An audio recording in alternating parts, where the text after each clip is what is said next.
That's great. Okay. It could go either way. You find the landing there, but Aaron's gonna be able to clutch it up. Will they be able to do a weird overtime? They need one. One clamp. There's one of them. They can't get it. We'll tack on the damage quick, out of shield. Parry, big punish, here we go. Oh, snap. The up strong. How did Castillo just get that? Castillo was literally going backwards 30 seconds ago.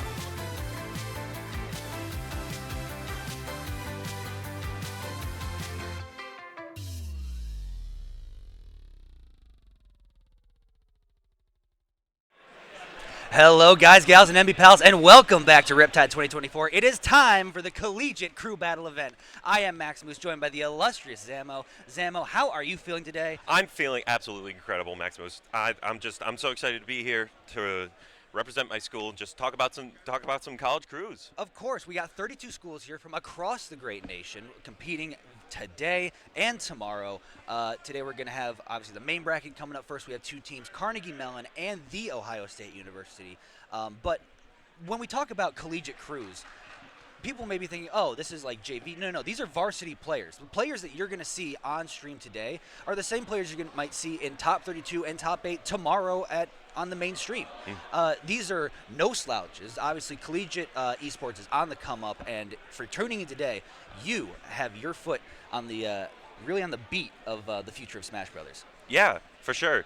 There's just a lot going on with collegiate Smash. There's a lot of amazing players. We have players like Lima, Anin, Suspect, Anarchy, No Tag, just recognizable players that are just like really Quid for Stony Brook, and these just incredible players that are just they're representing their schools and really just showing up for their team. Yeah, showing up for the team. And both of us can provide a unique experience to this because I competed in a collegiate cruise format my senior year of college. You are currently competing in this very event today. I am. So we can both attest to that there's so many levels to an event like this. There's not just, when you play one-on-one with another man, you have just what you can control. It's just your character you play, the character they play, and the stage picks that you can counterpick.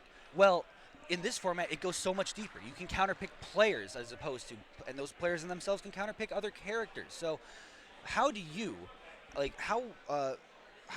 when your name is called to get on that stage and then enter in a collegiate cruise format? What's going through your head? Most of the time when I get called on, I'm really thinking about how can I help my team the most. Really, it's take as many stocks as you can without losing as many stocks as you can, and try and get rid of problem characters or players, because a lot of the main strategy in crew battle format is sending in good matchups against other problem matchups. Say I play Diddy Kong and we have an issue with a Rob, and Diddy Kong does well against Rob, so I'm trying to get rid of this Rob so my team doesn't have to struggle against the Rob. And you're really always trying to help your team instead of getting to the next part of bracket. Exactly. That's something we all have heard the stories. We've all seen the documentary and stuff and heard of Legends of Isaiah, the player that was the greatest player in the world when in doubles, but when it came to singles, he didn't have the same drive because he didn't feel like competing for himself, but he would compete for others. And that reigns true, even in this format. It's like, when you go in, and I remember my mentality is you go in with the mindset of taking 3 stocks. If you take more, it's awesome. If you take less, then you at least try to get 2. True. So going in there, because when you're not playing for yourself, when you're playing for a team, like we're going to see with all these players today, it puts you in a different mindset on the sticks. You know that, okay, the set isn't over with me, but I can help get my team much further ahead to make this set end quicker. Exactly. Yeah. It really is. This cruise is really just is a team sport. It just really emphasizes camaraderie and just everything around that, and knowing your teammates, what they can play around, and knowing yourself and what you can play around. Exactly. So I know we have teams sort of fumbling around. Most of, if not all, the teams are checked in, and we have our first matchup set. It is Carnegie Mellon out of Pittsburgh, Pennsylvania versus The Ohio State University. Yes, sir. And looking through some of the player lineups and stuff, The Ohio State players like El Scorcho, Arved, I have to It's always, I forget if it's Arvad, Arvid. I think it's Arvid. Arvand. Arvand. Arvand. Okay. Caden, you got Big Money, Rin, and Case. I know across that team you got a Snake player in El Scorcho. Arvind plays Terry. You have a Roy as well and a Sephiroth in there. So a very wide range of like characters that have quite a bit of range. And then you have El Scorcho with the Snake, and then like Arvind on Terry and Go Meter. Characters like Terry are like X factors in these cruise. 100%. Characters like Terry, characters like Sephiroth, Joker, they can be really terrifying in these types of high stakes with each stock on the line, because they can just take stocks almost immediately, and they can really be kind of a problem. And with Carnegie Mellon, we have V, who I believe plays Wolf, Lamp Oil, another Snake, Lamp Oil. And then going down the shopping list, Dish Soap plays Rob, I believe, Stubborn with a Ness, and Spoop playing PT. Okay. So a very wide range of characters that cover a lot of matchups. That is a strong team with a lot of top tier characters that can really cause struggles for some more lower end of high tier like Sephiroth or something like that. They cover a lot of matchups that we may see coming out of Ohio State, and it looks like, and we're still waiting for things, folks, to get going here. We're still kind of just vamping for you. So thank you very much for sticking with us. Thank you very much for tuning in. Once again, I am Max Moose, joined by the illustrious Zamo out of MSU. So we're seeing people kind of run around, people just standing around the stage. We're seeing if we can hear anything from production side of things on how we're doing. Nothing? I think how you feel? How you liking Riptide? I love Riptide. I went to the water park yesterday. Nice. Amazing water park. Every ride awesome, and every slide, every little pool, very fun. All the side brackets, very fun. Entered doubles. That was pretty cool. Dubs. Oh yeah. Congrats to it was Hurt Mia won dubs. I believe Hurt Mia won dubs. And then Mia also won Squad Strike. Yes, Mia and Hurt were in grands in Squad Strike. So Mia is already on the cusp of like a triple crown here. Yes, today. the trend is going towards a Mia victory, and we'll see what happens in singles later today. We will. It should be interesting.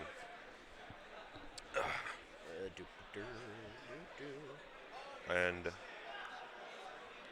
what are I'm looking at the teams here. We have some really solid collegiate teams here. I believe the 1 seed. Whoa. Hold up. Now we hear esports at Emmett. So okay.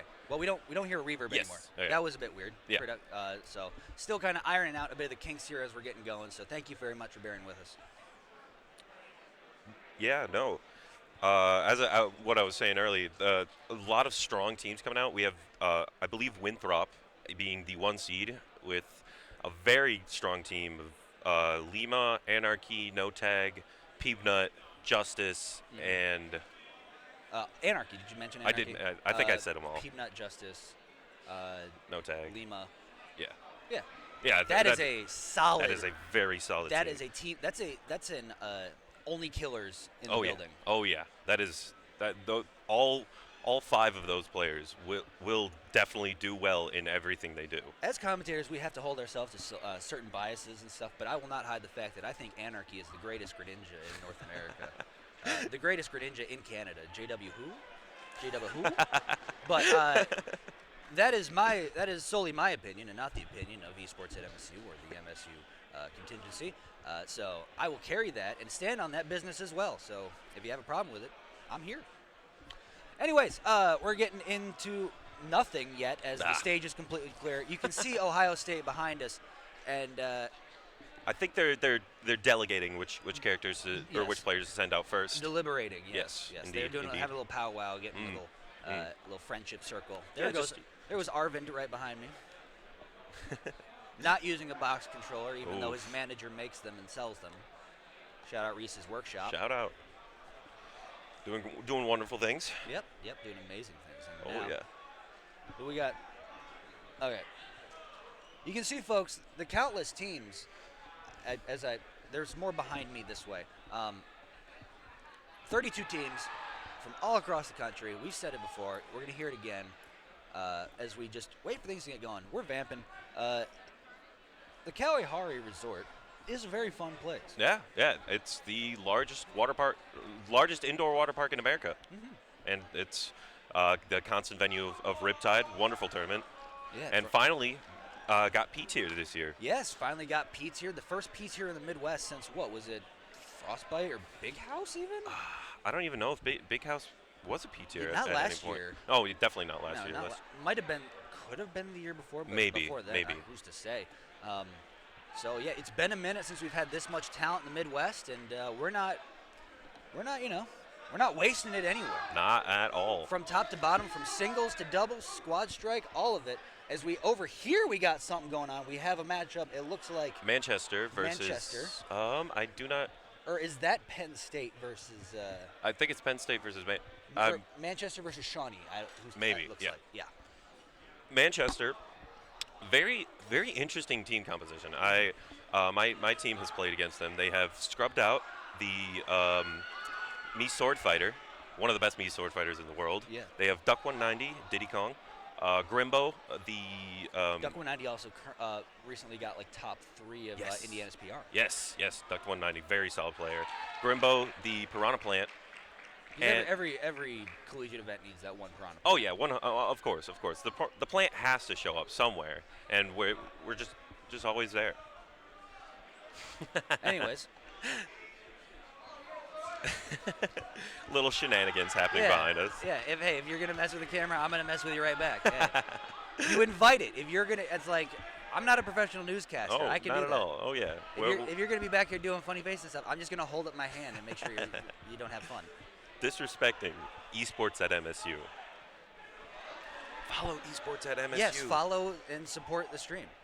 Streams happen all the time. Spread it MSU around. crews. Spread it around. Yeah. There's also esports at MSU. MSU holds weeklies, and we stream those. And I believe the Manchester or Shawnee State match is currently on at esports at MSU too. Yes, side stream esports. Yes, definitely check that out. Even we have a side stream. Are you aware? Huh. Do you know that randomly we're getting like reverb? You hear it too? Oh, that's why. Okay. It's whenever we switch cameras. No, I think it's whenever he tries to talk to us. Oh, okay. It's whenever production tries to talk to us. But Okay. we got who's up first? Arvind and. Who's up for Carnegie Mellon? Thank you. Dish soap. All right. Dish soap. We got dish soap. We got Arvind. We are off to the races here, folks. Welcome to the Riptide Collegiate Crew Battle event. Getting things started. Arvind and Dish Soap. And right now, Jab Power Dunk off the beginning. Oh, 100%. Terry, with those explosive combos, already at 73%, about 12 seconds into the game. In a clean stock, too, completely untouched. 89% unanswered. For as sure. Finally, Dish Soap is going to get a little nair for your troubles. But, don't want to be caught. Wow, 4 nairs Oh. into it. Ooh, that could be scary because Rob, known for those 0 to deaths, can take a stock on a whim. Jab Power Dunk off the side is going to be the first stock. So Ohio State already taking an early lead here. For sure, PS2 with those really close side platforms, really helpful for a character, both characters actually, because they love to kill off the side really early with their explosive combos. They're one of Yeah. I get you. And now with Go Meter online, Arvind gets even scarier, but has to make it back on stage here. Oh, Ooh, great job wonderful of tech. avoiding. And we kind of see with Rob players, they play in different styles. Like we come from an area with people like Savon and Hawk and Line and Hawk and stuff. Even they play completely different. I can see this right now. Dish Soap is one of those Robs that loves the 0 to death. As Jab Buster Wolf coming out from Arvind, so still put on the pressure. This goes to show just how powerful characters with comeback mechanics like Go Meter are. Because in case like this, they just become a win more meter. Exactly. And Terry showing why he is he is a heavy character, living at 176 to Rob up throw. Now he does have to get back to ledge, but almost goes for for the shield. Instead, down throw with That spot, should be, yep, down throw up smash at 160 should always hit. Not mashing out in that case. But I'm surprised that shield lasted. It seems like Yes. Arvin has a perfect setup for that. Mm-hmm. Jab, it was like down tilt, like spot dodge attack into Yeah. power geyser. That was crazy. Yeah, it was that is a very scary setup for Terry players. If you're Dish Up, you just hope and pray. But oh my gosh, Unfortunate SD. No. the Ohio State with the unfortunate suicide as now Does Dish Up looking for the 0 to death finisher. Drag Ow, down up already there. taking 54%, almost straight off of Angel platform. This is why in crew battles you cannot give your opponents an inch because they will always The take a trip, mile. down tilt, down throw, up tilt, up air. That could. It and does! Wow, PS2, unfortunate DI. That's gonna take it at like 70 for the hit. That's unfortunate. It's got to be unfortunate DI from Arvin, but as we both saw, what seemed off the rip once Arvin had go meter, it seemed like it was going to be a roll for Arvin off, and then once that shield didn't break off Dish Soap, it was just a complete flip flop. Yeah, it seemed like the mentality flipped and everything, and Dish Soap just really just took hold of that match. It did not let it go. Was not letting up the pressure on Arvin at all, and just kept getting those nair combos, those gyro combos, and then finishing with a classic Rob up tilt up air. Yeah. And- You just think it's like you saw what Dish Soap was going for. Dish Soap also, even at like now was what at 120%, but still has 2 stocks. So now it goes back to 0 with Yep. 2 full stocks. Yep. So that is a brutal misstep from Ohio State. And now you almost kind of have to send in one of your best, as we're gonna see who's up next. Unfortunately, communication-wise, it's kind of hard to see Yeah. who. This might be Case or this might be Rin. Yeah, I'm not too sure. Unless it's El Scorcho, in which case we would see a snake. It Yes. all depends on who we're gonna see. Wow, doing the chair swap. Looks That like is- Ohio State really wanting that left side. And now they're and swapping they're back. swapping the back. double swap. Uh-oh, somebody's Pro Ooh. Controllers on low battery. Low bat strats. Uh-oh. Oopsie. I think that This is El Scorcho. Yep, here Ooh. we go. El Scorcho versus Dish Soap. El Scorcho, another pretty much Ohio State's senior on Ohio State, been around the longest, Yes. well known within the Oh, yeah. Columbus area for Columbus well known. Smash. I think well known in America. Yeah. I've heard. I know of El Scorcho. Many very know the good tale. snake. Many know the tale, the legend of the El Scorcho. Oh, 100%. Very solid snake. So Ooh. get to it at 150, taunt, and go. And off the races going to Kalos, which we can now open up the idea of there is, besides character counter picks, you have stage counter picks on top of that. So Yes. not only, it's why it's so important to read up on who your opponents are playing, so that way all you can hear is a tag, and then know a character, and then from there know what stages they want and ban accordingly. Yes. So now they've given Ohio State and El Scorcho Kalos. Let's see how it plays out for them. Right now, it's looking like Dish Soap sort of taking control of the match. It's very even, a lot of back and forth, a lot of grenade, a lot of gyro, just trying to scope each other out. Really getting a few hits here and there, but Oh, yep, Dish gyro. Soap with these ledge Very- traps from Dish Soap are very, very dominant. Very, very unique ledge traps as well. You don't often see gyro into forward smash. Yes, yeah. But now, there you go. A little hit extension on the back air, so the grenade's going to connect. And now it's just a matter of, can El Scorcho get in on Dish Soap? The thing is, Belty, who is going to lose the first stock here? That's a grab, Down throw, up air. Ooh, good What air an dodge air from El dodge. Scorcho. Still punished. Bit of frame trap. El Scorcho makes it Gotta back. punish. It doesn't go Ooh. for the up tilt, though. Goes for forward tilt. I'm You not gotta sure if that would have killed on Kalos, though. So Yeah, good point. But you might think even that was rotor arms. You had maybe enough time up tilt from ledge. Very strong option. It's almost like it didn't connect. He just landed on his Yeah. foot and exploded. It was that looked a little silly, but Hey, it works. They Yeah, don't ask how, it- they ask how many. amen. And right now, El Scorcho's got 1. But it's all a matter of, can you hold on to this one for longer? Snake. Can you get rid of Dish Soap's last stock while holding your third and even up the game? Ooh, wow! Grenade back air, solid. Nikita going through nair. Does Dish Soap have an answer for Nikita? Oh, Goes down. Down smash from the roll. That's gonna be. That's a huge stock. That really is. So at least the game is not even. if Dish Soap loses this stock, oh, unfortunate DI. That had to be an air dodge situation. Tried to air dodge it in. It was too close to blast zone, so it sucked him in. Yeah. Pulled him in. Okay. Who's messing with the switch? They had to disconnect the controller. Yinzers, always thinking they can mess with the switch. Shout out Carnegie Mellon, the great city of Pittsburgh, Pennsylvania. And we'll see what Carnegie Mellon has for a Snake. I believe they have Stubborn, a Ness. Ness, very good matchup, or a very bad matchup for Snake. Very good matchup for Ness. Yeah. So we could be seeing a Ness.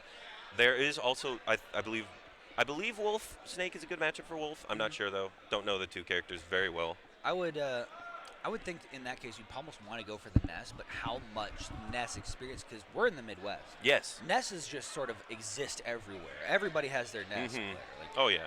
we have like 4 of them. Oh yeah. And if you do hear people explode, like a big crowd eruption in the background, we have 2 matches going on currently. We also have West Virginia versus Penn State, so I think the entire state of West Virginia is behind us as well. They are cheering on their side of the state. And We got Spoop. Ooh, it's Spoop. It's Spoop. We got Ooh. PT. PT. Wow. How do you feel about this matchup? I'm not sure how I feel about this matchup. I don't. Squirtle, small character, can duck below a lot of the grenades. His dash very good. Can go get through a lot of Snake's pressure. But Ivy and Charizard, I'm not sure what you do with those 2 characters against Snake. Yeah, it's going to be tough to get in, especially like as higher percents as the Charizard. Yes. I think we could definitely see a case where Spoop gets a little frustrated trying to get in, and he's at like 120, 130, and then we just see Flare Blitz start ripping. Mm-hmm. Once Flare Blitz start ripping, it could be. And It's explosive one way or the other because it's Snake on the other end. Oh yeah, both literally and physically. Absolutely. Or metaphorically. You got it. You got it. We're good. El Scorcho, Spoop. We'll see how this plays out. You rocking the Johto trainer, so I respect Oh yeah. that. Oh yeah. Also, rename stream when you get a chance. Apparently, we are not Riptide or something. Yep, it says the MSU doubles combo contest. So El Scorcho already having to take 1. Only needs to take 1 stock though to even it up here. And as customary with Collegiate Crew events, the crowd, especially in person, the crowd is the one to count it off. The 3, 2, 1, and already you see, like you said, that Squirtle trying to force in early, an early switch, in my opinion, to the Ivysaur. Ivy could do some things with the Razor Leaf. Razor Leaf could stop Grenade, and definitely Ivysaur has some explosive combos with that up air, with that nair. That up air just causing a lot of problems here on this platform. Is this Spoop or is this Quid? Because now we're starting to see the Ivysaur really that putting the forward work. smash! Wow! Big forward smash at ledge. I'm surprised El Scorcho's still alive. Good job avoiding that up air. And now look at the pressure on these nairs. I don't think El Scorcho was expecting this from Spoop. And now really on the back foot here, I almost think you want to make even more space. Yes, for sure. Spoop immediately coming out and with a really explosive start, kind of just giving El Scorcho not a lot of space and completely denying what I thought would happen earlier. And this Ivysaur just completely doing 126%. I mean, yeah, you look at what happened there. It's a Spoop like has the clean like Ivysaur aerials around platform as well, like drop down air and stuff, and drop down up air. It's like you saw Scorcho just run underneath platform trying to like, okay, does he really have that tech skill? And yes, he does. So now Scorcho's got to lock in, and Spoop trying to get his team. Carnegie Mellon even further ahead is going to be up throw off the top at will. Charizard up throw onto that platform, very strong option. You're going to want to look for those grabs on the under the platform. You're going to want to get that. It kills somewhat early, but at that point it was 140. Good first stock from Spoop. Yep, very good first stock from Spoop. And still holding on to his first stock with at 141 on the Charizard. And now El Scorcho trying to just catch some opening, looking at chin check. And now at 152, that's going to be untechable. Yeah, that Nikita, very good edge guarding tool. One of the best edge guarding tools in the game. You can just control it, do whatever you want with it. But the Ivysaur's back, and already 50%. Yeah, really showing that the Ivysaur might be the strongest Pokemon in Spook's arsenal, as it's the one getting the most work done against the Snake. For sure. And Scorcho, though, still only needs one stock to make this thing even. But it's going to take a lot here. You got to get that big opening at 79 to 82. Forward tilt only checked once, but an immediate back air from Spook. Dash attack off the side, and now look for this edge guard. Okay, tether cancel, and now here comes the Charizard. Got to be careful. Charizard, very strong character, very, very heavy character. I believe the 6th heaviest character in the game. Just got rid of a lot of kill options that Snake had at that point. Looking for up tilt, but not sure if up tilt will kill at this point. But the C4, I believe, would kill because that C4 is a strong move. Oh, yes, and you always have to pay attention to where it is. You can't be caught lacking, like, oh, where did you can't forget at all where it is, but wow. Ripping that ripping the What did we say? What did we say? Oh my goodness! Wonderful Flare Blitz. Not enough time to react from El Scorcho, taking it at 110% and now going up 2 stocks to Ohio State. What did we say? It's like the Charizard gets up there, start the Flare Blitz, start ripping, and ripped it did. And Scorcho, upset after eating that, storms off stage. Yeah. Wow. We'll have to see what Ohio State has. What a call out from Spook. They called out the grenade pull from El Scorcho. You're going to be here doing something, and I can tell you right now, it's not going to be strong enough to contest this Flare Blitz, so eat this. Spoop, and afterwards, Spoop was laughing, so I think that was a last-ditch effort for his second stock. I got to see what kind of laugh it was, because it very well, if it's like the kind of laugh, it might have been a missed input. It could have been a misinput. Misinput into giving your team a 2-stock lead again. That's crazy. We'll see what. Oh, we're seeing Rin. So Rin, let's see here. Rin, I want to say is a sortie. Okay. I think so. Sephiroth or Roy? I'm not sure. We'll see. This is gonna be. I had the manager told me all of them before they played, but that was also like a while ago. That was like over half an hour ago. Oh, Rin's getting music right. Oh, we're getting. He's locked in. He's got to get the tunes in. He is hunting for that perfect song. Okay, yeah, big stepper. Always big dogs. stepper. Big dogs. Oh, did we not? I don't know. Did somebody not put their name in? Uh-oh. Did somebody? My goodness, shame. Wow. Shame. Ooh. Now even everybody, the commentators can just go over and look, just stare. See, folks, this is why. This is one of the unwritten rules of collegiate format, is before the match begins, everybody puts their name in. So you don't have to do this. Oh, they changed switches out? Oh. Well, don't make me look stupid on commentary now. Well, dang. Okay, so they had to change the switches, and that's why the name isn't in there. Shame. Shame. Shame. Still shame. Oh, Rin with the Greninja. Oh, yeah, Greninja, my bad. Okay. Yep. Reese's did tell me that. Okay, Greninja is a good matchup. That is Greninja and PT, I believe, somewhat even matchup. 99. They setting the time to 99 minutes. I'm not sure if I want to be here for. Also, changing the Grand Revival rule set. Ooh, Grand Revival. Shout out Grand Revival. We miss it dearly. We miss it dearly. West Michigan local recently died. So also, mind you, take heed of what just happened here. We had a player from Ohio State, on a West Michigan-based switch, change the West Michigan, the dead West Michigan weekly rule set. So this is a direct attack. This is from an attack Ohio. on me. I as a West Michigan local, this is a attack on me. This is wow. a direct attack on both of us. But here we go, getting into it. We're going to town and city. We got the opium tag and Spook. We're going to see Spook PT only down versus one. Greninja. And starting out, no count off, just starting off. Are they still? They're still down 2, right? Yes, they are still down 2. Yes. we'll see what Spoop immediately starting with a clean 40%, 50% off the Squirtle. Squirtle known for their really good combos. And Dash right- tech up smash. And right there, Greninja also well known for combos just like that one. As we Oh, got yeah. 2 slippery amphibians. Oh yeah, these are some water types right here. Okay. Ooh, Nair forward air. That's a strong option on Town and City because of the side blast zones. And it's such a strong confirm because it's one of Greninja's bread and butter. Like Oh yeah, spoken for. 100%. Down tilt, Oh my up gosh. smash, almost killing, but Town and City has That- these high ceilings. So forward air calling out this landing option. Wonderful coverage from Rin. Okay, now Rin's starting to turn it up. Gets them within 1. We'll see if Rin can take both of these stocks without losing. They will even up this game. It'd be huge. It'd be huge. It would be incredible. Oh, For, and don't for forget, Ohio folks, State. in the crew battle format, it is also the crews themselves are best of 3. So.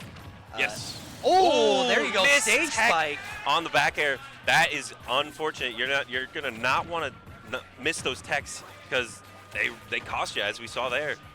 All right, and still, yeah, you always got to be ready for those things, especially for an opponent with a strong back air like Squirtle. Oh yeah. But still, Rin keeping up the pressure here.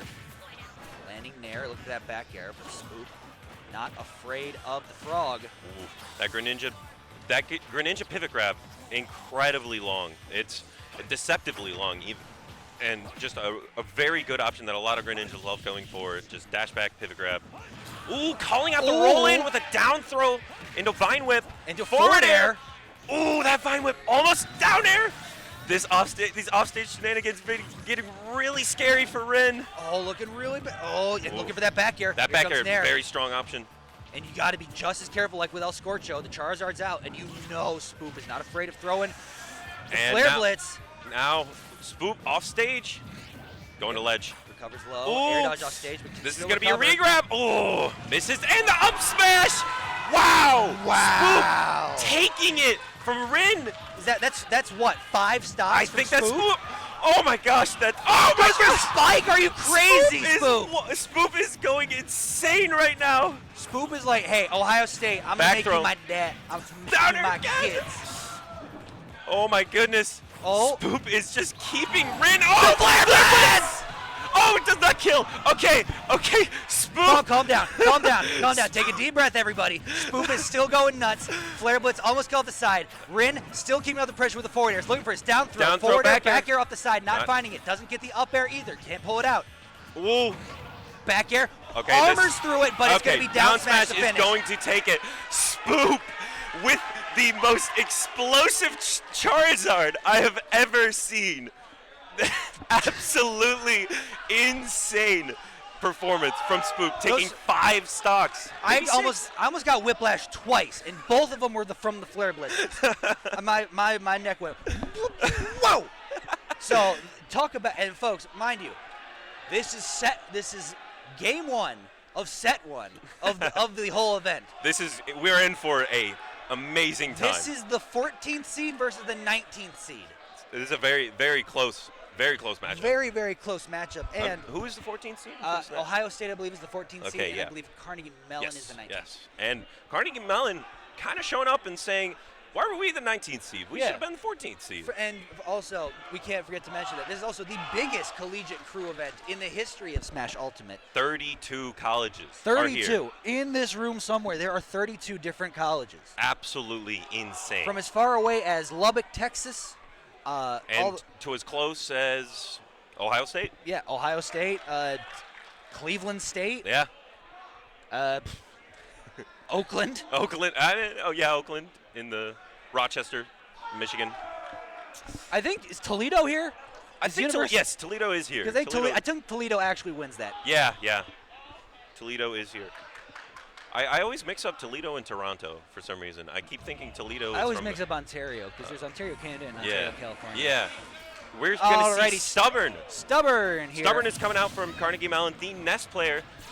Nest Greninja, I'm not too sure about this matchup, but it seems somewhat even, but Rin only having 1 stock against Stubborn's 3, so we'll see what happens. Yeah, more electricity on the way, and here we go. Already looking at that Rin forward, falling already. fair. I don't think, Stubborn with a good air dodge to stage. I don't think he had a jump. Look for that backer. Instead, falling up air, not going to find home. We're seeing Stubborn has these double jump cancel techs online. Jab block, down tilt, Oh, up smash. down tilt, up smash. Rin, explosive start, already 112% on Stubborn. A forward air out of nowhere, almost taking off the side. Forward air again, that time from Stubborn. Oh, spot dodge, and Stubborn just too afraid to really make a move in that case. Has to just hold shield, and still holding shield on that platform. Rin, for being down 2 stocks at the start of the game, is coming out swinging with that side B, almost killing Shadow Sneak. Very, very scary off stage because you can't really see the shadow. Yeah, has Stubborn at 142 already.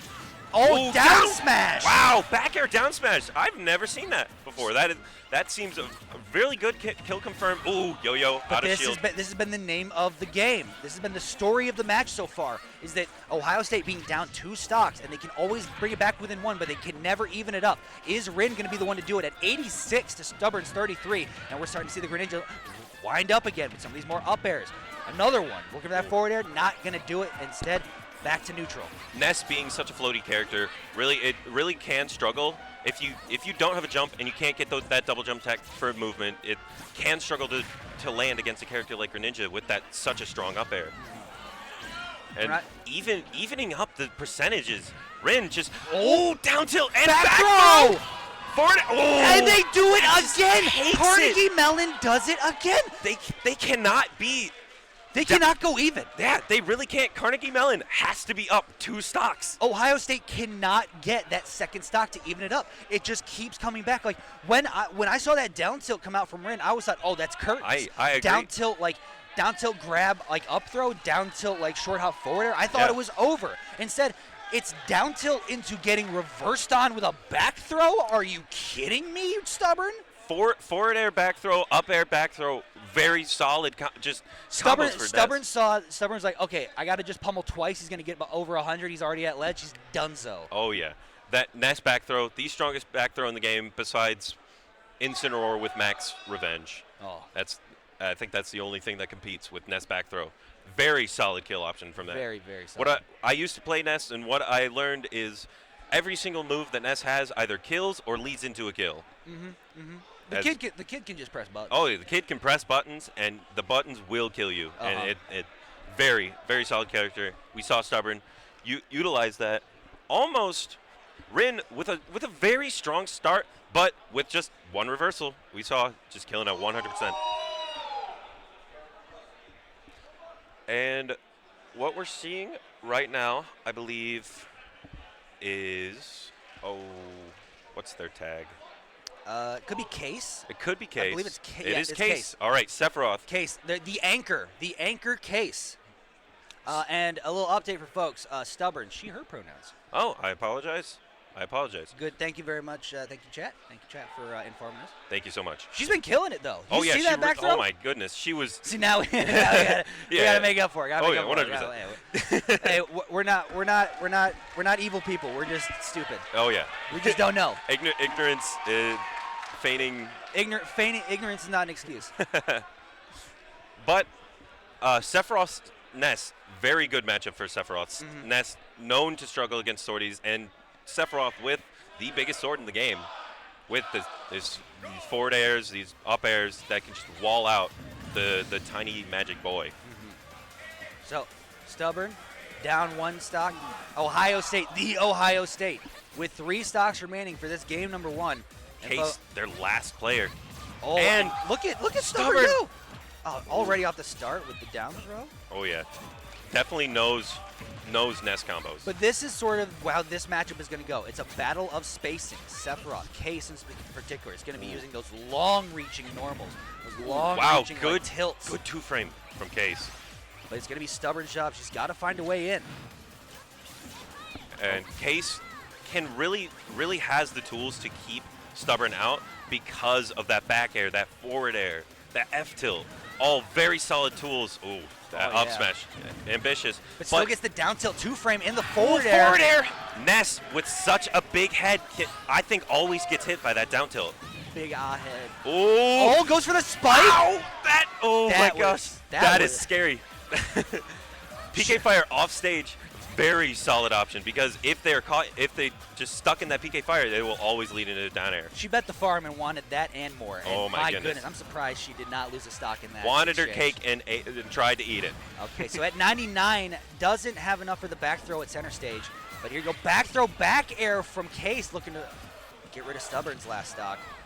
And oh wow, that forward air going through PK fire and They get forward it again? air. Wow, I don't think. Yep, they Ness have the can't make angle. it. No, they don't. Wow, Case evening up the stocks. Doing what all of Ohio State tried and couldn't. Something to be very careful, though, is at the very end of that, Case was content with just falling down. If Case had lost his stock first, that would have Case been would start, tragic. They would lose it, and Case would have to start this last game. I was a little down a stock. concerned because Ness is so floaty and has a very slow fall speed. I wasn't sure if. Especially after PSI Rocket. Yeah, exactly. I wasn't sure if Sephiroth would live there. But Case finally evening up the stocks. So now we have 3 stocks each. Last player, first game. It could go either. Now it's just a first to, now it's the first to one. Oh yeah, no, now it's just you run. Now it's an Elite Smash game. Yep. One and done. One and done, and to go up 1-0 in the series. 100%.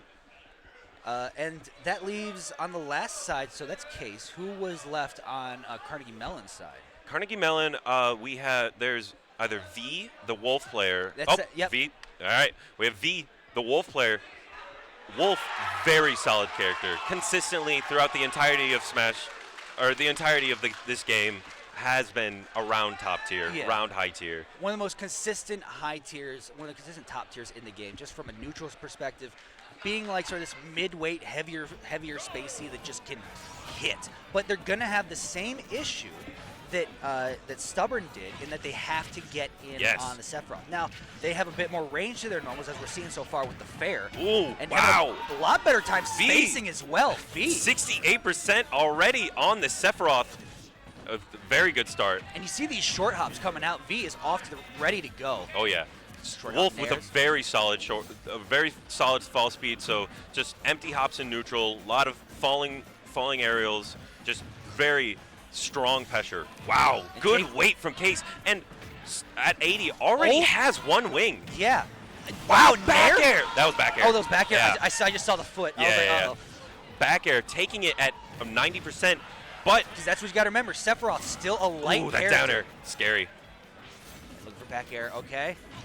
Falling up air, not going to find home, and now the Wolf no combos jump back. on Case. And even wow, sorry. Yeah. He is keeping up this pressure, just almost evening up the percent here.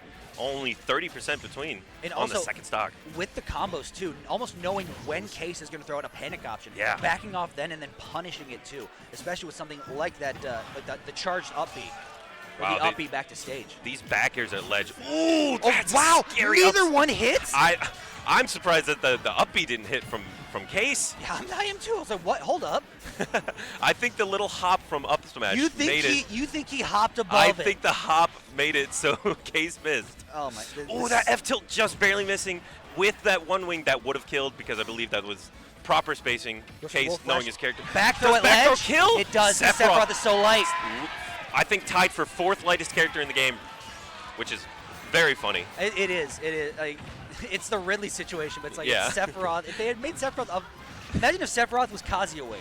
Oh my goodness. It'd be crazy. But instead, no, they made this the one DLC character you can kill. Yeah. Oh, falling back air is gonna poke, and now has to wolf flash back. Case forward tilt, and it's gonna be another back air. So Case, I believe this one wing is gonna be. This is the rest with us of for most of the game. No, it's going to be with us for like probably until the end. Oh, 100%. Because I don't think he loses it. He does lose it, but it's based on how much you are losing by, and he is definitely losing by a. That goes to the down smash. Doesn't find. Nope. Instead, great get up. Doesn't get the turnaround grab. Instead, just gonna be through. Case with these nairs. These nairs are covering a lot. And these forward airs. Oh, and he doesn't make it back with the psyche. Last stock. Last. And One Wing Angel is gone. Oh yeah, no longer in play. It goes. Doesn't have the third jump. True. But Case, we saw earlier, knows their combos with just base Sephiroth. And There. these wolf back airs just coming in at ledge. Oh, and this time it hits. Yep, that time it hits. And that The uppie shield doing pop. 30%. Lot of very good for Case. Sephiroth with rage. This is a rare sight. Oh yeah. Sephiroth does die. Ooh, Goes for dash that attack. almost killing. Had an opening there with the whiff grab. 145 on Case. Ooh, that F tilt would have killed. Now is when I think you're going to start seeing F tilt Ooh, come out. is Except for the back throw gonna kill? It killed earlier than last time. Ooh, and it does kill. Game 1 goes to Ohio State. Carnegie Mellon. Oh, Carnegie Mellon. My bad. Dang. Dang. I'm Game 1 going to Carnegie Mellon. Ohio State just barely losing. My co-commentator embarrassed. I had one job. I got one job. Is to say who wins correctly. And I somehow messed it up. Okay, cool. It's a great start. But yes, game 1 goes to Carnegie Mellon. And that's just one game of this best of 3. And do they know that? I think so. They well, Why is there a new team coming up? Jono, it's best of 3, right? Oh, it was best of 1. Oh, it is best of 1 because we're running Swiss. Oh, okay. So Carnegie Mellon taking it over Ohio Yeah, State. that's just it. Wow, that was an upset. 19 seed versus a 14 seed. Now, if you could excuse, we were confused because it also said best of 3 up in the Yeah, top corner yeah. for all of you. So that's where we were confused. But no, for the so we are learning now for the Swiss phase of things, which is today until we get to Top Cut. Yes, Top Cut is tomorrow, I Top believe. Cut is tomorrow. Top Cut, I believe, will be all best Yes, 2 of 3. I think so. I think so. So for the Swiss bracket setup, which speaking of which, you can probably reload live bracket on that TV. So yes, it is best of 1 for the Swiss bracket format. Yes. All right.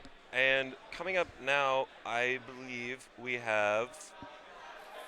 I cannot tell the teams. I cannot either. I think Cleveland State versus what is UWRF? UWRF. Back to the phone. Sorry. Oh, UW River Falls versus Cleveland State, I believe. All right. And let's look up some players here. Yeah, let's do a bit of Yeah. research. Yeah. UWRF. I got them. Okay. Then From the great River Falls, Wisconsin, the 28th seed Ooh. of the event. They got Jay, Dax, Nanuka, and Arrow Hunter. So they only got 4 players, no alternates, but a senior-heavy team, 3 seniors and a sophomore. All right. And on the other side, we have Cleveland State University from Cleveland, Ohio, 21st seed with Dreamless, Arctic, Ruvi, MJB, Chimpus, and Colonies. Oh, they got Colonies in the team. Okay. Yeah. Freshman. It's a pretty good pickup there. Oh, yeah. Colonies. Yeah, for sure. Dreamless seeming to be an Aegis player. Colonies. Oh, yeah, we're doing great. No, I think we so. got everything answered now that we know it's a best of 1 for Swiss format. Yeah, we thought it was best of 3. I mean, hey, at least you know you didn't say the wrong team won. True. I fixed it. I got one job. I know. I'm the best. I'm the best. University of Wisconsin, River Falls and Cleveland State. Yeah. and Cleveland State. Yep, Yep, we got it. we got it. Thank you, Grayson. That is the heart of the engine making this entire event work. That is Mr. Grayson Lunches Harding. Grace's Harting. That's The my heart- coach. The heart and soul Oh yeah. of MSU, and with the heart and souls of the collegiate smash movement as Oh well. yeah. Also, he won Rising Star for of the year for just collegiate esports Yep, the in general. Collegiate Esports Awards, Yes, yeah. As and- well as Bilski winning Yes. Director of the Year. Director of the year, and I believe MSU winning Program of the year. Wow, clean sweep, really. Oh yeah, clean sweep. Just MSU. Did you have to brag so much? I do. So I, humble. I'm Look at wearing the these. colors. Look I'm at wearing the colors. I gotta. Listen, they got the Spartan on their chest. And Oh, yeah. They're just so humble about it. We're really known as a humble school. Just always slipping in there. Just always really being low key, kind of down low, and I can't even say it. But no, I can't even. Y'all aren't allowed to have a car on campus as your freshman year. Y'all are We're not. forced to ride a bus. I know. Y'all are forced to ride a bus freshman year. That is an actual humbling experience, though. That's true. Walking everywhere. Production. You can you? We got to find a way to refresh this page. Okay. No. If you're gonna close it and bring it back up, you can. Oh, we get the? We get the mouse. Wow. Awesome. Thank you. Oh, now I gotta. I'm losing it. You're on the other monitor. I'm over there. Okay. Just bring it. There you go. Got it. You We got it. We got it. We got it. We're good. We're golden. And bracket's still not available. Dang it. That's not on you. That's not on you. How are they playing? How are they playing? I think we have a paper bracket at the moment. We're going old school. It even has Swiss phase up there at the top to let you know it's Swiss phase. Maybe. I guess I think Grayson might have sent it to us. We'll see. Varsity. Nope. Different. We'll see if I can find it. It would just be somewhere. Swiss phase. Yeah. Okay. See if I can find it somewhere. And then I think on the other one we got also Kansas is playing one of theirs. Yeah. Round one. Oh yeah. We have round one matchups here on this sheet. Oh, okay. So Winthrop right now play. I'm not sure if they're still playing, but Winthrop played Concordia. Concordia, thank you. Tennessee played Kutztown. Wow, very, very close. 16 seed versus 17 seed. Purdue versus Lawrence Tech. Mm-hmm. George Mason versus Purdue Fort Wayne, yeah. Lubbock Christian versus Davenport. Lubbock Christian, very solid team. Very, very solid team. The 4th seed of this Yes. event. North Carolina Greensboro versus Cincinnati. Northwood versus UW River Falls. So that was their round one. So now we're reaching round two. Yes. Okay. Because Akron and Akron and Cleveland State played. Michigan State played against Tiffin. I'm not sure where Tiffin's from. Let's see. I think Ohio. Tiffin. Yep, Tiffin, Ohio. Yep. Cool. It's just that easy. Yeah. Where's that college from? I've never heard from it before. Probably Ohio. Wow. Co-commentator, knowing everything. You know what Trine University is? No. Indiana. Oh. Trine, Indiana. Me and geography are not like this. We're like this. I do not know places where they are. I'm just here to talk about Smash Bros. Just here to talk about Smash Bros. They'll pay me to have a science degree. They pay me to talk about Smash Bros. Exactly. We're having a good time. It's all fun and games here. Yeah. 100%. Doing great.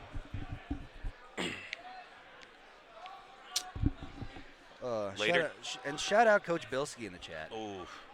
Is Coach Bilski in the chat? Bilski's watching. Bilski is omnipresent. The eye is yeah. the eye is always upon you. Yeah. Upon both of us, really, at this point. It really is. And I'm always appreciative of it. Okay, Cleveland State and River Falls, UW River Falls, both sit down. I believe everybody's tags are in.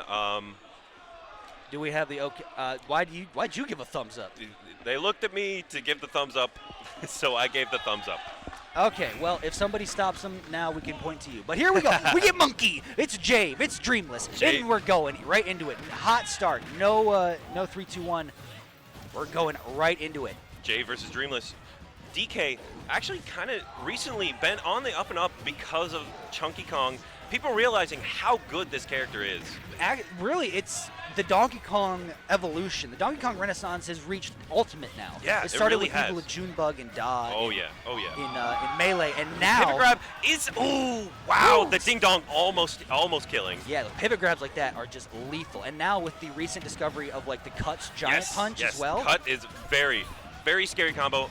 More reasons why Donkey Kong one of the scariest grapplers in the game. And Backer's just going to take it. Jay just playing around this big sword that he just has. And Dreamless. Up throw, looks for back air instead of the up air. Dreamless wanting to stick with the Pyra and almost seeing why because of the kill power. At this point, though, you're down a stock, so you kind of have to make it back with the kill power. And knowing that Donkey Kong is already kind of a slowish character, your speed as Pyro will match him. That's true, yes. So there you go, forward air, as well as you have the kill power and like the disjoint of the sword. Yeah, and that down air sour spot, so not going to kill at 160. DK, second heaviest character in the game. Still alive, there you go. Side B, not going to do it off the top, but at 174, overshoots ledge a little bit and has to Oh, cover. the uppie is going to kill! Wow! That's a Jay with the early stock at 70%. Still, 174, not losing his first stock. That is a Oh! brutal Oh. mistake from Dreamless. I thought- Overshoots on the side B and then has Oh to my goodness, Dreamless! diamonds No. twice. Has to up Dreamless. Overshot side B, has to recover back to stage, and that puts them in the tech chase situation where they lose the second stock, then an unfortunate up B recovery on the last stock, and just like that, in the blink of an eye, UW River Falls is up 3 stocks They on the game. and all that work that Dreamless did to get that Donkey Kong to 180% is Done. now gone. Wiped out. It is now gone. You essentially, like, Dreamless, The Dreamless did, it You hate to essentially say did, it. yeah, didn't really like, yeah, you hate to say it, Dreamless did nothing. Yeah. Dreamless really did which is nothing. it's just really unfortunate. Yeah, it's really, it's no other word to say Oh, other yeah. than Oh, yeah. unfortunate. But it's the fact of the matter. But we saw again Monkey showing up. Donkey Kong, Jay, all monkey business side bracket here at Riptide. I heard they gave out medals for that, and Yeah. I didn't see any of them. But if they weren't banana coins, then somebody should get fired. Somebody should get fired. Banana coin would be a perfect thing. And If you're gonna make a medal for a Donkey Kong only, a monkey only bracket, yeah, like, come on, or just like a banana. Like, I play Diddy Kong. I want a banana if I win a bracket. yeah, I'd take a banana. I'm hungry. Monkey. okay. So Jay's still there. Jay's still got 3 stocks. Oh, yeah. We're loading in here. We'll see what Cleveland can do about this Donkey Kong. It's Chimpus, so we got a monkey versus a chimp. Bayonetta also recently went through somewhat of a renaissance. People thinking she was somewhat mid-tier, but Lima, Tama P, Geist, Bloom, yes. It's all like they just show, wow, this character is still absolutely busted, This even character- after Smash 4. yeah, even it's the characters. Although people will say though now the character's a bit more fair, but Oh, still 100%. has the potential. Oh, still has yes. the capabilities to do all the stuff they did in Smash 4. Ooh, As the you pivot see- grab! and throw it does. Jay immediately taking the first stock, only taking 5%. Jay is running through Cleveland State right now. Jay is playing the NES game Rampage right now because it is just a big monkey Oh on a tear. goodness. Cannot be stopped. 5% taken. 4 stocks taken. Oh and my these forward air gosh. trains coming through. Mashing up though. What a call out from Chimpus though to drop the combo and then wait for a panic option. Yeah, definitely knows the DK matchup because of that. That But- is an option that DK Still killing eating. at 50%. Jay running through Cleveland State right now. How well can you say you know the Donkey Kong matchup though if you're still getting pivot grabbed and ding donged off the top at 50? Oh my goodness. But letting the gat go. Oh. All bats within, I has to thought- recover low, but still, oh my god, I thought No that jump. back air was I fantastic. also thought that the gimped him. Played a little trick on him. Jay. still- Parry, forward tilt, knocked down, would have had the dash attack, didn't get it. Instead, follow that back air, another dash attack off the side, has rage and giant punch. Jay still at an earlier percent than he was at last game when he won. So we've seen him live longer. Taking And 5 stocks. Is that going to kill? It will. It's at It 170. will. Oh, just barely doesn't kill with great DI from Chimpus, making it back. But that What- big giant punches. I was and, about okay. to say, watch this Okay, pivot giant okay. punch, and sure enough, let it rip, but did not find Yeah, home. And back finally, air. Jay loses their first stock. Absolutely incredible performance from Jay, just tearing through this team with this big monkey.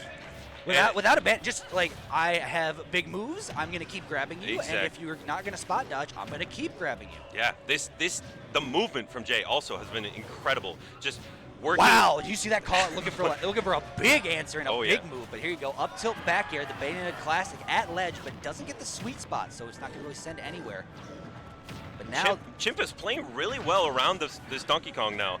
Already at 130 on the second stock. and Chimpus even got the up tilt they were looking for, but Yeah. did not time it correctly, so it didn't connect.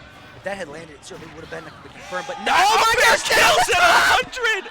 Oh my goodness! Unfortunate DI from Chimpus. Jay killing at 100 with almost max rage. So that definitely played a factor in Bayonetta.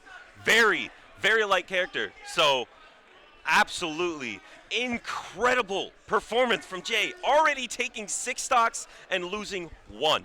The monkey with the iron dome. The monkey, strongest head in gaming. the biggest, strongest head in gaming. The ding dong. The monkey is home, and Oh it just my that's goodness. 6 stocks. That's 6 stocks, only losing 1. That is an insane ratio, taking down half of Cleveland State. On pace to clean sweep. Oh yeah, Still on 100%. pace to clean sweep. Definitely, we could see a 12 stock, or not 12 stock, but a clean sweep from Jay. What does OCV, literally an OCV, a one-character victory. Yeah. What does Cleveland State have to deal with this monkey? Like after a teammate gets 3 stocked, especially, that's when I think you would send out your most your highest level, like your top player. And then we don't know if that exactly was it for Cleveland State, but now is when you have to. As we're getting into the game here, it looks like getting into it's Yep. Colonies. We said it. Now is when you send in your best and brightest, and Colonies is very much that. One of the top youngling players in the game now. Oh yeah, Colonies, one of the top players in Ohio in general. And youngling Donkey Kong, definitely not a good matchup for Donkey Kong. Big Monkey gets hit by all the projectiles, don't know how you get in, just has to play almost perfectly to get in against this tiny child. Go for the color swap as well, the Scooby-Doo themed Donkey Kong. A deep brown. And look at night and day difference. Yeah, 100%. This is somebody that knows what Jay is trying to do. Oh yeah. And is not going to fall for any of the monkey's funny tricks. Yes, Colony's experienced player, experienced in every matchup in the game, I'm guessing at this point. And down tilt forward air, taking it. 34%. As you said, night and day performance. Instead of Jay taking with barely any, we get Colonies. Oh, and now just back to neutral. Now Jay just wants to, at this point, you've already taken 6. You have done your job, but can you take any more? Especially if you can take one off Colonies, that would be a massive statement. Yes. As now you're going to just hold through that back air. 39%, 44. Ooh, that down air almost hitting. I think that would have led into an up air, maybe killed. Do you still have those pivot grabs like you did earlier? But no, looking for a big side B. Maybe not the smartest option, but not the biggest punish for it. Hey, side B. If the side B hits, that is a big punish right there. So, and you're kind of getting down there it is. Forward air. Oh wow, monkey, big monkey, living, very big monkey, going to live there. And wow. These down Bs off stage are absolutely incredible against Donkey Kong. Did you see that hitbox? Reverse forward air. That would have. Wow. Okay. Yeah. Colonies taking both of Jay's stocks clean. But give it up. Give it up for Jay. Folks back here got to give it up for Jay. Oh yeah, 100%. That was pulling out stuff I'd never seen out of a Donkey. If that reverse forward air connected, I was gonna lose my mind. I was gonna lose my mind. Jay, the people's champ already playing Donkey Kong, and just getting tearing through. From the crowd. There was not enough reaction from the crowd. I agree. I think the crowd at the moment is mostly locked into their own teams, their own crews. Stuff. But once we get further into bracket or top cut, we'll definitely be seeing more because that is crews. I think is one of the more hype rule sets of Smash Bros. Oh, absolutely. Because everything is so explosive, and you need every stock. So every stock is more important. You said it earlier. It's a team format. It makes Smash a team game even more so than doubles. And from that, you can get team support. Like all these people that are from Michigan have their allegiances to either MSU or Oakland or what have you, or Northwood and stuff, and they'll go support their boys. But at the end of the day, when it comes to top cut, you're going to have all these seats filled of the teams that didn't make top cut rooting on their state. Oh yeah. There's definitely going to be some sides chosen, some allegiances made. They're going to draw some lines in the sand. Oh yeah, and there's going to be some bridges burned. Oh yeah. You're friends with someone on Purdue. Ooh, different state though. Yeah, they're from. They go to Indiana. They're the crossroads of America. Let's go Michigan. Come on, Michigan. Got We can say that because we're both, you know. We're both Michigan residents, yeah. but That's no why- bias. That's no why. That's why bias. I had to be the one to say the Ohio State. True. You- It can't come out of my You mouth. would combust into flames. I really would. Yeah. It's against my contract. It's And- against my. and then all the smoke alarms would go Yeah, off, and it's- the event would be it ruined. would- No, nobody wants that. We don't want Nobody that. wants that. That would ruin a bit of Riptide, and on the day when singles starts. Yeah, Like, it's come on. the biggest day. It's like Yeah. 11 o'clock. Now is when like singles are about to start getting into the thick of Yeah. it. I think singles starts at noon. Yeah. I believe the first pool, and that is I'm so excited for You're to gonna- watch everybody. You're gonna go 4-2. Oh yeah, 100%. You're going 4-2. Yep. My Make- round 2 is PK Chris. I got this. You win that. I win that. You win that. Make a big. I better see you on the Booker upset thread. Oh Or yeah. at this point, is it going to be like PTAS? What's the Riptide upset thread? But no, here we go. We're getting into it. Okay. The Dawn. The Don Dax. Dax. Yep. Dax versus Colonies. Terry versus Youngling. Yep. Another Terry getting pulled out here. Oh yeah. Terry, again, very good character in crew battles. Just explosive, can get those combos, can get those very early stocks. And once they get into like go meter, it can be very quickly become a win more situation. Oh, where yeah. if they have those go meter combos, they can just eviscerate stocks, especially on a lighter character like Youngling. But Colonies doesn't want that to happen at all. As we're already seeing the approaches with the projectiles, the Yes. fire arrow, the bomb arrows, and the boomerangs, what had you. Ooh, good uppy out of shield, catching Colony, jumping away. And very even right now. Dax, I keep saying Don. You want to say the Dawn. I want to say the Don. Dax playing around these projectiles a lot calmer than Jay did, but maybe it's because of how much smaller Terry is to Donkey Kong. The newest member of the Street Fighter 6 roster, looking true. to make the upset over the tiny child. As I say, whenever Go Meter gets on my screen, it's an even game right now. Jet Nair into power dunk, looking for down tilt. Look at Ooh. that's the And I think Colony's parried it.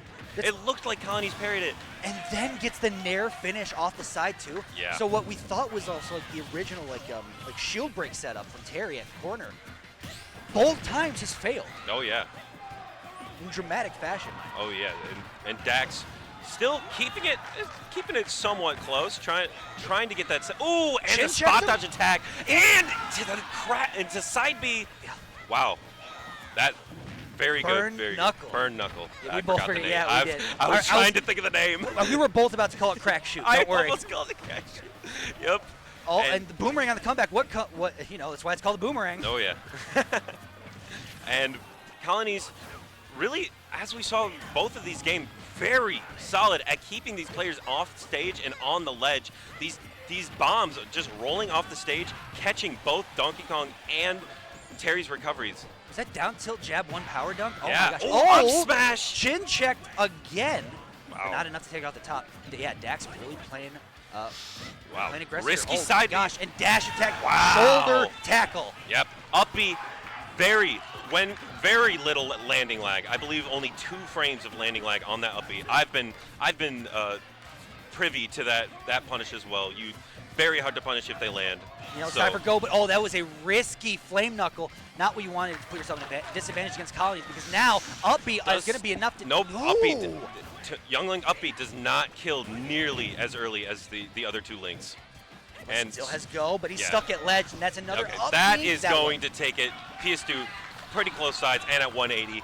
Not much you can do about that as Dax. So one stock apiece for both players. Ooh, double F tilt into side B. Good mix up on the shield. Oh my gosh. Unfortunate reverse fair. Getting it almost dropped in combo. Ooh, that Look at burn this. knuckle. These burn knuckle callouts are just. Dax is letting them swing. Yeah, Dax trying to catch Colonies jumping from ledge there, but no, missed tech as well. Doesn't miss the tech on the platform, but still finds himself in disadvantage. Has go meter online, but you got to find that one opening. Jab, you know. That's a big parry. Good parry from Colonies. Up And air. up air. Solid combo for ooh, Up air down kill tilt move. into Pogo the stick tech chase. Wow, Colonies knowing the Youngling setups and following through on what he needs to do. And knowing exactly what is the kill option there. Oh, it's yeah. like, okay, you're going to roll in on that. I'm just going to follow you with the pogo stick because you're Oh, at yeah. high enough percent. I know you got go meter. Let's not make that a non-factor. So that now, like, what, that's 5. Five to. Oh. Thank you. 7-4. Yeah. 6-4. 6-4. 6-4. Yeah, 6-4. All right. Both on the same same player in the roster. Yeah. Down the line. Yeah. But Cleveland State down 2 stocks. You got to take, but that's the thing. You got to take 1 stock off of Colonies. Yeah, no, Colony's very, very solid player. Very. And as we saw, already taking 6 stocks, or 5 stocks against. Needs 1 more to match Jay. Yeah.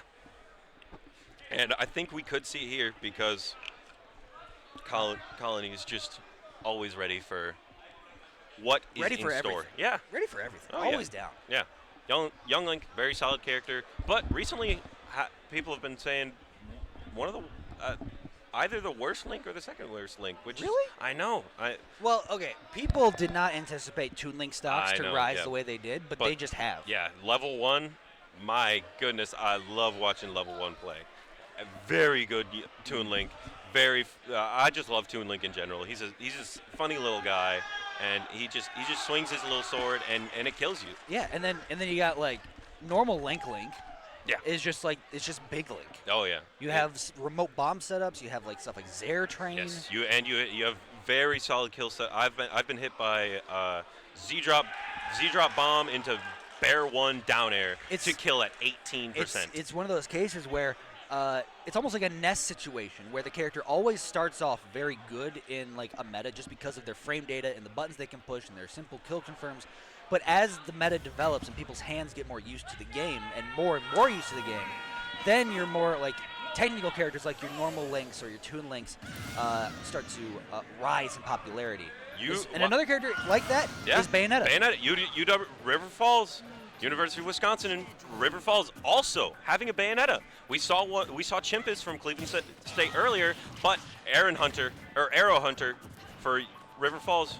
We'll see what they can do against Colonies. This is one of those other things that happens in crew battles where somebody on the other team plays the same character as your teammate. Yeah. So that's one of those cases where you know how to play against this character. Yeah, both sides know how to play against this character. I feel like that's why Jay did so good against Chimpus earlier. And now we're going to see, can Arrow Hunter have the same kind of success against Colonies? Only needs to take 1 stock, but so far down 74-17. That is definitely possible with Bayonetta. You can definitely cheese characters with Bayonetta. You have your up B into down air off stage. That could be just worth it, just to lose a stock, just to take Colonies last stock. And we could be seeing that coming out. As well as stuff, just building percent and fishing for those up tilt back airs. Yes. A common complaint from Bayonetta players is that once they're over a certain percent, they cannot kill. But we'll see if Arrow Hunter has that problem. Yep, down tilt forward air. That's taken, I think, 3 or 4 stocks at this point. Colony's just down there swiping with the little sword at the ledge. Oh, yeah. Like you're gonna run out of Legends invincibility eventually. Oh yeah, and really just always covering a lot of options too, because he throws out that boomerang first, and then he starts swinging. Oh, Arrow Hunter starting to a little bit of spaghetti, not finding the openings that they're looking for. Is Colonies again finds another grab. It's neutral win after neutral win for Colonies right now. Oh yeah, just getting a lot of these grabs. Ooh, falling up air. Oh and my God! Down smash! Arrow Hunter's like, Colonies is upset, throwing up his hands. Little mad coming off the stage. Upset. He's like Arrow Hunter with this. Arrow Hunter is smiles. Smug. Give that little smug smile. smile. He's like, what are you doing down there, Colonies? What are you doing? I got a little boot for you. Ooh. And Arrow Hunters, wow. Stop. Now up. Now. Only 3 stocks left for Cleveland State.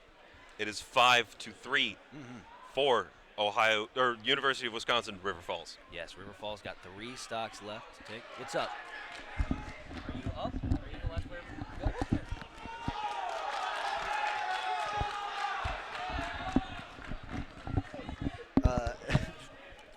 Why do people think we work here? I don't know. We're not TOs. We talk. We yap for a living. There's a camera here. We're talking, and you're just gonna stand right here and be like, check it.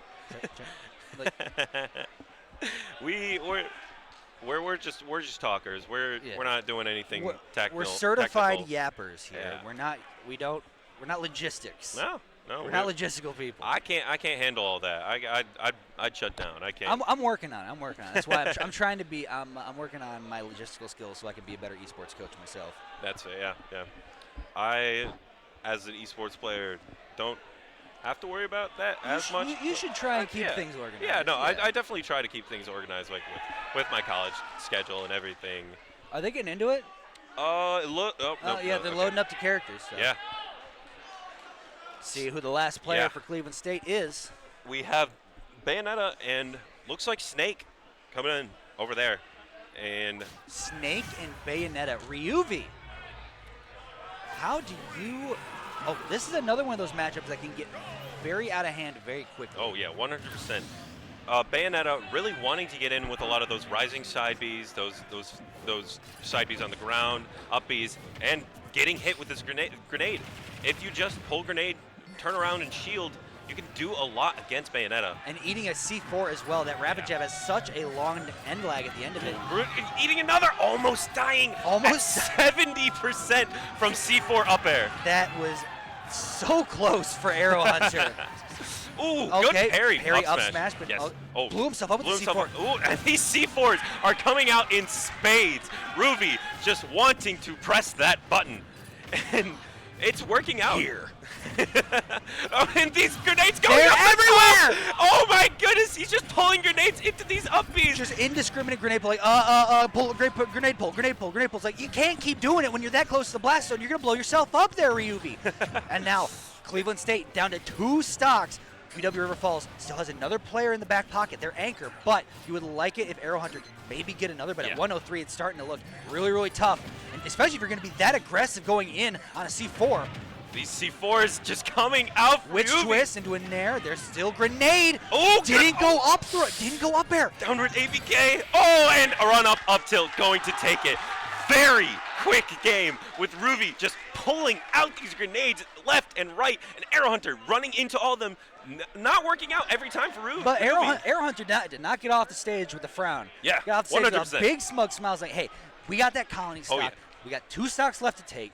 Go get it. And now let's see who is the last line, the last member of UWRF. We'll see. That doesn't look. It's these 4-letter acronym schools I know. that always get me. I know. There's so many, and there's so many U's. UWRF. University of whatever, and there's a lot of stuff happening. We'll see who they send up against. Nanuka. Okay. We'll see what characters we have to deal with this Snake. Snake, very solid character. I think this Snake is top 5 in the game. I mean, when you look at players like Hurt and who's here, is making that case even more solid that, yes, Snake is like top 3, top 5. Yeah. I believe Snake is either 3rd or 4th best character in the game. That is my just side of the brawl. argument. The brawl strength remains. Oh yeah, the strength and brawl remains. Snake, Diddy Kong, Snake and Diddy Kong, just all 3 games they've been in, just very solid picks. Remember when Diddy had 2 bananas? I do remember when Diddy had 2. Bring it back. Give me 2 bananas. No, you had an infinite. You don't get an infinite. I don't have an infinite. They patched it. Ooh, Kazuya. Ooh, Kazuya Mishima. Very, very scary character in Cruz because I'm surprised it took us this long to see one. I agree. Kazuya he just takes stocks. We've seen the likes of Suspect from MSU. Oh yeah. Himself well known for just 12 stocking schools. Yeah. Known to do that. Just that. And start up the electric engine. into Goes for back air. airs. I think that back air might have killed back air. Very strong option for a character that is known for his ground game. Above 90 certainly will, and look at that like 14, what was that, like 17 damage on an up air? Oh yeah, and it's the fastest up air in the game. Oh my gosh, why? Yeah, I know. It's But Mishima. he does have the slowest jump squat in the game. Oh, he's got that one. Yeah, that one. Yes. He's got that going. I'm surprised at this point Nanuka doesn't just run up, down smash at ledge. I'm feeling a run-up dragon uppercut. I've been seeing that from Michigan Kazuya recently. Poison Jam, actually part of, goes to Oakland University. Dragon uppercut, very strong move, kills at around 80%. Oh, Forward air into grenade. your killing own me. grenade was your Wow. undoing. You thought it would save your DI, but alas, it only made it worse. Oh, yeah. That Up up air tilt. just barely missing. But you're in between two Ooh. grenades. There you go. But you got to start up the engine again. Up tilt. And now he has Rage Drive. So if Kazuya just does a little bit more percent, that move could just kick. And Just Rage Drives just through it. Takes the 30% and goes with it. That's always just a solid option. Would have had to eat an up smash. Oh, yeah. But so just goes right through it. Oof. And Back air, and now- Ryuvi really doesn't know what to do about this Kazuya because with Oh, okay, but yeah, that's punish the a grab. C4s. They're coming out. But with Arrow Hunter was just running into a lot of the grenades, so Ryuvi would kind of just throw out more grenades, but Nanaka really playing a lot more carefully around the explosions that Snake has. There it is. And up B. Electric up B going to take it. UW River Falls taking it over Cleveland State. Wow. And that is just a game of look at the carries from UW River Falls. This hot start from Jay on the DK Yeah, if just Jay- set them up for success. Yeah, if Jay hadn't taken 6 stocks right off the bat, I don't know where UW River Falls would be because it was so close. They probably lose by like 3 Yeah, stocks. because then Colonies took 6 stocks as well. So it's just, and you have to answer back, and who can stay that solid the longest. Yes, So for sure. great And- job from UW River Falls to oh, move yeah, on. Great job from both. Cleveland State, after going down 6 to Like 3 6 to unanswered- 11, Yeah. they still brought it back to make it 2-0. So, very solid job from both teams. Excellent match. And I don't know if we're going to be taking a quick break. How are we doing? We waiting? We going to vamp? Take a quick break? We'll take a quick break. We'll be right back with more Collegiate Cruise. Don't go anywhere. Sweet.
Is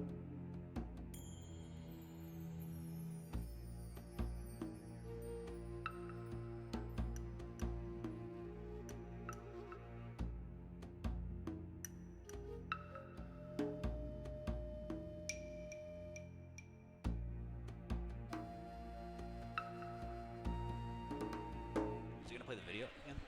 No. Oh no, he's not gonna play the video. We're back. Hey folks, it's me, Maximus, again with more Zamo. How you doing? I'm doing great. This is one of my first time commentating at a bigger event. Brother, we're both commentating at a P tier. We are commentating at a P tier. There's no lie in that statement. Yeah, no. The only thing I've commentated at is local MSU tournaments and stuff like that. Dude only commentates locals, and then when a P tier comes a call in, yeah, just why not? maybe Just I'll slide on in there. We'll see if they'll have me. If they will. But up and coming, I think. Oh, we got a heater up next. We got a heater on the way for. I think we have Northwood versus LTU. Yep, Lubbock Christian University versus Northwood University. Absolutely incredible. No, if you know Northwood, you know they are the school of really solid wacky characters. Yes, they have So Good Pop, one of the best Wii Fit trainers. Jeja, probably the best, if not the best Kirby in the world. Yep. Kopel, one of the best K. Rool players in the world. Frostbite plays Roy. Normal, but is from North Carolina. So not. And then Springy L, Sonic player. I always forget about Springy. Yes. I always forget about Springy. I know. I was reminded of it today recently. So I'm and another Sonic main that I would say has a Sonic themed tag. Yeah, Springy. Yeah, they're all connected somehow. And then Carnegie Mellon, Spritzy. I know Danny is on that team as well. Yes, Spritzy, Danny. Spritzy, one of the best Toon Links in the world. We were talking about Toon Link earlier. Mm-hmm. Danny, one of the best Wolves in the world. And I think one more notable player that I forgot. Let's see here. Lubbock. Spritzy. Oh, Osh9. Osh9. How could we forget Osh9? How could we forget Osh9? Crazy. Me Brawler player. Yeah, Me Brawler player. MSU was looking to. Came to MSU for a little bit. Yeah, he did. He entered a tournament, entered Legends 3 MSU tournament. That was MSU Invitational, and did very solid player. Just taking these stocks at insanely early percents. Just as a character, Me Brawler can cause some frustration. That's for sure. Especially in a crew battle event like this, where we saw already in previous sets of people just making stocks disappear in an instant off one mistake. That is Me Brawler's game. Really, if you hit one down throw, one down up throw, tilt, up B, yeah, up B strings, you name it. If you let Me Brawler go to any stage with a low ceiling, you will be dying around 50%. Yep. Or you will get grabbed. You will get down throw up beat, and you're gonna lose a stock. Yeah, and Spritzy, Spritzy playing Toon Link, very just good kill power, good with these slow projectiles and a fast run speed, allowing you to just approach very safely with all of your just throwing out hitboxes, throwing out disjoints, everything like that. And then Wolf, again, solid character, just really allowing you to kind of just do a lot of whatever, just can get away with a lot and I get you. But then character of all trades. But then Northwood is just a. What else can you really say about? I know Northwood? It's like the Bizarro world. Oh. They're the Monstars that just show up. They're like, hey, it's Northwood time. You're gonna have to fight a Kirby and a Wii Fit trainer and a K. Rool, and all of them are some of the best in the country at those characters. So prepare to get it is team matchup check, really. Oh yeah, they really are team matchup check. And Jeja just. You say that very funny. I say Jeja. Is it J? I've always said Jeja. It could be Jeja. It probably is Jeja. I've heard that more. I just say Jeja. I do know that's how because in other languages they say their lol is different. Like that's where Kek comes from. It's just I think it's just another language's version of lol. And in Mexico it's ja. Yeah. Okay. Yeah. Is Nort? It looks like starting Danny. versus wait, are we- SGP.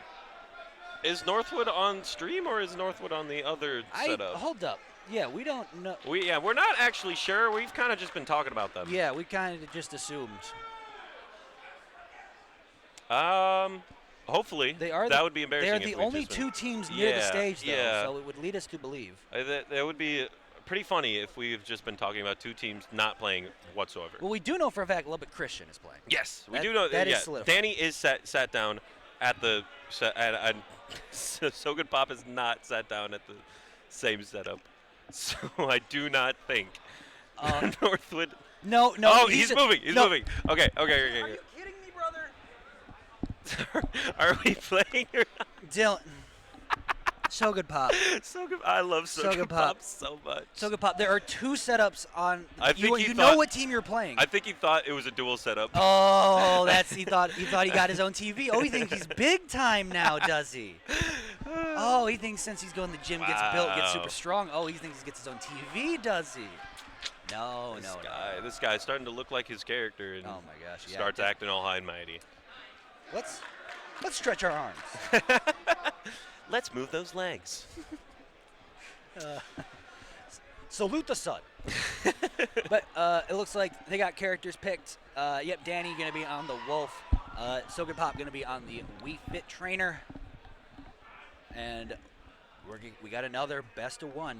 I'm not sure how We Fit deals with Wolf things. I think for these two players specifically, it's less of a character matchup and more a player-based matchup. How does So Good Pop play against Danny? Because these are two very high-level Oh, yeah. Midwest players. So Good Pop been in the Midwest for quite a Yes. bit at this point. Yes. I know these two have probably most certainly crossed paths at some large Midwest event or another. I think so. And so how do these two play against each other? And we're going to find out right here, right now. So Good Pop I coming hate out Copel. with Don't we all? slander against his own teammate. Don't we all? Don't worry. Copel is a wonderful player. Very, very happy person. But you see, this is the kind of game. You see the kind of game plan that Danny wants to start early. Is not let So Good Pop get the deep breathing. Yes. Deep breathing is So Good Pop's go meter. It's if you have that, you are swinging, you are doing damage, you're getting your combos, you have so much speed, and So Good Pop knows how to use deep breathing. Gets very run well. up, reverse, up tilt. But there goes deep breathing. There was the first deep breathing. So it's going to be harder and harder for So Good Pop to get it as the stocks go on, just because the circle gets bigger. Yeah. And Danny does a great job of, as soon as he sees that larger circle appear, he's putting some kind of pressure on So Good Pop. He's lasering, he's trying to forward, he's getting in for a grab, trying to deal with the berry, but what a mash. Wow, very good match from Danny. This berry, the jab berry, not very good, but it does cause some stress. Ooh, forward tilt, very strong option from Parries the wolf flash. parry into into F tilt and gets deep breathing. So very good start for So Good Pop, taking first stock. Had a really good setup too with Danny on the platform, but couldn't get the right, just too little height on that soccer ball. Yeah. Couldn't get it on the platform to complete the string. Reverse forward air, actually having the spike hitbox, very. We Fit, known for having silly hitboxes. And also, So Good Pop doing a very good job of utilizing the air momentum difference when you go into deep breathing. And Yeah. like when he's really high up in the air, uses it to just sort of air stall and like because knowing Danny's weight and the ability of how Wolf can jump, can't really contest up that high. Yeah, So it and just gets So Good Pop is kind of running away with it now. Now just playing the So Good Pop game of like I'm just gonna get my Yeah. space. Oh, yeah. I'm gonna throw projectiles. You're gonna- Soccer ball, sun salutation, these just keeping this Wolf out, really. And another really solid mash on that berry. And I think at this point, So Good Pop seems to be using the deep breathing charge as a bait to get Danny to approach. Oh yeah, what started off as like wanting Ooh, to sun keep- salutation, taking two, So Good Pop taking 2 stocks before Danny can take even 1. Oh, when you saw the back air was starting to come out, and look at that spacing on that Ooh, up smash, okay, but yep. the second time Yep. we'll do it. Up smash, very little end lag into spot dodge, and doing another up smash. Yes, Coble is in fact on Northwood. Yes. And so Copel and Soga Pop, very good friends. I believe they're static double partners. So I think one has I hate SGP. yeah, the other has I I'm hate guessing Copel. we're going to see a tag that says I hate SGP. If we get to Copel, you never know. but I Yeah, would we'll never. assume We so. could see Soga Pop just absolutely sweep. As we're seeing right now, he's doing incredibly against one of Lubbock Christian's best players, Danny. But Danny's also very, very solid. Such a solid player that when he gets that opening, he can really just string moves together. Like we're seeing right now, these up airs, forward air off the top. Already at 117 on second stop for So Good. Ooh, that side B spike.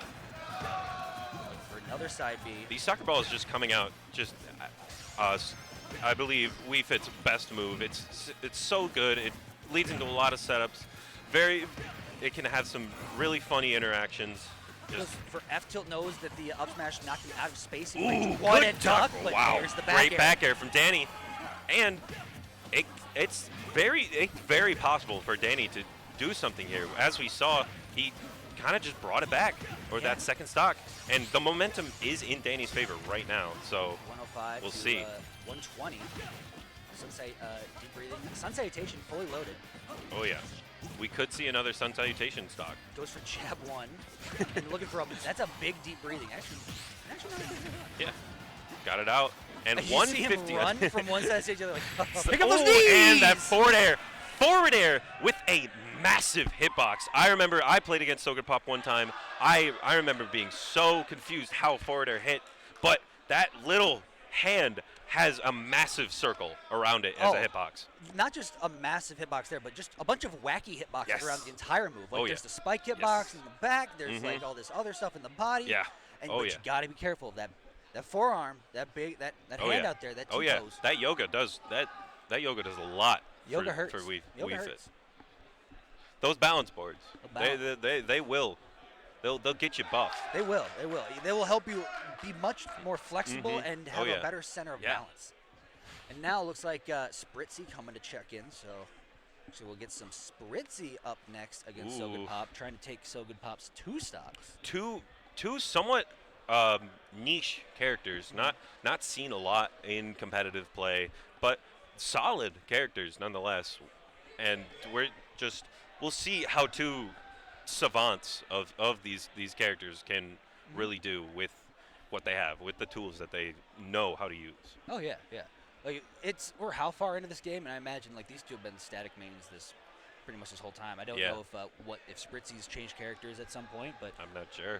Most certainly So Good Pop stayed with the Wii Fit trainer. So two of them starting to get loaded in, and once again somebody didn't disconnect their Pro Controller. Oh, whamp, whamp.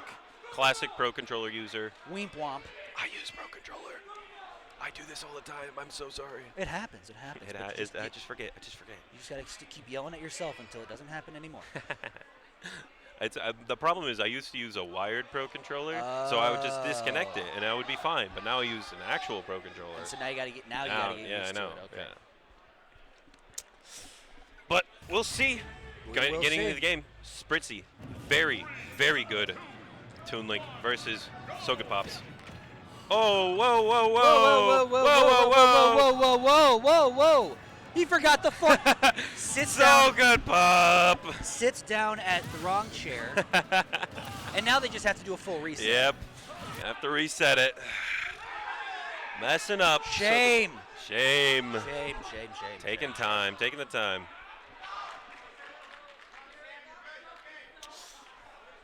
Something happened on Sidestream 2 on MS or esports at MSU 2. Yep, looks like we got Ohio State versus, I want to say, is that, Manchester. Manchester, yeah. They going to reset?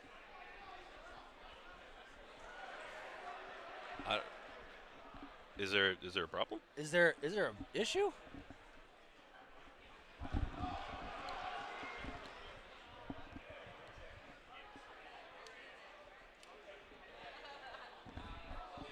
They might be enforcing a stock take. Really? Maybe. Okay, never mind. Well, he already has. No, we're good. We're good. They're gonna keep playing. They're gonna play through it. And so they're loading in here. They're ready to get going. Hey, there's the stock taken from All right. Northwood. Yep. So good. On his last stock, we'll see if he can take one from Spritzy and not leave Northwood with an even game, and Yeah. try to capitalize what he did to beat Danny. He wants to keep this advantage going. Wants to keep the lead. Yeah. Obviously. It's the most important part. Ooh, wow, that bomb bouncing off the shield and blocking Sun Salutation. That bomb being a hurt box really messes with a lot of projectiles. Ooh, yep, and there you go. See I believe is that Nair from Yes. yeah. Yeah.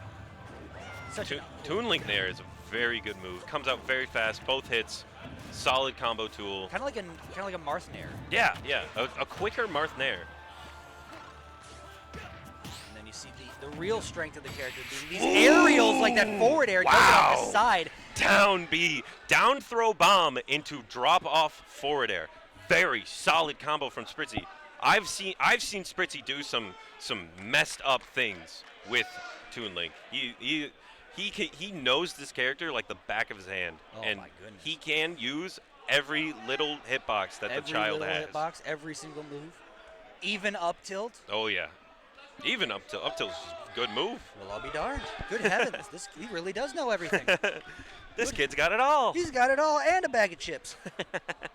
So, trying to see who's coming up next. I think this is this Frostbite? I believe it's Frostbite. That's a face I haven't seen in a long time. I know, it's been a bit since I've seen Frostbite. So we got I believe gonna be Roy. Probably going to be a Roy versus a Toon Link. We got a sword fight. Yeah.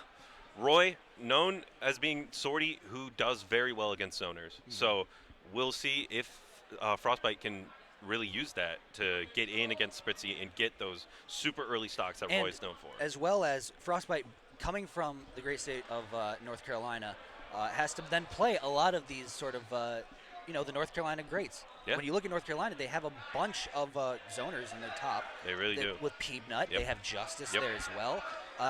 Even players like Key, mind you, Key plays Ridley, but plays it more Yeah. like a zoner, Oh, like yeah. a spaced Yeah. thing. Yeah. So, I've always said Ridley is a swordy, but instead of a sword, it's just a tail. So Frostbite has seen it all, played it all, and faced a lot of zoners. Yep. The Roy is coming out. The So rise to the ranks. we will see how he deals with this Toon Link. Yep, all tied up, 9 stocks apiece. No need for a taunt starter. It's all even. They're getting right on into Ooh, it. And the wow, Spritzy. 58% immediately from Spritzy. And Toon Link with the original Sephiroth down air. Take it. Ooh, And wow. That- 0 to death. My goodness. 0, completely no percent answered. And still, Frostbite unable to touch Spritzy. And That- it's another 22, and the percent is just climbing. It's starting to all kind of unravel in a sense here for Northwood. It's Frostbite. Has to kind of bet the farm and go for a big down air. That down air would have evened it up, and if it had hit, and that would have been huge for Northwood. And then that stage carry with just like dash attacks and down tilts already has Frostbite up to 60% again. Oh yeah. Looking for Wow, this coverage, these frame traps from Spritzy. Ooh, we almost saw another bomb down air. Oh, Ooh, looking almost. for little wave bounce action. Has to just. Now, how do you get back on stage here against this Toon Link? He's just throwing out these projectiles. Forward air again. Wow, wave bounce boomerang into forward air. Just such a strong move. Spritzy just coming out with these bombs, these projectiles, not allowing Frostbite to do anything. Love it, Christian taking a lead here, and now Spritzy has to go pretty deep. Good parry, but bomb from ledge, and now has Spritzy back in advantage. This Spritzy holding onto these bombs in such a way that he'll always be protected, even if he throws out a somewhat unsafe move. Another boomerang forward air. Oh Doesn't my do it off the goodness. side just yet. Doesn't. 95. Oh, but you gotta take, if you're Frostbite, you gotta try and take something, but it's tilt, up. up air. Spritzy took 4 stocks unanswered. Wow. Unanswered. My goodness. And a 3 stock on Frostbite of all people, too. The person we were saying was like, oh, plays a Roy, good against zoners. Yeah. And then Spritzy completely invalidates the argument. It's like, good against zoners, you say? Absolutely. Well, let me show you how I play Yeah. Jumbo. Absolutely incredible performance from Spritzy. We'll see what options Northwood has here. I think the 2 players they would want to send in here are Copel or Jeja, and I'm not sure what either of those characters does against a player and a character. that like Spritzy and Toon Link. Yeah, it's what does a Kirby do against Toon Link? Obviously, you can inhale bombs and stuff, but we know J-Jaw is like does J-Jaw things. But we're gonna find out that maybe later. But it's Copel that's sitting down right now, Ooh. so we get some K-Rool action. Copel does have the reflector, does have 2 projectiles, and one of those with super armor. So Copel, very good at dealing with zoning, and has been Michigan PR before. Very solid player. Very, very solid player, as well as the Joy-Con menace. Oh yeah. Because it plays with dual Joy-Cons in the little controller thing. Yeah, Copel, known Joy-Con user. Known Joy-Con user. I don't know how he does it, but he's rocking the Joy-Con. World famous Joy-Con menace. Oh yeah, with the K-Rool, always ready. Always ready, always prepared. The belly armor is always there. And here we go, Spritzy versus Copel. Copel looking to knock out Spritzy and get his team back on track. So far, still down 3. Now Northwood down 3 stocks to Lubbock Christian. Immediately starting out with losing one of their best players, Danny, to Sogapop, but Spritzy just annihilating the rest of a lot of Northwood. Taking out all of Frostbite, 3 stocks. And now it's Copel's turn to turn the tables on Lubbock Christian. There you go. Good. Little blunderbuss, gets the crown off stage. Let's get the ball. Oh, there's a spike down air from Copel. You think you can just do the smash for hover under, then just recover up? No. Copel's right there with 2 big crocodile feet to stomp you into oblivion. Showing why they preferred to send in Copel against Toon Link to Jeja. Copel seeming to know the matchup very well. Don't know how, but at this point now, it's Northwood trying to do like mental damage and a mental stack on Lubbock Christian, and that's what Copel and J-Jaw are so good at doing. They're the brothers of destruction of the mental game. Oh, and I think that might be it. Yep, that's Does pineapple. Oh, okay, the bomb's not going to save him. No, bomb does come out, but doesn't save him. Wow, Copel, after his team lost 4 stocks almost immediately to Spritzy, taking 2. There's a B reverse. Spritzy. Here you go, up B doesn't do it. But now just dropping bombs, carpet bombing off the stage. Run up and just, Spritzy was going to throw out some kind of panic option. So he's like, I didn't feel the grab there, but here comes Crown. Copel, reversal. Copel loves this K-Rool forward air. K-Rool forward air has not a lot of landing lag. Very solid move. Does a lot of damage. Down smash. Oh my goodness! What a crazy spot dodge. Wow. And the Nair covering the landing. Super armor. Very good. Ooh, hit by his own bomb. Has to be so careful of Crown that he has to hold on his own bomb and eat it. Oh, and there's another drop kick like Marty Jannetty. Wow, Copel to blunderbuss Crown. He's just keeping Spritzy out. He's just walking Spritzy across the stage into disadvantage while he's still at 180. Okay. Oh, but it's going to be forward tilt at ledge. Forward tilt. Very solid move at ledge. You can press that button a lot of time. Oh, no! Copel down airing off stage. Cage's own Disaster. stocks. Disaster for Northwood. Fast falling. That's so and the spot dodge down smash. Copel is so laughing at himself. There's no happiness. There's no pride in that down smash. That was a down smash put in pure shame. That is so unfortunate. It is. Wow. My goodness. You hate to see it. Yeah, you really do. If you're the rest of Northwood sitting on a bench, if you're J-Jaw, you're like, you brother, come on. What are you doing there? Yeah, a little bit of disappointment, a little bit of sadness, but we saw Copel played insanely well against Spritzy. Yes. He can still just stay in, and even with his 1 stock, we can see Copel cook with the K-Rool.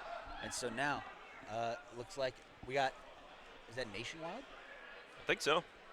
Coming up? Yeah. I hope I read like that name correctly. Ooh. Wow, another insanely good matchup going on right now. MSU versus Stony Brook.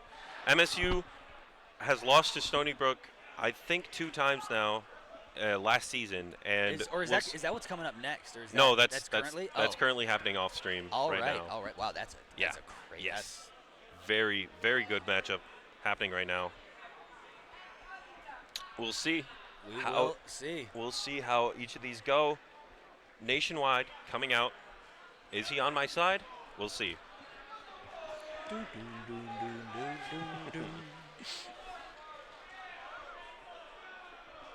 Nationwide has to fight a croc. I'm not sure who Nationwide plays. Yeah, this is something we're going to learn in real time. Yeah, We were yeah. able to find, through our research, we were luckily able to find a lot of the characters that these players play, but not all of them. Bowser Jr. Woo! So This is just this is a matchup. yeah, of wacky. no. This is wacky. Lubbock Christian is just the They're- same as Northwood. It's the Northwood of the South. Wow. They get one normal character. Yeah. Like for Northwood, it's Roy. Roy. For Lubbock Christian, it's Wolf. And then the rest of just like oddballs. Wow. So We'll see. Does Copel know how to play against Bowser Jr.? How Not a do- lot in Michigan, and there's I can name a couple, but not sure has if Copel has ever the played matchup. Zap? Yeah. We'll see if I gotta. Copel I'm knows. trying to remember other Bowser Jr. names. I mean, there's Yoda Cage. Yoda I should have said Kage. Yoda Cage the first time. There's two in Michigan, Shrek and Lance, very solid Bowser Juniors, but I'm not sure if they've ever played because Yeah. neither of those players really go to a lot of tournaments.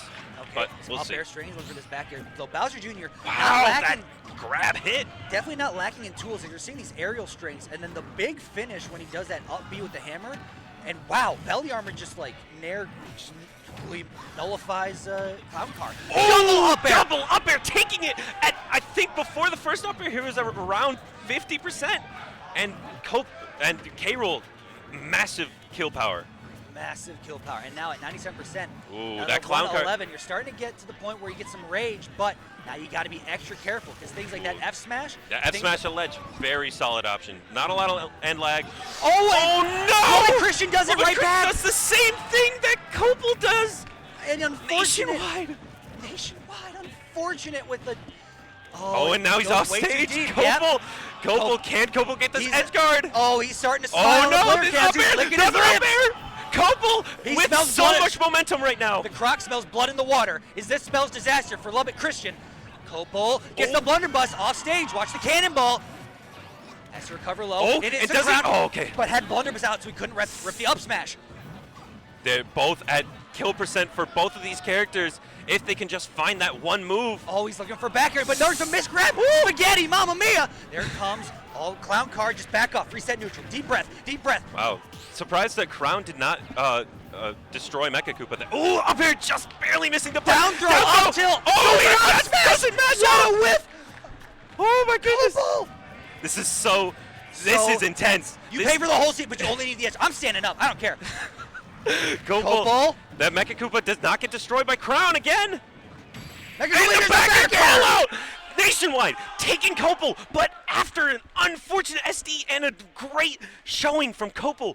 So now we have to see, can Jaja take 4 stocks from Lubbock Christian? Has to take one from Nationwide. Nationwide has already pretty much shown his entire hand with having to survive and get that last stock off of Copel.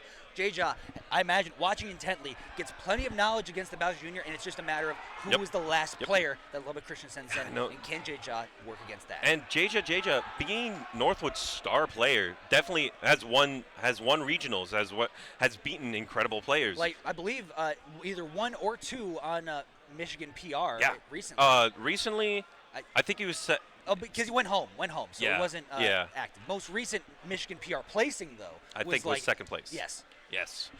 And Anthony first, suspect third, I believe, around that. And we'll see, but I think Lubbock Christian sent out both of their star players with Danny and Spritzy. Yeah. But coming up next, I think we have you said the player earlier. Yes, Jaja. No, on Lubbock Christian. I should know this. I know. We should know this. We should know We this. should know this. We should be better than this. We should be better than this. What? Yeah. No, the last player on Lubbock Christian. The last player of Lubbock Christian, we don't know. Or can't remember. You said Phone it time. earlier, man. Phone time. What? Osh 9. How do we keep forgetting about Osh 9? Yeah, we keep forgetting about Osh How 9. do we keep forgetting about We just That's saw- failure on your part. Yeah, more that's than on me. my, that's on me. Yeah, that's definitely on me. You hung out with him more I recently. did. I had a few conversations with him. Very cool dude. Very fun.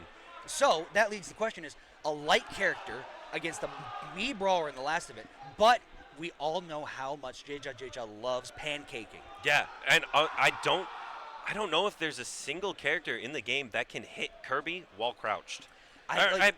Maybe short characters, but I don't Is think. there a better question? Is there a character that can grab Kirby when he's crouched? That's what I meant. I meant grab, because that is the main opening that Osh9 is going to want. I think maybe up tilt can hit Kirby crouched, but also we can't talk about Osh9 when Nationwide is still in. We can't put the cart before the horse here. We folks. cannot. We can't into put the this clown cart before the little turtle. Bowser Jr. Yeah. Before the little Koopa kid. Oh yeah. We'll see. JJ, and off the stage, and we'll see how it starts. The taunt. I didn't know Bowser. Did they ever mention Bowser Jr. can actually breathe fire like his dad? No. Because it's one of his taunts. I know it is. It's pretty cool. I know it is pretty cool. But it makes sense too. Yeah. Oh, okay. Mecha Koopa's coming off the start, looking to Oh yeah. start a slower game plan off the rip because you're only working with one stock. You don't want to run up immediately. But there is Ooh, the the trip. JJ is a trip merchant. He's going to Oh, run yeah. up, go for down tilt until he gets that trip, and then it's off to the races. Things like these up tilts, run up, reverse up tilt. Another thing he's very, very strong at. And JJ's Kirby combos are on lock. If he hits one Look at that. Kirby tilt, he will be getting a good 30% at least. On top of just strong neutral, which you need to have to play a character like Kirby. Yeah. Just waiting for Nationwide to having a reaction on Yes. platform. JJ, some of the biggest. Someone's popping off insanely hard Looks like right now. Looks like Oakland. I think Oh Oakland's yes, popping off. Oakland, definitely. Oakland's popping off right now. And we'll see. Oakland actually really unfortunate this weekend, losing their star player. Yeah, it doesn't have Anthony Isn't Cool. Anthony Isn't Cool isn't here. He's sick. Had a fever of 103. Very unfortunate circumstance for them. But back to the match. JJ. More can be discussed later on Yeah. that fact when we get Oakland on screen. But JJ, all right. wow. Yeah. Really just solid Playing gameplay. a slower game plan, knowing like, hey, I can take my time with this. Oh yeah. It's something he's more than capable of Ooh, doing. and It's like a back air. Gonna kill. Kirby back air. Insanely strong. Oh, it's a jump scare. It put is. I put it up there with I like to call Bowser back air like the stump kicker. Yep. Because it's just like And you die insanely early, and it comes out insanely fast. Kirby's the stump kicker junior. It's really yeah. fast, jump scares you, comes out of nowhere, and takes your stock. So Mhm. the stage is set in this best of one format. You have a Kirby versus a Mii brawler to determine who makes it to winners round 5. I want to say still four, I think. winners round 4. I want to say still undefeated. Yeah. Yes. They're at that tie in the list. I want to say that then yes, Northwood and then these are 2 undefeated teams so far. Mm-hmm. We will see.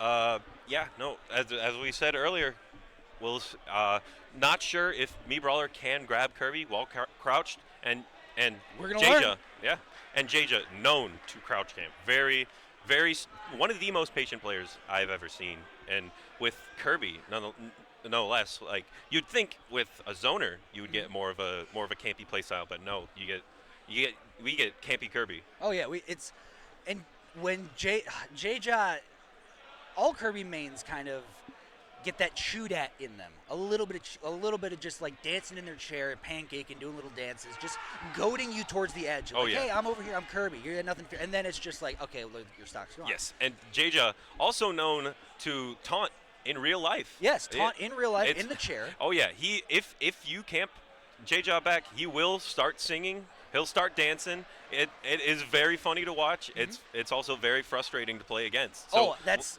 like I said earlier. The mental game. They stack the mental game in their back half. Oh, yes. So Oh, yes. when you have to deal with Copel being Copel and then JJ being JJ back to back. Yeah, exactly. It's rough. That's rough. It is a trip. You have to have for a sure. mind of steel in order to survive. Oh yeah. Or be able to see through the fog of their trickery. Yeah.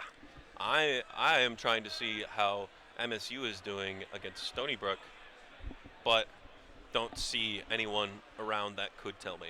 Neither do I. Yeah. We'll see. We'll see. We'll see later. Looks Here like go. we are getting into the game. Jaja versus Osh9. 1-3-3-2 for Osh9 and the classic Osh9. Oh yeah, I believe that. Yeah, shot put, thrupper, flip jump, and the burning sidekick. I Okay. believe is Osh9's loadout. Sounds Oh no, good. it's Nope, it's suplex. Yep, suplex. Suplex also a very good move. Does 20% each time, and it can combo into, or it can lead into a frame trap with grab. But You saw right there. J-Jaw gets one trip and it's already like Oh, yeah. 98% Yeah, yeah. untouched. we'll see. 108 and still going. Oh, Finally, yeah. it's going to be a dash attack, and Osh9 going to get some points on the board, some damage Yeah. in the game. Not enough people talk about me Brawler Nair. That move is frame 3. It leads into up tilt. It leads into grab. It is an incredible move. It's something I've said for a very long time. If you're playing Fox and you're struggling to kill with Fox, just play me Brawler. Yeah, because And you're me Brawler will kill. If you're dying way too early with Fox, play me Brawler. Mhm. It's like all this stuff just points to me Brawler. That might be it. It is. Ah, 78%. Yep. Up That's- tilt, up air, up B. That is true, and it will kill on PS2 because of the low ceilings. And Nair will gonna also take it. do it off the wow. top. Wow. Jaja immediately evening it up after Osh9 taking it incredibly early stock. It's we were talking about this being an explosive matchup, and this is exactly why. Kirby yeah. being such a lightweight, any of those up B strings that just happen to catch J-Jaw will more than likely kill above 50%. Oh, yeah. And J-Jaw just has to do his thing here with these back airs and another clean 80%. Oh, Jeez. almost punishing it. And you see already Osh9 looking for that one up tilt. Yep. Still Nair, but no, J-Jaw's not falling And for any forward air tricks. 1 into down smash. Wow. Jaja knows Kirby combos like the back of his hand. Knows- He's ready for anything with Kirby, and now ready to stall, ledge stall. He's And at ledge, yeah. He's just like, I'm chill. I'm chilling. What's up? He's ready. What's He wants this suck and cuck. What's he up? really wants it. Wants to take him below the blast and wants to take him on a ride. And Alright. with the They want to take him for I a think that's ride. it. Oh no, he missed the foot. And the down air. Wow, Osh9 reversing Jaja with the trying to. Oh my gosh, but Osh9 nothing. was like, hey, I know what you're trying to do, but no, not today. You're going to eat, here's a taste of your own medicine. So now, here we go. Another stand-up case. Last stock situation between these two, J-Jaw, Osh9. Lubbock, Oh, Texas. no jump off Winner stage. stays Okay, undefeated good. in the Riptide Collegiate Cruise Invitational. J-Jaw goes way deep. Oh yeah. But now just does retreats not the platform. want to deal with being near the platform against Osh9 because immediately we saw it first stock. Osh9 up tilt. Oh, he misses the grab. I think that would have been it if he hit It the would have grab. been the grab. Oh my Would've been goodness. it. Jaja forward. Wow, dash back forward smash. Goes for, Oh my goodness. oh my god, gotta be so careful Another off stage forward against smash. Osh9. Oh, smash Jaja in, does Jaja. it. Northwood Wow, wins. Jaja does it against Osh9. Wow. Northwood, the 6th or 8th seed, I think, against the 4th seed, Lubbock Christian, Wins. taking it. And moving and still remaining undefeated Wow. in this format. Incredible performance from Ooh-wee. Northwood. Oh my Oh gosh. my! Even with that, such an unfortunate stock with Kopel, accidentally taking his own did stock. we stand up and mess up the camera? Oh, Uh-oh. But yeah, no, Uh-oh. that's Yeah. sorry to kill the moment there. Oh, but yeah. yeah, it's like all that pressure at the very end, getting reversed when you like thought you had it with the neutral B off stage. Yeah. Then to a last stock and then boom, right when you need that up smash, just rips it. yeah, ducking under the F tilt and getting a zoom. Okay, we're back. Yeah, ducking under that Me Brawler F tilt into an up smash. Jaja, knowing how small his character is and how to work around how little everyone else knows, that Michigan has gone through the Kirby gauntlet. Absolutely. We've learned how annoying this character can be. But a lot of other states, not so much. They don't know. They don't know. They don't know. They don't know the scrolls. But with that, folks, we're going to take a short, quick break. Zamo's going to hop off. I'm going to stick with you. We're going to be joined by somebody brand new. She's sitting right behind us. It's Lyric. So don't go anywhere. Zamo's got to go play. I do.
All right, folks, we are back for more collegiate crew battle here at Riptide 2024. Riptide, yes. Yeah, I almost said because there's a player actually on George Mason whose name is Ripcord, and that's where I got confused. Ooh. I am Max, who's still here, joined by the legendary Lyric for take us for these next 2 hours of collegiate crew battles.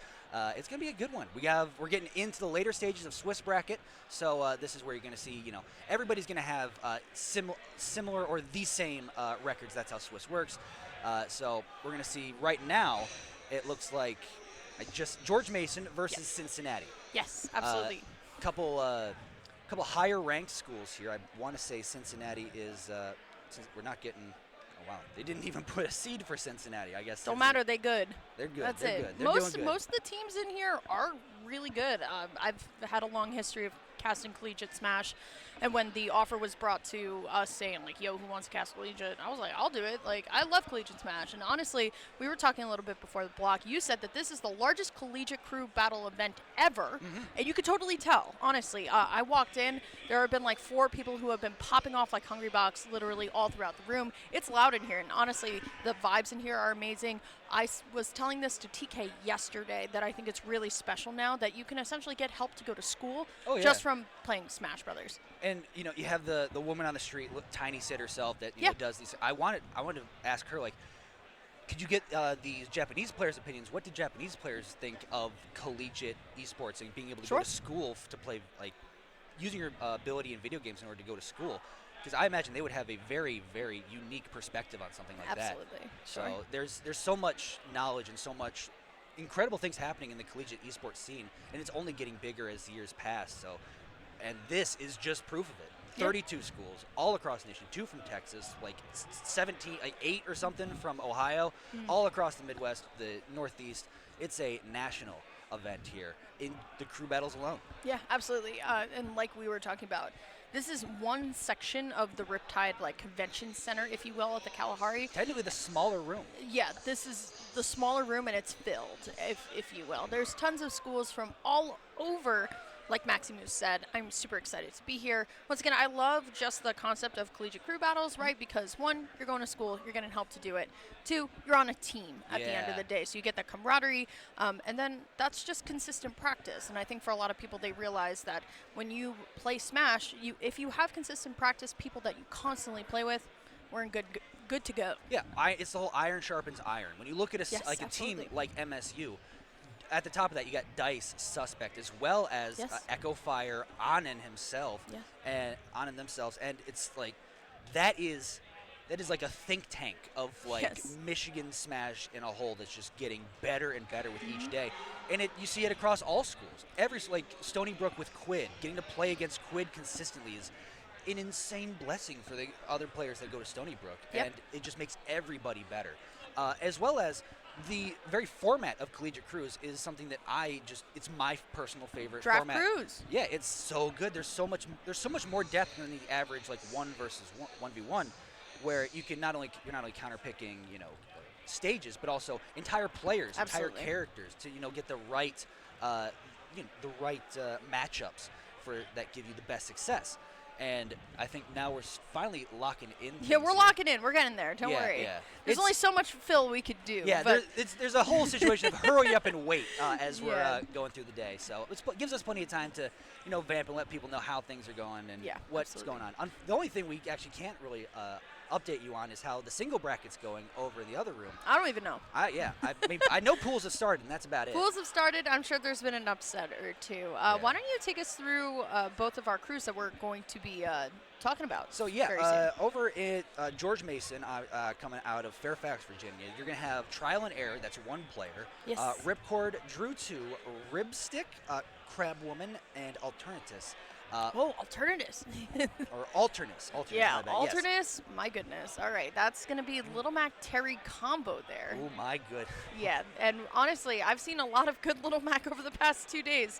Not a character that I would expect to be seeing at Yeah, we're reaching that point where it's the lesser-known characters, like we just saw in the last match. Brawler Kirby. Brawler Kirby, Toon Link with Spritzy, Jaja on obviously Kirby. There's so good pop. It was just it was funny because it was like they were mirror images of each other. Yeah. They had one normal character and then just a bunch of goofballs that were Yeah. also so It's high usually level. how it works here. And then the other team facing George Mason, Cincinnati, we're going to have Ati, True Dingus, Slate, Hubin, and Prefrontal Leucotomy.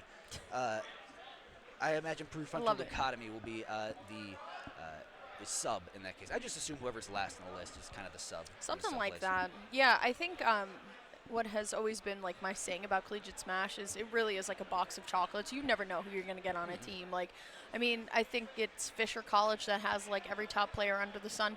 And then it's just, you know, as you were talking about George Mason, it was like, oh, Alternus is there. Oh, I know Alternus, really good player from this region. Like, and I think that's the beautiful thing about Collegiate Smash, because I do think Smash in general, especially Ultimate, does cater to the younger half of the community. So like this college, like age in general, and you can definitely tell because once again, this room is packed. Like I walked in here, I was not expecting it. So it looks like we're finally having our players sit down. People are super, and okay, I don't believe I think it's a case where I've heard from a couple colleges around here that they didn't get jerseys in time, so they've had to wear other esports jerseys. So that says so it says Stay Boy, but Stay Boy is a Call of Duty player and not a George Mason Smash player. I love it.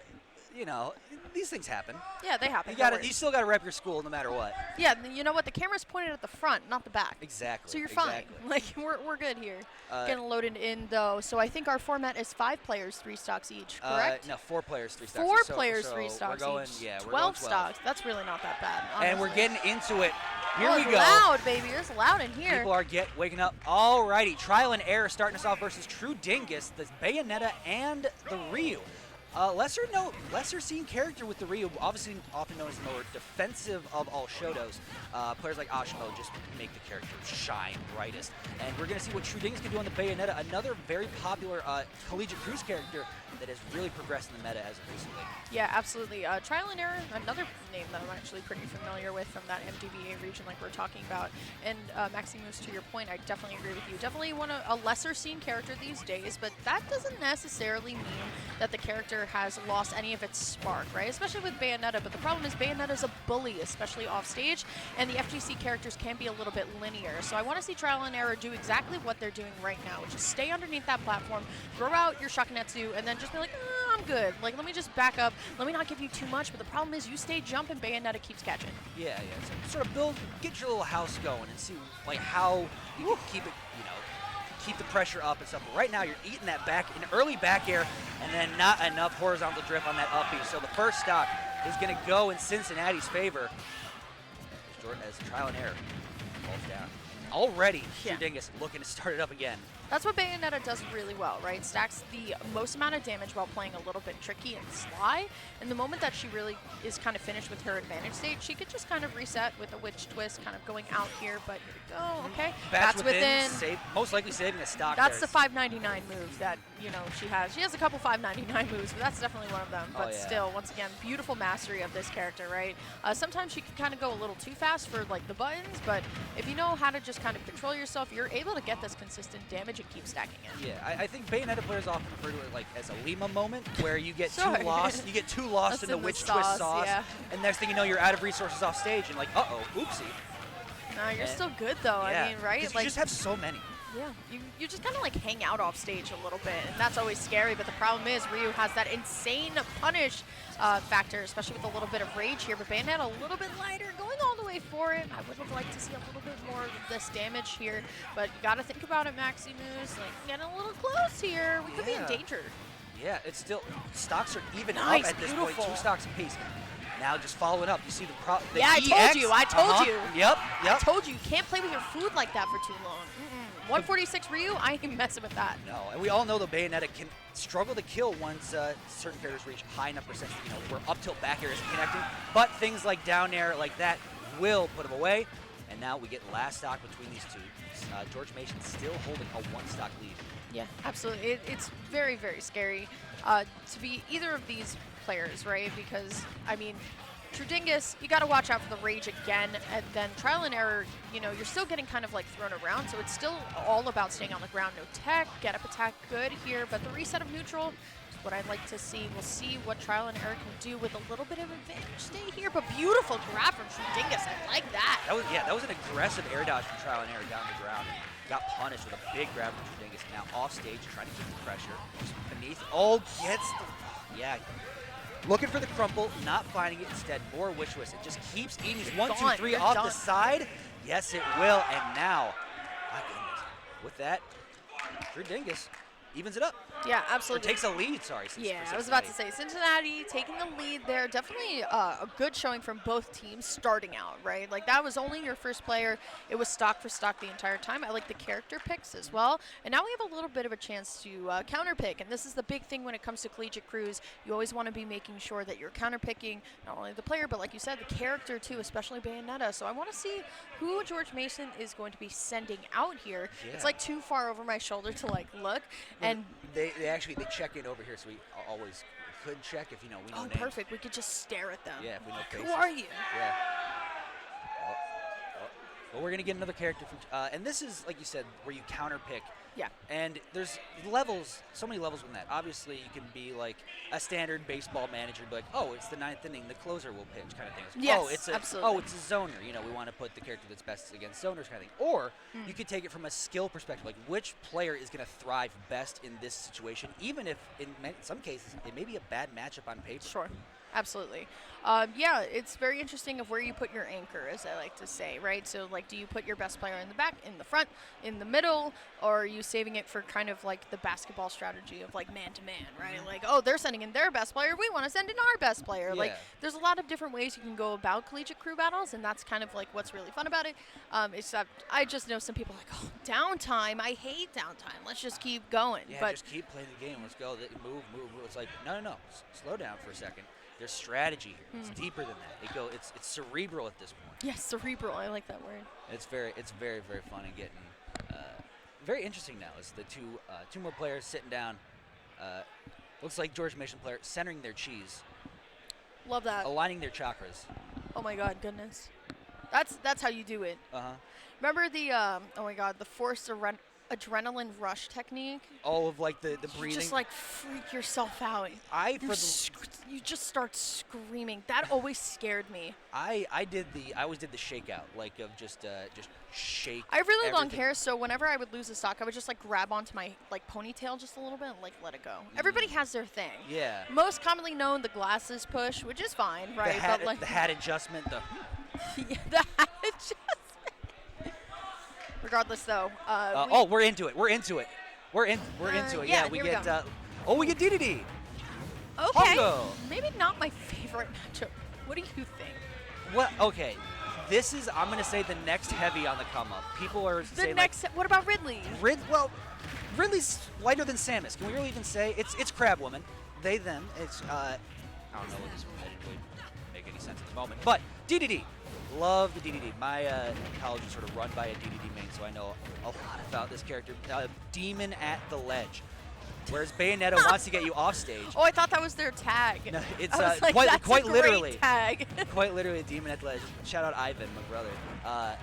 And just you get Bayonetta off stage, and they're just gonna be using all of their offstage resources to try and avoid the setups that Crabwin is gonna be wanting, like Gordo and stuff. And especially if you grab ledge right there. That right there, that connects the dash attack and the Gordo. That's a stock gone. Yeah, absolutely. I really like your point, Maximus. So I think with Crab Woman as well, as long as they're able to stay on the stage, we're gonna be doing good. But we just have to understand what quote the heavy tax is. Like, yeah, I'm playing DDD. You know what? Bayonetta is going to have those free 50, 60% witch twist combos on me. But all we need to do is get one, and that's kind of the advantage here. But I like how Trudingus playing a little bit safer here, going to center stage, great spot dodge, going for the up smash, not going to be able to find anything. So up tilt, no back air there. DDD, believe it or not, a little too high for that one. Yeah, this is the scary part for Bayonettas is like, well, up tilt back air isn't connecting, so we got to find stuff like footstool down air or even a big call out with an F smash.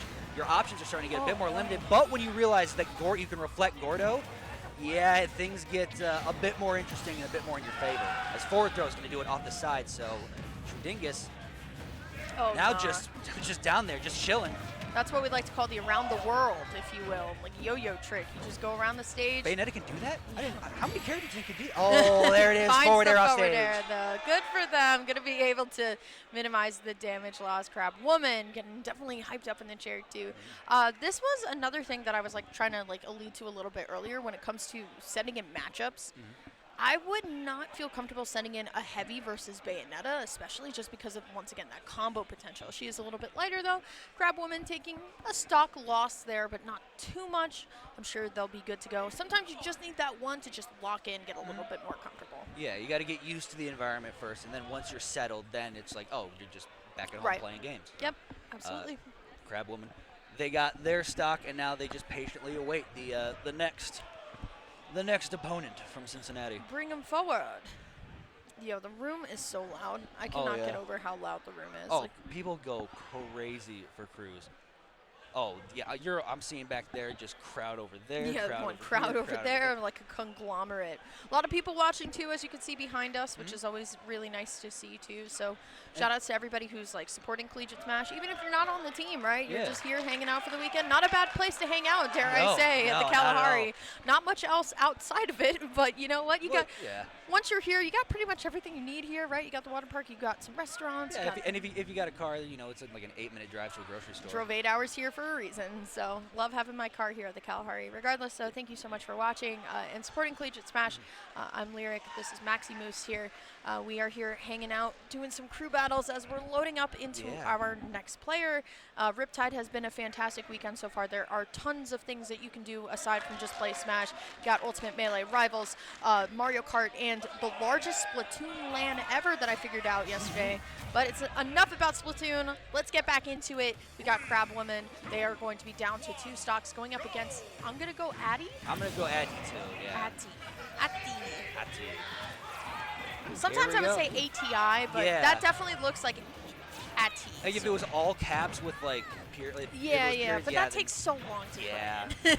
And already you're starting to see Crab Woman looking like locked in. Locked in. Going deep back air. Yep. Catching Ness off stage. I love how they raised their hand up and they were like, you know what, I'm lit. I'm like, oh, that's just a signal to the team, like, yeah, we're locked in. We're good to go here.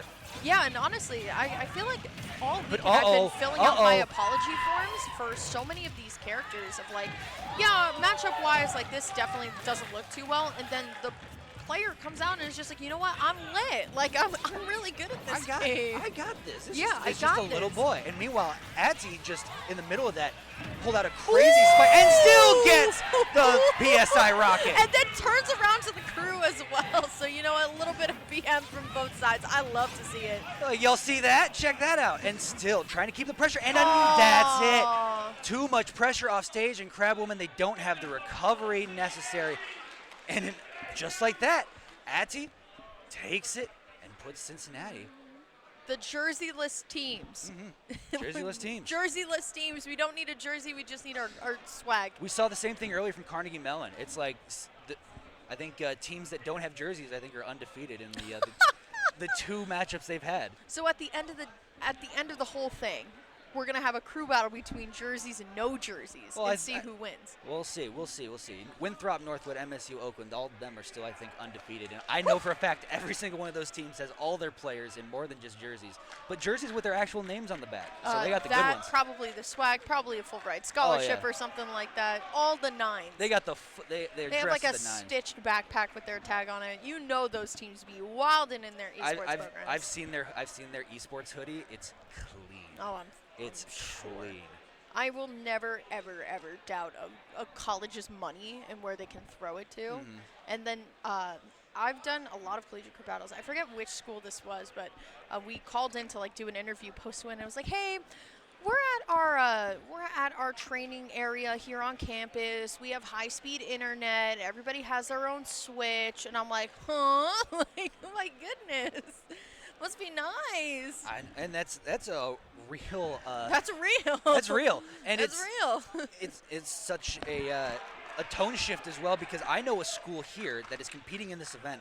I don't know if I want to exactly name them at the moment, but they're essentially, this is their swan song, as their school is pulling funding for their entire athletics department Physical now you athletics, have to let them win. physical athletics, and esports. Wait, really? Even the physicals? All of they're Oh, gonna done. yeah, no more track and field either at this college. No track and field. I know, and it's like the easiest one to do. Bro, all they do is run. They just run and you just got to get Jump a and you just got to jump. get a heavy stone. That's You just crazy. gotta get It's so sad to see. But when on the other side, when you have a supportive school, oh, this Ripcord. I know Ripcord. We got Ripcord on the Rob. Ripcord sick. On to Hollow Bastion too. What do you think about Hollow Bastion for this matchup? Yeah, going to be very interesting here. For me, when it comes to these stages with one platform, I always like to see which player really does go on ahead and control that center platform. So you know what, like, do I prioritize like just forcing you off stage, or do I prioritize like just playing a little bit safer and having that stage control? So I'm interested to see who's going to do that first. But honestly, it's Collegiate Smash. I'm expecting a lot of just like, hey, let's go in, let's just play kind of like what we like to call crazy here. But let's put on a show for the people. absolutely. Ati, though, starting off really well. And just landing a kind PK of- Flash with an up air, still Oh, do it PK again. Thunder. Oh, is it? I thought he was going to do PSI Rocket again. Honestly, once you get one, you can get a second one. Oh, yeah. Still, though, I mean, Ati right now just not letting Ripcord land. Going forward once more, not going to be able to find anything, but back throw at this point will definitely do it. But now Rob has a ton of rage, which is good, but it does not matter. It's going to be fair down from the ledge into the down smash. Yeah, down smash. There was a PK Fire in there in the 2. Yeah. To just keep Ripcord stationary and just lock down. It gets the trip, but almost stuck between the rock and a hard place. The gyro, in between gyro and down tilt, I would call that the meat grinder, because you're just eating really in there. damage. Yep, that's just like general like rule of thumb though. It's like sometimes you just kind of get thrown around and you're like, yep, all right, nowhere to go, nowhere to run.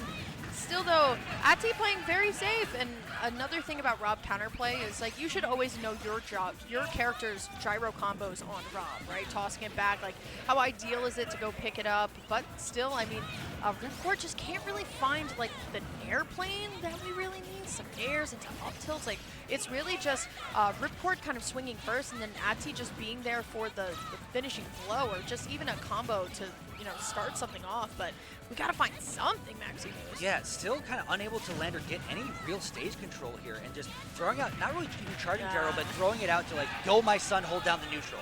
As finally we get a rising up air to take Ati's second stock, but at 121, you're falling behind here. Oh my gosh, yeah, that was a pressure situation to get up from ledge, especially around that yo-yo. Yeah. How are you gonna land like that, I guess? Yeah, right? Like, these are the things with this stage that I think do benefit, right? There's tons of places where you can go. You can go on the stage, you can go on the platform, but the problem is you are still just stuck on the side. But there's the nair into the up tilt up air. Okay, so we got combos. We just got to see a couple more of them. And honestly, Ripcord now landing, getting something started. Yeah, had an opening right there with that aggressive air dodge to stage. Couldn't find any follow-up. Instead, it's going to be a forward air from Ati. Ati in the camera starting to talk. I love when people start talking. That's really? like my favorite thing. It's like, yeah, talk, say something. Oh, just say it to your face. Stand on business, but the gyro was actually the gyro that kind of like stopped that just a little bit. Still able to make it back. It's so close though. Ati definitely MVP right now of this group. I did, but here's the thing with that gyro. I don't know if Ati had no! came out the wrong Womp way. womp. That first time around, I don't know if Ati had the range on that first PSI Thunder or that PK Rocket. Yep. And then when Ripcord just down aired, I think that saved him. But still takes a stock no matter what. Yep. And moves on. So still surviving there. I think still has 2 stocks. Yes. So we got 2 stocks. I believe it's either 2 or 1. But I think Cincinnati definitely has a defiant lead here. Holding strong. Holding strong here, because I think this is this might be second to last player with like 1 or 2 stocks left, and now heading on in. I love how the players pass behind us. Oh, in order yeah. to go to the stage. I think that's cool. You get a little sneak peek, especially if it's like you know the school, you know the people that play for the school. Like if you're watching from home, by the way, if you are, thank you very much for sticking with us. Yeah. What is the Twitch link so I can? Esports at MSU. All one word. I'm gonna need a like written out link right now, just so I can get that out. Yeah. Twitch.tv/. Just show it to me. I'm a visual learner. We go back to stuff, and it's like, oh wow, it's literally. Yeah, all one word, lowercase. Thank you. You're very welcome. I try and use my esports influence for good. Trying to see who's coming up next. I think it's. Yo, isn't MSU stacked in this game too? Oh, absolutely. Yeah. I was about to say, I think I've casted a couple MSU wins, like, Oh yeah. Like, across the time OSU, here. their team, I believe they brought today: Dice, Onin, Jeez. Suspect, Oh. Echo Fire, ArcD. Who ArcD I think I comes from. casted ArcD yesterday in doubles. Yeah, ArcD comes from Peru, one of the top players in What? all of Peru. The drink? Whenever somebody says the drink, I think of the SpongeBob quote. Where's my drink? How can I have this pizza? Where's my drink? All right, Crom here. I'm going to throw the same question back to you. What do you think of this matchup on Town and City? On Town and City, half the time it's pretty good. The other half, I'm not so sure because Crom around platforms, going to get some platform combos, but more than anything is going to benefit from like when it's just a flat stage. The FD kind of stuff, I think, is what Crom really benefits from. We've seen it from Michigan, if people remember Lavish. The character has kind of fallen off, and like now it's only the die-hard Crom fans that are still sticking with it. Like your Winters, your Lavish. So to see another one right here with Huben, is going to be interesting how they deal with the Rob and already run up dash attack. With the even sword, it does allow them to have a lot of kill power, but it's the off stage that's always been the Achilles heel. Yeah, I think especially on this stage, right? Town and City gives a lot of kind of like false hope sometimes just because the sides are really small and the platform is there for some great extensions, but it's Crom at the end of the day. This character is limited off the side here, does have what I like to call a little bit of like a heavier recovery here. So I want to see how exactly Huben's going to be able to do this, but looks like Ripcord definitely looking very comfortable right now. Huben definitely wants to just take this one and be done with it, but beautiful F-tilt there. Great air dodge to ledge. Beautiful. I always judge my caliber of Fire Emblem characters by the way that they recover back to stage because you don't want to make it super obvious. Has to do it, and like we said, unfortunately sent at a weird angle, and that's going to be it for that stock, but That's still, just- you've done enough. Yeah, that's just a perfectly spaced gyro at that point. It's just sitting there, like you could air dodge. Even if you tried to air dodge to ledge, I think you would have still gotten a hit and sent that wacky angle. But it's going to be a forward tilt at ledge, and Huben only losing one, but still Not only bad. losing one. Yeah, only losing one with George Mason now down to their last player. And I think I know who it is. It's Alternus. Hey. This is who I would expect to be the anchor on this team. Little Mac Terry, dream team combo here. Definitely one of the nicest players to do it down in MDVA, and just a little bit of a fun fact. That's Nerf's #1 fan right there. Really? Yeah, that's my Static's #1 fan. I look for the like... Shout outs to Nerf! Shout I out look for Nerf. that tweet every roster drop, bro. Like, I'm so serious. Makes the, like, I wish the best caster in the world was here, and then it's like the guy turning around, it's like, oh my god, Nerf! Like, I love to see that. Please love your casters, like, on all levels, because so that makes us so happy. It really does help. It not only, and sometimes it keeps us humble, but a lot of cases, Oh, just, it 100% it keeps really us just, humble. it really helps us like solidify our love for the game. Yeah, true. Remember, Twitch chat can be really mean, so when someone's like, I really like your commentary, you're like, really? You're like, yeah, wait, me? Really? You- I was you just look getting, around, I was like just, go ahead. like that dude in the meme was like, Me? Yeah, the stick figure we were like putting up. I was just getting staff lunch and I was like sitting down and I was just like ready to eat and someone was like, Lyric? And I'm like, hi. And they're like, I love your comms. I'm like, really? Thanks. Like, I mean, I love them too. thanks. They're I love top-notch. your comms. Thank you so much. And I was about to say, I love alternates. if it's for going up against a Crom, somebody that already struggles off stage, would it be more likely to go Little Mac in this case? But I guess no, we're Nope. just getting Terry. Yeah, honestly, if anything, we need a little bit more durability on these 3 stocks because we have to take 5, right? Yeah. Now, Terry also has what I like to call the 599 move, and that's going to be go meters. So honestly, looking a little bit more of like a Terry play in this type of format here, just because you have the go meter, you can keep these stops a little bit longer. But it's Alternus on Terry. This character can be a pain. I think Terry just scraps really extremely well, going to be able to find that burn knuckle there. And now Huben, while yes, you can make it back to stage, you never know what Alternus is thinking, right? Like the stop and wait in neutral is always so scary. Oh yeah, and you see like just throws out, just sort of baits moves. Like we'll throw out one down tilt and just wait and see what you do. And and is also Alternus has the like the special move cancels or the special Yes. move conversion as well. That crack shoot up B is putting in a lot of work against Hubin. And you see already with making one stock, but you gotta be careful. You don't want to lose one to Hubin here. Yeah, absolutely, right? Like, at that point, you have kind of, like, rectified everything that has gone wrong for your crew here, and then you could just go to the 1v1. I'm not quite sure of who Cincinnati's anchor would be here, but so far so good from Alternus. I love the roll-in, too, especially because it's rare that, you know, Crom's really kind of, like, push that problem there. Great spot dodge, and just, like, the way that Alternus plays neutral very calmly, but Terry himself is just a very scary character. Oh, yeah. It all just looks good.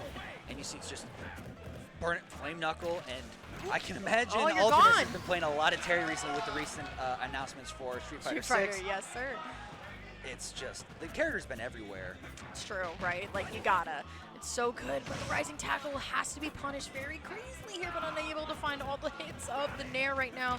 Burn Knuckle going to come out, but still, here we go. I mean, Hubin now found the fire here. That was an aggressive air dodge too, and now getting caught with it up there. But it's going to be the shoulder tackle off the side. All the way through. So Alternus, Down to stock. yeah, less than ideal of losing the stock, having to now two stocks to 3 as the last character either slate or prefrontal leucotomy. What a tag. Yeah, I'm saying it right. How do you shorten that? Do you think Bro walks into the practice room and they're like, yo, Probably just- prefrontal leucotomy, how was your test today? Probably just prefrontal. That's still Or so if- many Or letters. if it's your teammate, probably just their name. These are the types of times where I'm like, back in the day, you walk in, it doesn't matter what your tag is. They're just like, yo, first name.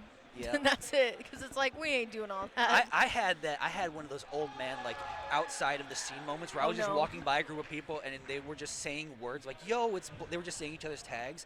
But what I heard instead of like, "oh, Razor Fire," that kind of stuff, just random tags. I heard, "yo, it's the Sploinker," or "yo, it's Big Daddy Ding," or some stuff like that. Just like, what are you Do people naming yourself I don't now? know how many of you at home actually have like the sound on. I don't know how many viewers I have. There are so many times where I'm at a major and I have to cast pools and they're like coming up next and it's the most heinous tag. And I'm like, no, I'm not saying that. I can't say that. I don't want to. Oh, it's okay. So we got Slate. Slate on the Fox. Small battlefield. 2 stocks to take. Here we go. It's all down to this. Yeah, I love how the past 2 crew battles, because I came in to the room with the last one in progress. It's always been down to last player. So Oh yeah, even like the first match we had of the day, it went down to last game. It went down to last stock as well for that one. So you never know. These are super even all the way because that's what you get with Swiss pools. right, absolutely. It's the beauty of Swiss pools. We love Swiss. We do. Great Still- cheese. Honestly, not my favorite cheese. Provolone's my favorite cheese. That's Let us also- know what your favorite cheese is in chat. It's a great melting cheese. I love no. provolone. Great Rare choice. also. I'm expensive. Anyway, Alternus already has go meter. Has to make the most of it. Yeah, 1, you have to get the most of it, and 2, I understand why Slate is kind of playing like the touch and go game because the moment that a certain B move comes out, you are going to get eviscerated as Fox off the top. Oh, even as soon as you get jabbed up close, it can Or be over. Power Geyser. Down tilted as we see Uh-oh. again. Uh-oh, Jep Buster Wolf. I'm not okay after that one. I don't From- know about you. oh. Bro, I love when the players turn around. You think you turn around and say, hey, are you okay? Yeah, I'm good. I'm good. That- Don't ask me if I'm okay. You're okay. Ooh. Ooh, but that's a chin beautiful check. punish. And just like that, 2 stocks to 1. So close here, but honestly, Slate just has to play very careful. But look at this. Alternus has all of the avenues covered here. Trying to get something started still. Catches the roll in, too. This is really good stuff from Alternus. Honestly, could be a perfect stock. I like how Slate not going on stage there, actually just going to the ledge. That's just the smartest thing you can do in this moment here. Trying to find the back air, unable to find anything, but here we go. Double Fox up tilt, tries to find the forward air, but Alternus has taken minimal damage here, Maximus. I know you're 40 getting yeah, excited. You're 40 leaned in the chair right now. 46%. I'm surprised the power dunk even connected. Even before then, I'm surprised the down tilt off ledge connected. He was behind him at that point. But now the rapid jabs coming now 76%, 83, and look at this combo going. Still 118 though. The saving grace from Alternus is that go is online, but at 0% on a Fox, you gotta get an opening here. Be careful of up airs at this point. The up tilt too on the last interaction was really fantastic because it scooped from behind, but once again, Alternus is just looking for that one shield poke, Drill but up will not be smash. able to find it as Cincinnati will be able to clutch that by a stock, a whiff. Stock, one thing, just got the perfect spacing on that drill up smash to take it home, and they're going to move on still. I think, let's see here if we are correct about, yeah, they're going to be There's 4 a and lot of 2. columns, and I am so stupid, and Yeah. I cannot read that correctly. Yeah, so on the other screen here, we have like the rounds for each and who won. It's a very Yes. overwhelming chart for people who are math challenged like me. I'm going to say that, and people can yell at me if I'm wrong, but George Mason goes on to go in 4 and 2 into round 5 of Swiss, the final round of Swiss, as Cincinnati is going to be 4 and 2 as George Mason goes to 3 and 3. 3 and 3. So who's 4-0? Tell me right now. I believe 4-0 would be the teams at the top. So Winthrop, Northwood. I see. And then I want to say Oakland, MSU are also undefeated, or they could be 4 and 1. I'm not going to lie, Maximus. This is I've casted all 4 of those teams at the top, like for like CECC, NECEC, all that stuff. Not the first time I'm seeing all 4 of those teams. It's going to be really exciting. Do you know who the favorite to win is? Currently, it is Winthrop. They're the first overall seed. Who was on that team? That will be Lima, Justice, Anarchy, Oh my God! Nut. Hello? And there's a fit. I should know this. I know these people. Yeah, Lima, Justice, Peanut, Anarchy, Regulo, No Tag. My goodness. Like that's the 1920s New York Yankees. That's the Killers Row Yankees. I don't know what right that there. means, but I'm assuming it's really good. Chat knows. That's Babe Ruth. That's Joe DiMaggio. Oh, I know that's, Babe Ruth. That's Lou okay. Gehrig. That's all of them. That's back to back to back. Those are some of the That's best- all of them. It's really funny. So yeah, coming out of Rock Hill, South Carolina. Shout out at the very end of the month. They're going to be putting on their sort of in-state regional Rock the Hill 3. We love that. Will be coming up and Something about Midwest for some reason. I went out to Saturday Stadium a couple months ago. Yeah. And that's where I met you. And it was like, hey, we're going to do ad slides. And this regional, and this regional, and this regional, and this regional. Like, y'all be stacked with the players out here. You love to see it. The Midwest is now becoming sort of a coalition where Oh, no. you see. Do I embarrass this person? You see. This person standing right behind us? I don't do know. I embarrass him? Oh, I think he's just talking, but you see stuff like in Michigan, we'll advertise for Indiana events and Ohio events, Wisconsin events and stuff, and they in Chicagoland, and they do all the same for us. So you get this mingling of all the regions where, absolutely. if they're on the Michigan-Indiana line, they can come up to Distortion maybe next weekend. Distortion, in crazy Kalamazoo, name. in early January, you've seen it around if you watch the mainstream. Afterburner 2025 coming from Fort Wayne, Indiana. The TO of that event, mind you, Scrubbed Out, is the anchor of the Manchester Collegiate Crew team. Isn't that a me sword fighter? It is a me sword fighter who's also 18 years old. TOing what might end up being a national, yes. So young. God bless. I'm going to keep saying until the cows come home. Scrubbed Out is the next great American TO, right up there with Cact. He's going to be it. It's just the kid makes. What a unreal amount of stress to take on at 18 for not that much money. But it's crazy that his parents are into it as well. His parents help out. We the love entire parents that are into town he seems to help out, especially for Afterburner. And the shout out to Auburn, Indiana, as when the last Afterburner happened, you could tell it was a town affair. Like the town made the whole thing run and work, and it was a great event that I cannot wait to attend again. Yeah, absolutely. So, shout out. You'll see on mainstream as well as on ad slides ads for Afterburner 2025. Do we have a potential stream match coming up soon? It looks like LCU, and we're waiting for the opponent of them.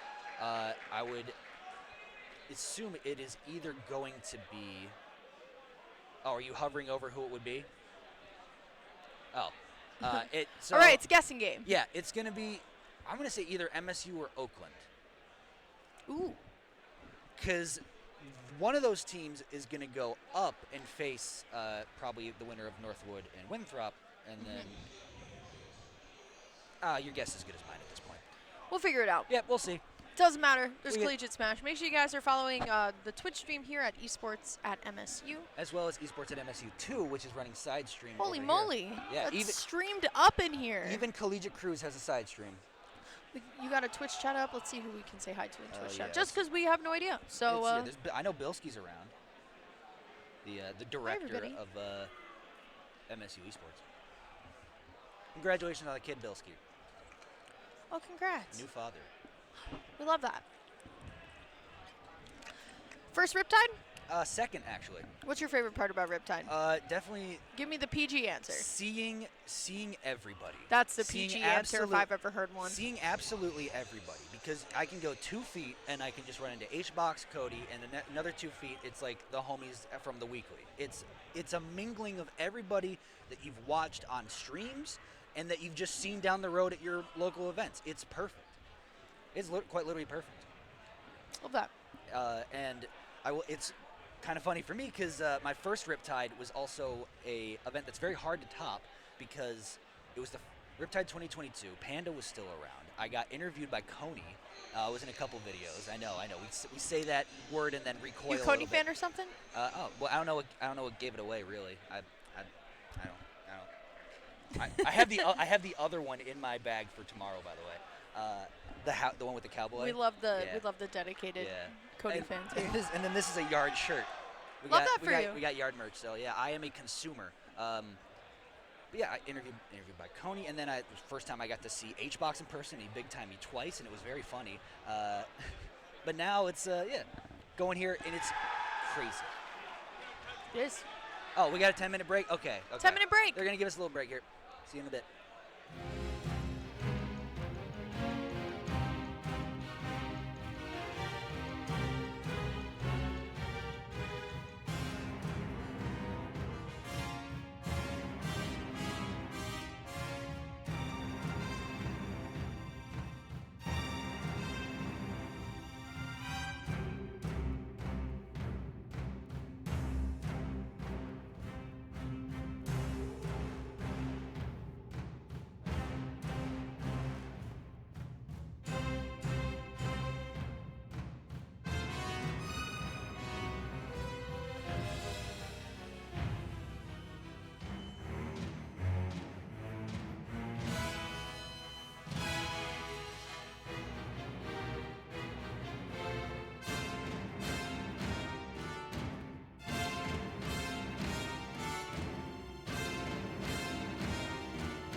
And welcome back to Riptide.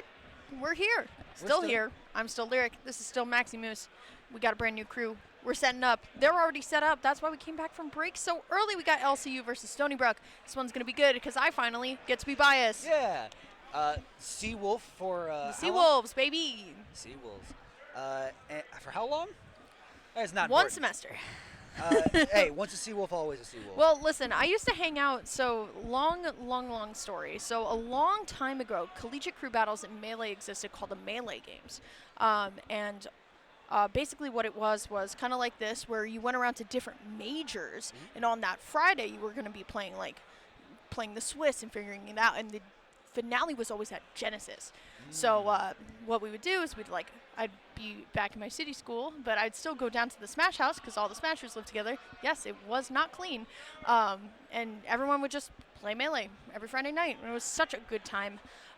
This is probably where my love for Collegiate Smash comes from, very biasly, but do love Stony Brook. So big Seawolf fan. I'm cheering for them here. Their crew is stacked. Their crew They is got Quid. stacked. They got Quid. They got Quandale Dingle Ingleton. They got Bravestar, Cody, Banshee, and Steve. And we're getting right into And it right his now. name doesn't even fit. It doesn't even fit. It's cut off at the bottom. You know what? Quandale is the kind of person that would actually find that really funny. So we're just going to roll with it. Osh9, Lubbock for Lubbock Christian, Quandale Dingle Ingleton for Stony Brook. Oh, now it fits. Okay, Yeah, reformatted. perfect. And No, we get- you shouldn't have reformatted No, it. you should have kept it wrong the first time. But there we go. Steve walking the dog off stage.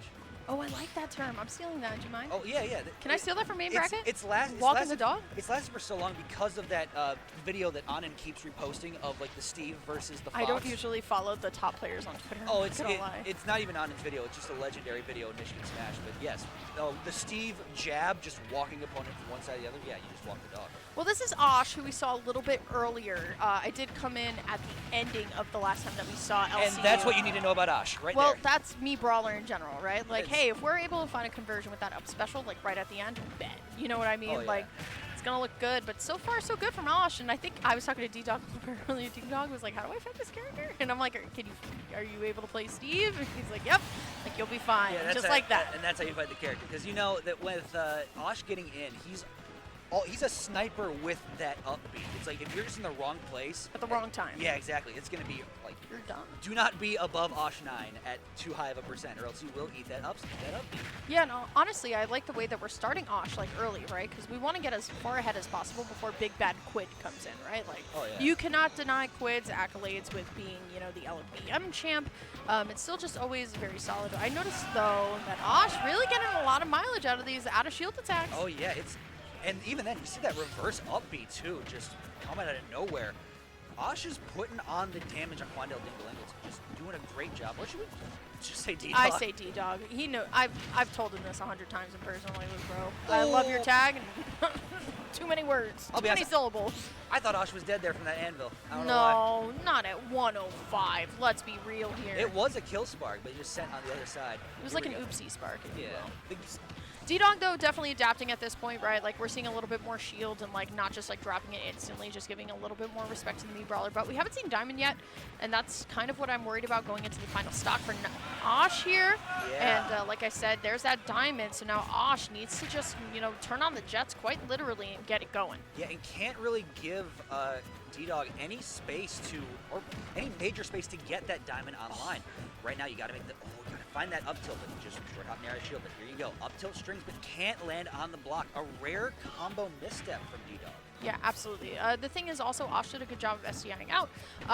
That's just when you mess up your DI, that's going to be some of the best things that can save you from something like a Steve combo here. But good rollout by Osh here. It's looking very, very even. The anvil not going to connect until that moment, but here comes Diamond. This is what you hate to see on final stock.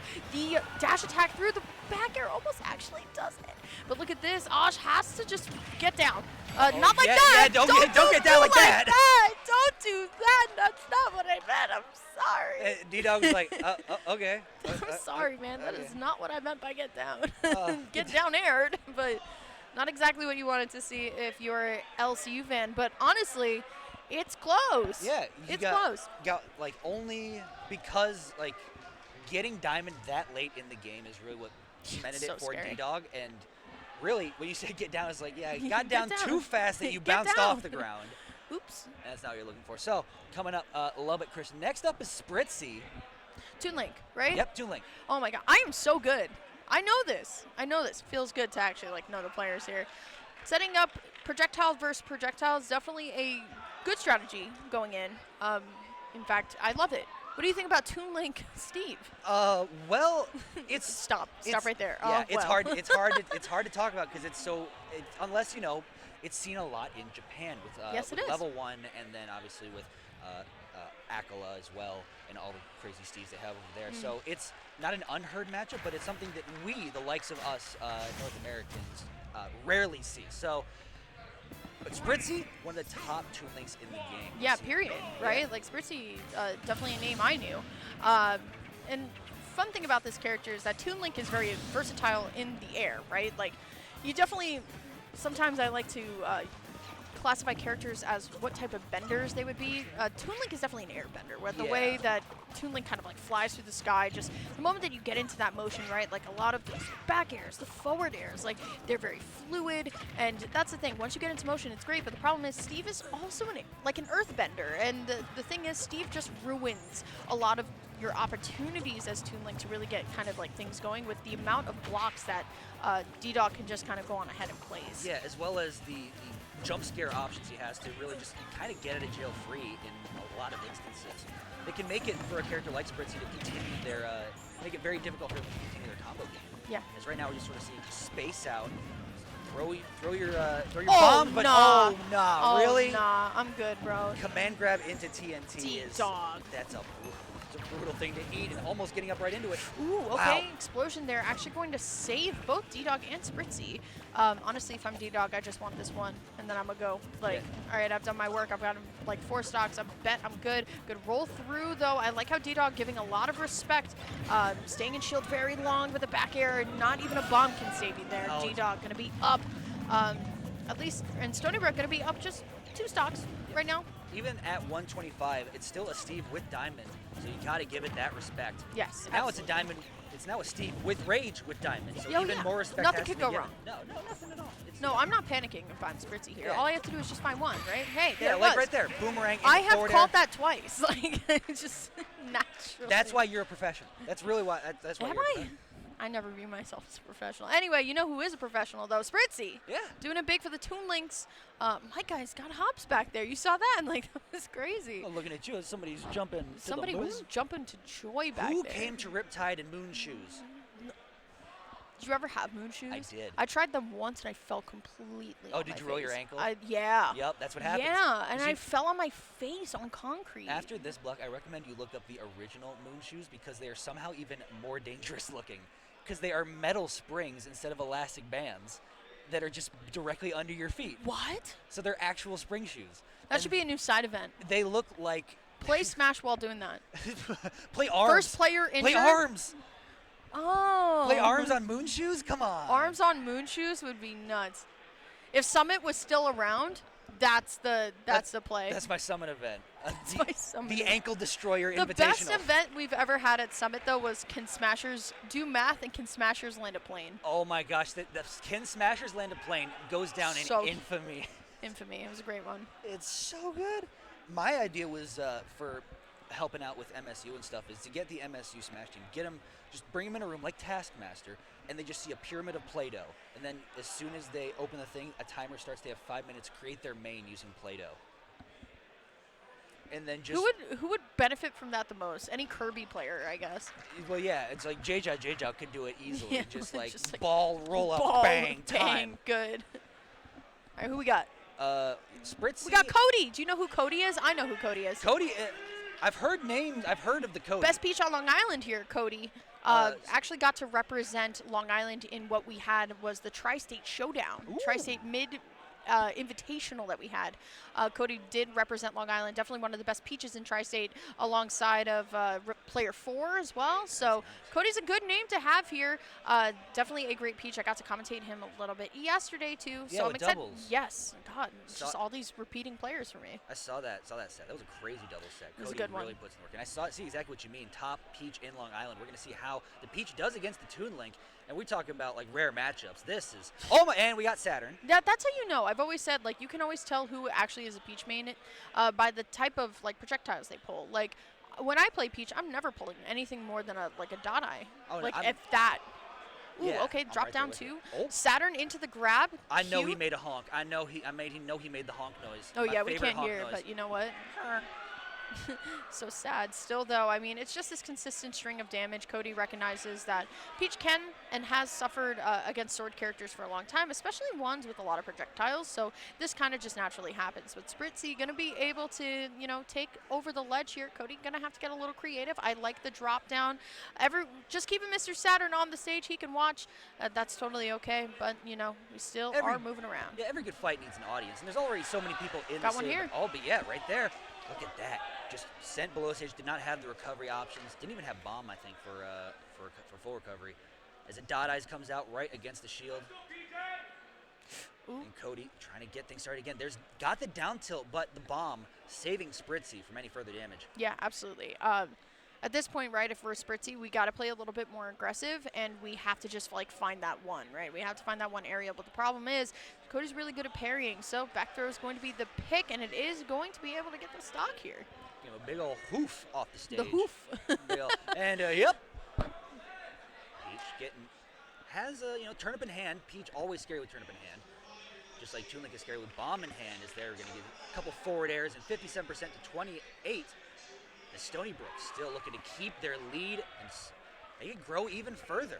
Yeah, absolutely. This is what I like to call a very stacked team, Stony Brook. You have Quid, you have D-Dog, and I didn't even realize Cody was on this team. Those are three really, really solid players, and now Spritzy is kind of in the dome of what will be their demise. That will be Cody only losing one stock, Yep, and LCU down to 2 players. 2 players left, and I believe it's more. There is obviously the Bowser Jr. we saw earlier. I'm trying to remember the other one we saw. There was, Lubbock Christian. Oh, there's also, how can we forget Danny? Can't forget Danny. D-A-N-Y, Danny? Yep, D-A and Wolf Danny. Wolf Danny. Wolf Danny's really good. As well as Nationwide, and they. Love that. It's a great tag. It's a great tag. Yes, we already saw Osh9 and Spritzy, so looks. You see who's coming up next. Yeah, they're having a huddle, trying to see who's next. Huddle. Danny's doing most of the talking, so I would assume Danny might be the next one, unless they want to keep Danny for the anchor. I feel like you keep Danny for the anchor. Yeah, especially The problem is Bowser Jr.'s combo food, right? So like that goes back to like our center point about the matchups there, and it's like not that great. Yeah. Yeah, I But totally see it. It goes back to also what I said is like, what if, who is going to thrive in the mental environment, the mental game? Like even if the matchup on paper isn't the best, somebody who okay, we gotta make a comeback, gotta put the boys on the back. Like that's who you're looking to send in. Somebody that is just looking, can just lock in. Lock in. Go ham. Go ham. Lock in, go ham. Lock in, go ham. That's it. That's all that should be said, to any player going to the stage. Like, hey, before last words. Just so you know. Don't break a leg. Just lock in, go ham. That's it. Clear mind, full heart, can't lose. Full heart. I love that. So cute. Yo, the room is loud. Oh yeah. The room is loud.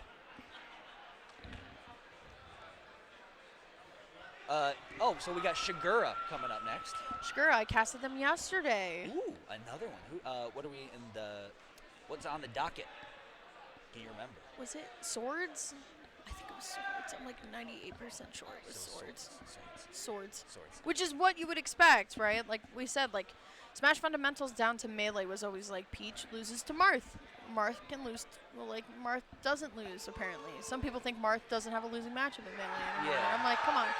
Regardless, it is going to be Shigura stepping up to bat here. I'm excited to see how this one is going to play out.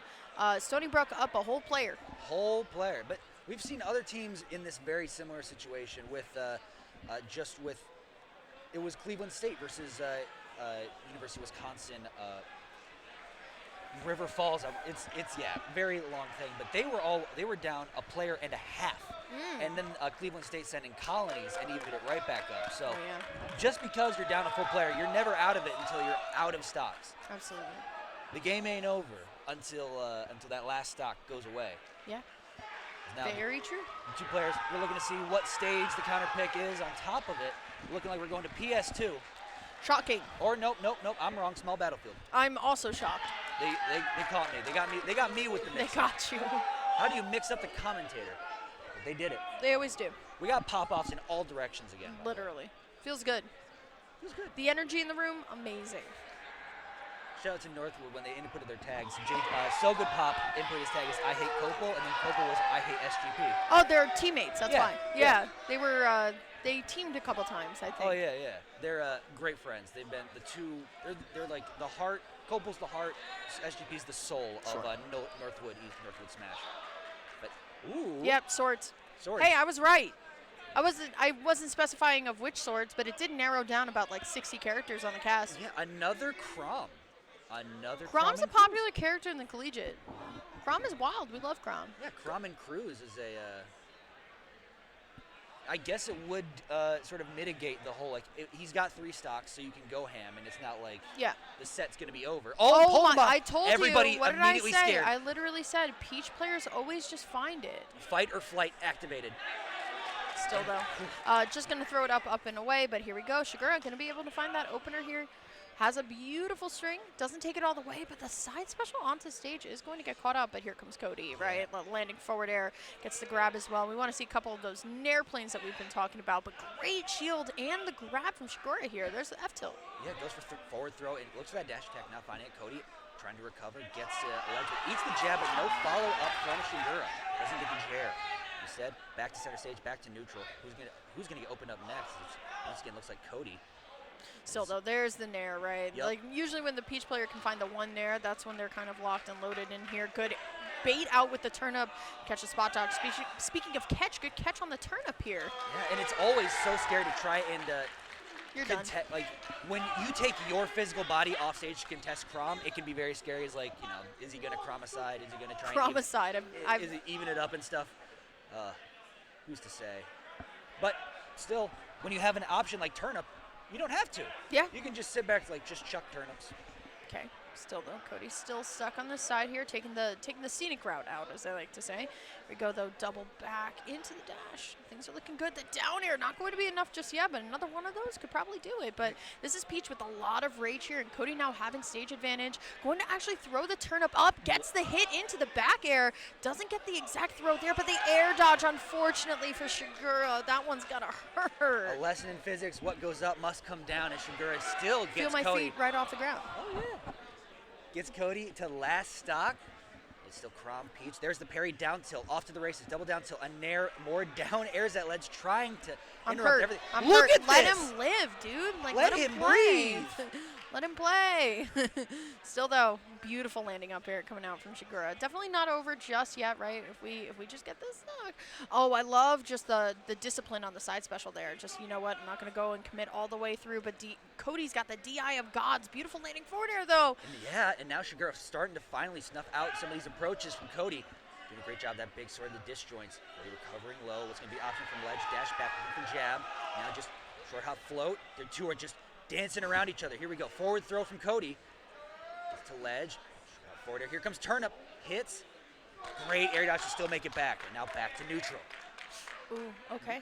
Close. Oh, there's the back air, and that's an ugly angle. But Save the jump, though, but Toad is going to be able to cover it with all hits.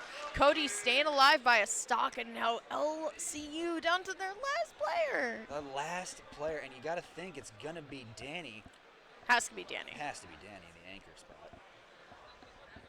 I would expect it to be Danny.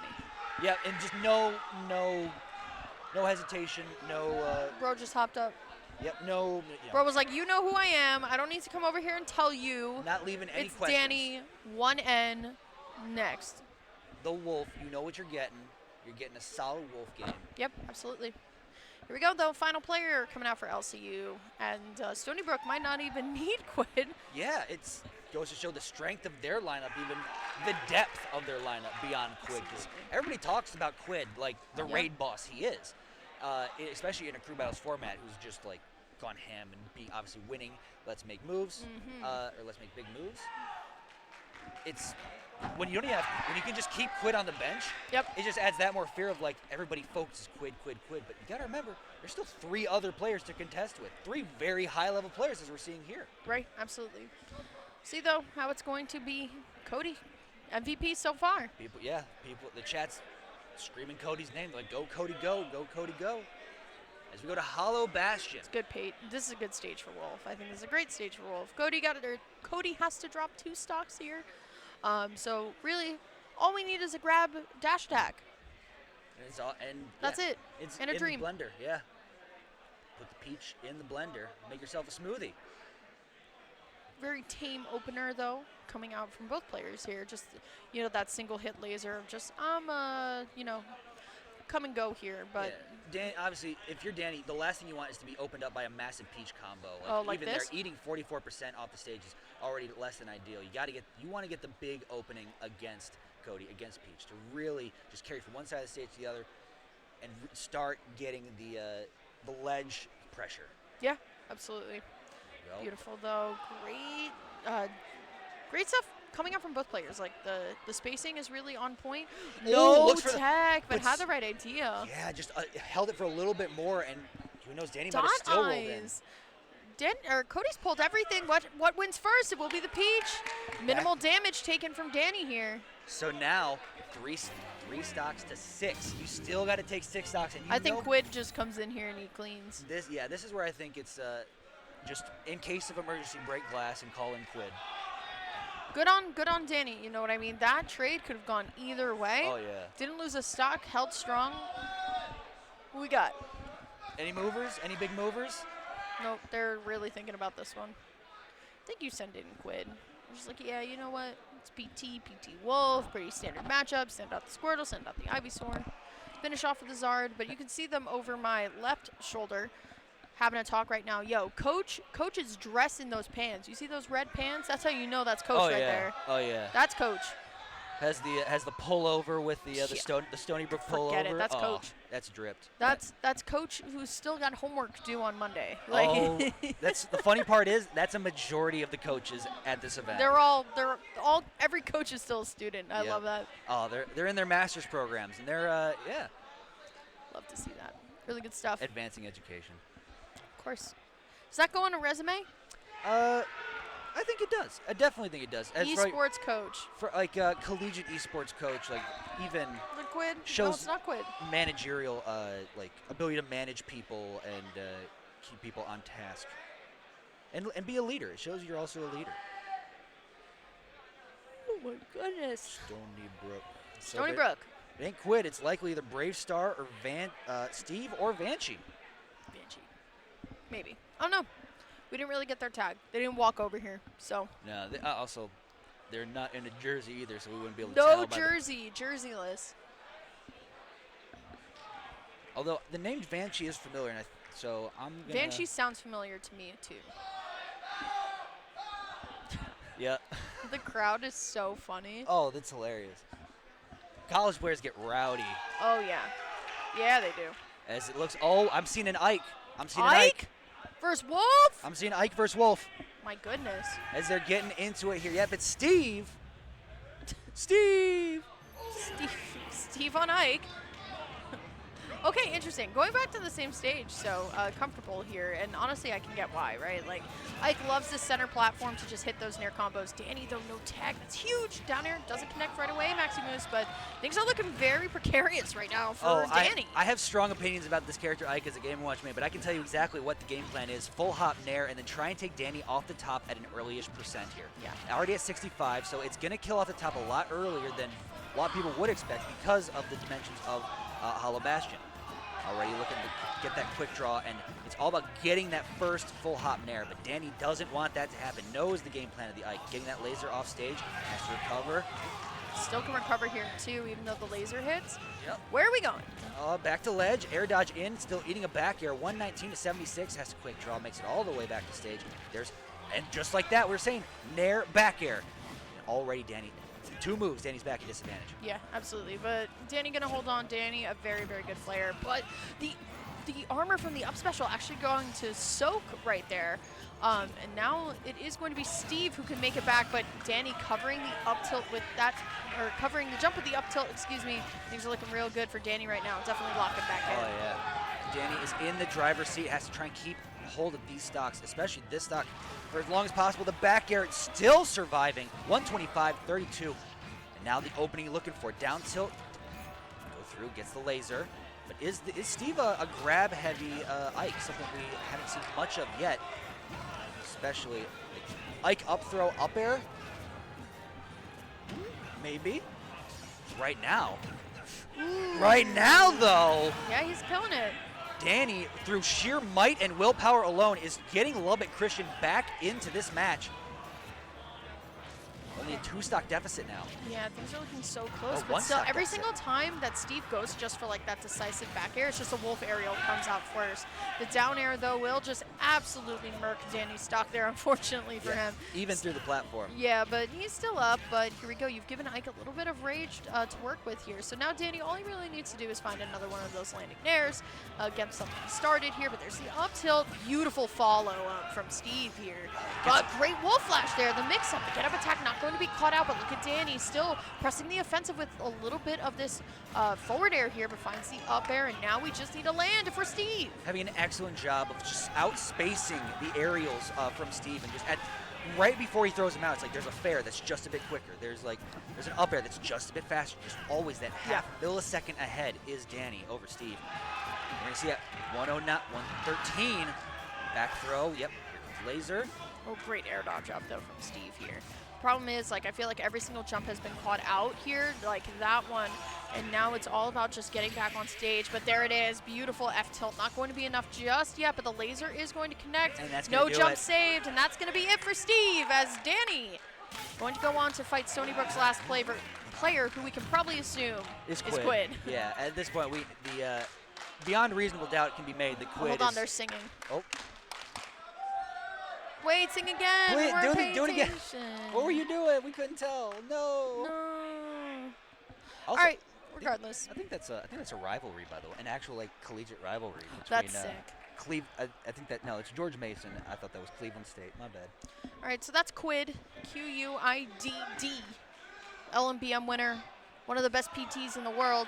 I will say one thing about Quid, bro really does disappear during this school year. He actually is very focused on his studies. Good for him, not wasting mom and dad's, tuition money there, because college is expensive, kids. Very.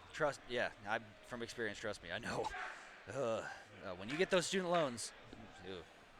Graduated with no loans. I am forever Lucky. grateful to this day. Yeah, I Lucky. went to a city school. I And, went to a relatively small college and still ended up with $45,000 in debt. I'm good on that one. Yeah. All right, well, Quid, Danny here. 3 stocks to 2. Danny can definitely do it. I've always liked to say this about normal bracket, but the player coming from losers is always going to be a little more warmed up because you've been playing. So we'll see how this one's going to go. Danny, got to have a Cinderella story here for LCU. Danny obviously still warmed up. Quid trying to get those hands going, like you were saying just a second ago. And starting off with the Squirtle. Yep. Trying to get those early Squirtle combos going. It can be tough for a character like Wolf to really get that one opening. And not only the opening, but the extensions on those combos because Squirtle is such a small character.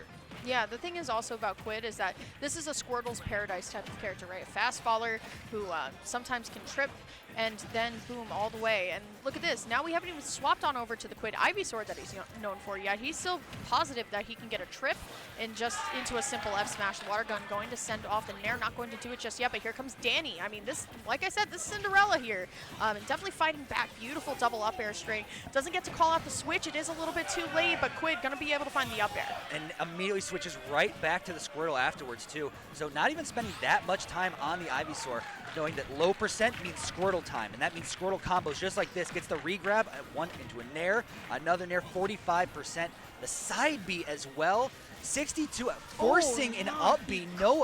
Next to no offstage resources, has to use a special move. Ooh, okay, dash attack though. Danny going to be an advantage once more. Is Quid going to go back on over to the Quid Ivysaur, the known character. And here we go, last stock, the second, and at any second, the Quid Charizard out and online. Up throw from Danny. Forward air from Quid. Sent all the way across the stage and just reset. Those two meet back in the middle. Small battlefield. Back air is going to land, but not do it enough to take care of the big old reptile, the big dragon. Yeah. Still, though, the up smash is going to take that stock. I mean, Danny, 2 to go, but you're sitting at 106. And this is what was kind of the bane of this stock in the first place, was that Squirtle. So, honestly, Danny putting up a great offensive wall right now. Double forward air into up air, back air. All right, we got And the moves. laser connects as well. Okay, has to tether grab, but now it's Quid on the Ivysaur, something what he's known for. Yep. But immediately just hot swap to the Charizard too. Up Ah, smash, you that's can't why. do that. Danny, no, you can't land it to Zard like that with Nair. No. Oh no, the classic. All right. Don't Well, land let's on go it. Sea Wolves. What is the Sea Wolf anyway? Good stuff to Stony Brook University for winning that. But LCU, great fight. Great honestly. fight. Took it down to the wire. Danny definitely MVP there, but we got some great showings all around. It is indeed the Quid Games, Chad. They Quid are games. back. Quid games are back, never left us. And with that, Can you guys sing again? Like every They single just do it one time. They do it one time They and don't. wait- They sing and then they're done. they wait for us to stop talking, and then they just stop doing it. So with that said, that is all for Swiss Bracket here on this stream today.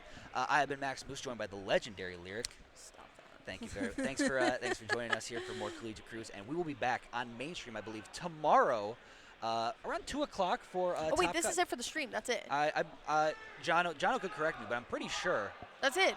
I might. It's done for the block at least. Yeah, we're definitely done for the block, 100%. Oh no, stream's not over. Sorry, stream's not over. That's oh, it for because- us though, that's because it for we us. have Com Swap. Yes, and then there's I believe there's JV bracket. Yes. JV bracket. Ooh, JV bracket. Yo, that's lit. So. Thank you guys so much for watching. Don't go anywhere. Make sure you guys support Michigan here. That's me. That's him. Find me on We'll see you Twitter. later. Don't care about Twitter.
What is good, gamers? We are here at Riptide 2024 about to commentate the top cut for our JV Collegiate League.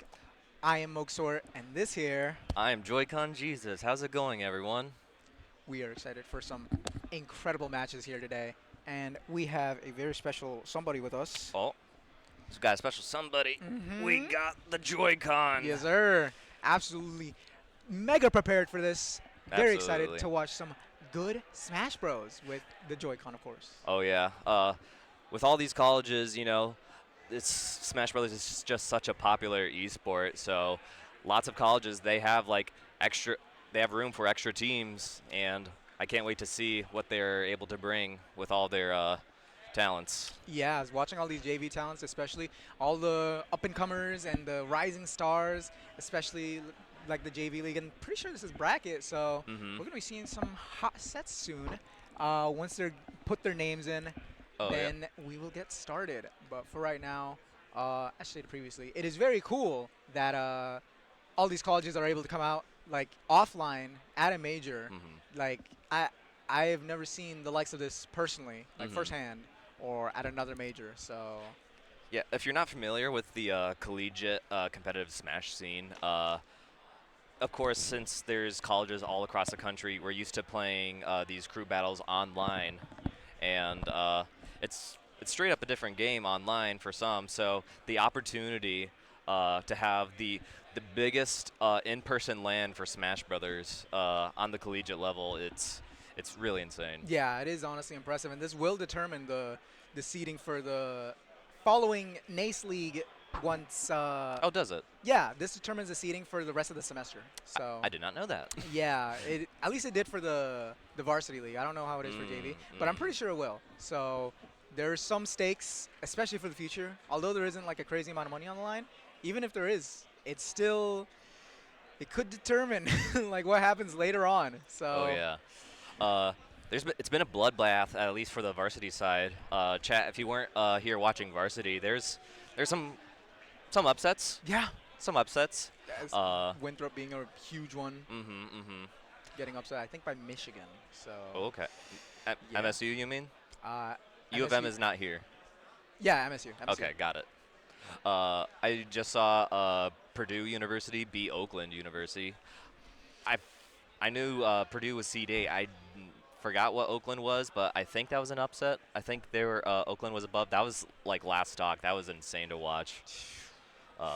So if they got some good Smash Bros there, then who knows what could happen here? Because varying skill levels, JV is incredibly unpredictable. That is why I'm very excited to see. Another thing to note about the JV team is even though they may be considered like the B team of their universities, the skill level is still right It's still there. It's They're still there. They're still pretty good at the game. They still got their fundies, they got their fundamentals, and they still practice, especially. So whatever happens, it's going to be news to me. Oh yeah, absolutely. It is totally going to be news to me. So each team has to go up there first and put in their controls. So that's one of those things. All right. I want to give a quick shout out to right here. This is my team that I coach, Lawrence Technological University, based in Southfield, Michigan. Hey, how you doing? So, are they going to be on stream? Ooh, Yep. All right. So yeah, it looks like the first set will be Lawrence Technological University and University of Tennessee, Knoxville.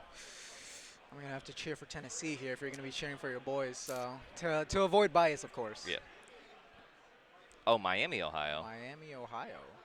The bracket must have changed. I can pull it up. Only in Ohio, man. I've been, me and my carpool have been doing that this entire time. It's so awesome. I'm so glad that I'm so Oh glad yeah, it's the based in bracket did Ohio. change. It is Miami University of Ohio. Miami University versus Ohio. No, Of Ohio? there's a Miami, Ohio. Anyways, I didn't know that. I thought there was only one Miami because you only hear about one Miami. that's just like how there's a Michigan City, Indiana, or like a London, Canada. There's like a Greenville in There- every single state, I'm pretty sure. There's a Paris, Michigan, I'm pretty sure. Dude, I would hate to live in Paris. Brighton, Michigan. Okay, well, that one I'm not surprised about. Orlando, I don't know. Oh, chat, I'm going to preface. This is my college that's about to be on team. I'm about to be extremely biased. No, I'm kidding. All right. All right. I can't wait for Smash Bros. Ooh. Oh yeah, absolutely. And they're all huddled up absolutely. too, so they're locking in. I don't know the Miami team's tags and names right off the get-go, but I can tell you about Lawrence Tech's JV team. So, yep, right here we got score_7. We also have Vry Glitchy. We have Cheebs, who is a recruit, brand new recruit, first year college, first semester. And we also have Inverse. Can you tell us about them? Oh, sure. Yeah, so with Cheebs specifically, this is, we recruited him from a nearby high school, Divine Child. They're very good with Mega Man and Marth, which is, that's a pretty good combination. So with the ranging with tippers or just having to zone with Mega Man. Yeah. On Inverse's character selection, we have a Joker/Hero. DLC. Oh yeah. Lately, recently, he's been leaning towards Hero more so than Joker. Dude, when I play him, I swear his RNG is just like top notch. It's Then let's it's hope great. it actually dude. that shows in this wonderful match. The amount of times I've been thwacked at 30, I cannot count. All right, for score_7, we got Dr. Mario. Okay. Not a character that you see that often, but if you know how to move with him, Then he's scary. he can be scary. I have lost to Bacon once. I can't believe I'm saying that in public, but Hey, it happens. nothing ashamed with losing to one of the best in the world with a specific character, even if it's like Ganondorf from Mac. Well, he's all right, I guess. All right. And then for Vry Glitchy, his character is Byleth. Very zone-heavy college, and then there's what was it? Doc. Yep. Well, even then, he's still zone-heavy because of the pills. Mm-hmm. So anything could happen with them, and especially with that diverse roster, I do want to know what characters you're going to be able to see. Oh yeah, it'll be interesting to see what Miami University's character pool will be. So sometimes crew battles, they can feel like a bit of a how do you say it, like a counterpick war. Yeah. But Yeah. that's just the nature of crew battles, really. So yeah, this is the difference from JV from varsity is the JV bracket is single elimination, best of one. So no time to mess up, right? This is best of one? Yeah. Whoa. Single elim? Yes. Whoa. Good to know. So there's a lot on the line here. Absolutely, absolutely. Because I know, what's it called? Varsity is getting a day 2, so. But they got to play immediately? Yes.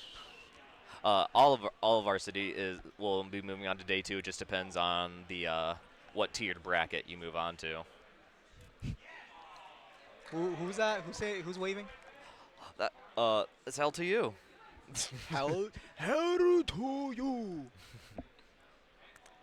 And the one standing up right here is this is my boss, Benjamin Subcheck, brand new director of LTV Sports. Yay! So this is his first ever Smash Bros. Major as well. Really? What a welcome for him. Oh yeah, a P tier event as your first Smash Major Honestly, is with, like, insane. Some of the best here, like. Oh wait, this is also the first for score_7, Cheebs, and Inverse as well. So three of the LTU JV team is first time major as well. Dude, I'm so excited to see these rising stars. Alienware. I'm excited to see these rising stars, just to see what they can pull out of them and show us, because I've never heard of any of these people in my life. And chances are, you watching at home haven't either. So it's going to be very interesting to see new people coming up, and it looks like we're going to start Oh, here right on into it. Smashville. All right, let's We're get going into to be it. getting Bowser Jr. versus Joker. The crowd going ham in the back. I don't know what a lunges is, but That's this not. All right, they're what's still the getting the name names in. That's all right. So this is In versus Joker. Okay. And one of Miami's. yeah, Bowser Jr. the What was this one? Miami Bowser Jr. Ooh, trying to get that 2-frame with the angled down F smash. That is 3 F smashes in a row. Oh my goodness, still Alright. no percent on him. Arsene is still out. All right. Oh yeah, absolutely. I'm very curious about the Smashville pick. Ooh, getting the sour spot of back air there. Trying to 2-frame with that forward tilt, but not gonna be able to get anything off of it. These competitors really wanted to keep it close for this first game. Ooh, the Arsene damage is starting to wrap up for Inverse here. There's the up airs, up air chains. One thing about crew battles is that stock count does matter. Try to So get- that first stock is Yep. definitely going to matter for Beef. I'm assuming that's their name. Yeah, with the up smash right there at the ledge. Iggy, that's his name. Iggy, right? Took you this whole time to remember yeah, that? because there's like, let me. It's just all, it's all Bowser Jr. Anyway, Yeah. ooh, Okay, the up Junior. all the up tilts and oh, that's a good string right there. Yeah, Arsene is Still- out now. Trying. Catching that jump with the up air, but getting contested with the back air and the inverse Great. taking a first stock. Great, All great, right. great forward air from Inverse there. Yeah, some good extra credit from Beef there too, and catching Running- the uppy with the Running right into the Koopa car into the hammer swing from Mm-hmm. Bowser Jr. Yeah, absolutely incredible catch. Ooh, being able to beat the super armor there. There's going to be 40% immediately on Inverse. Ooh, And the- there's the Arsene almost catching it with the sword smash. The Arsene activation almost messed Inverse up right there, but it's looking to come back on into his favor now Yep. that he is online. So now it's a little bit scary for Inverse. He needs to take this second stock. Even if he doesn't take the last, just having that little lead for their next player will be huge. Yeah, building up the damage by just doing gun over and over. It can, it may take a while, but it will get you get you back in percent. And but the, speaking of getting percent back, getting Yep. two stocked immediately by that Yep. Beef.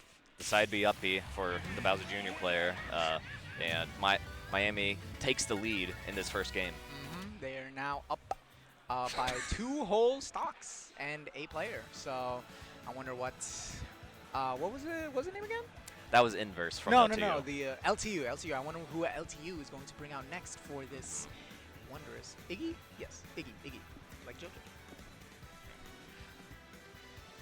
I wonder what the stage pick is going to be as well. Oh yeah, so This is going to be character. yeah. Another rule about these collegiate crews is when a college puts in a new person, they have to declare the character to them, so then they know what stages to ban. Yep.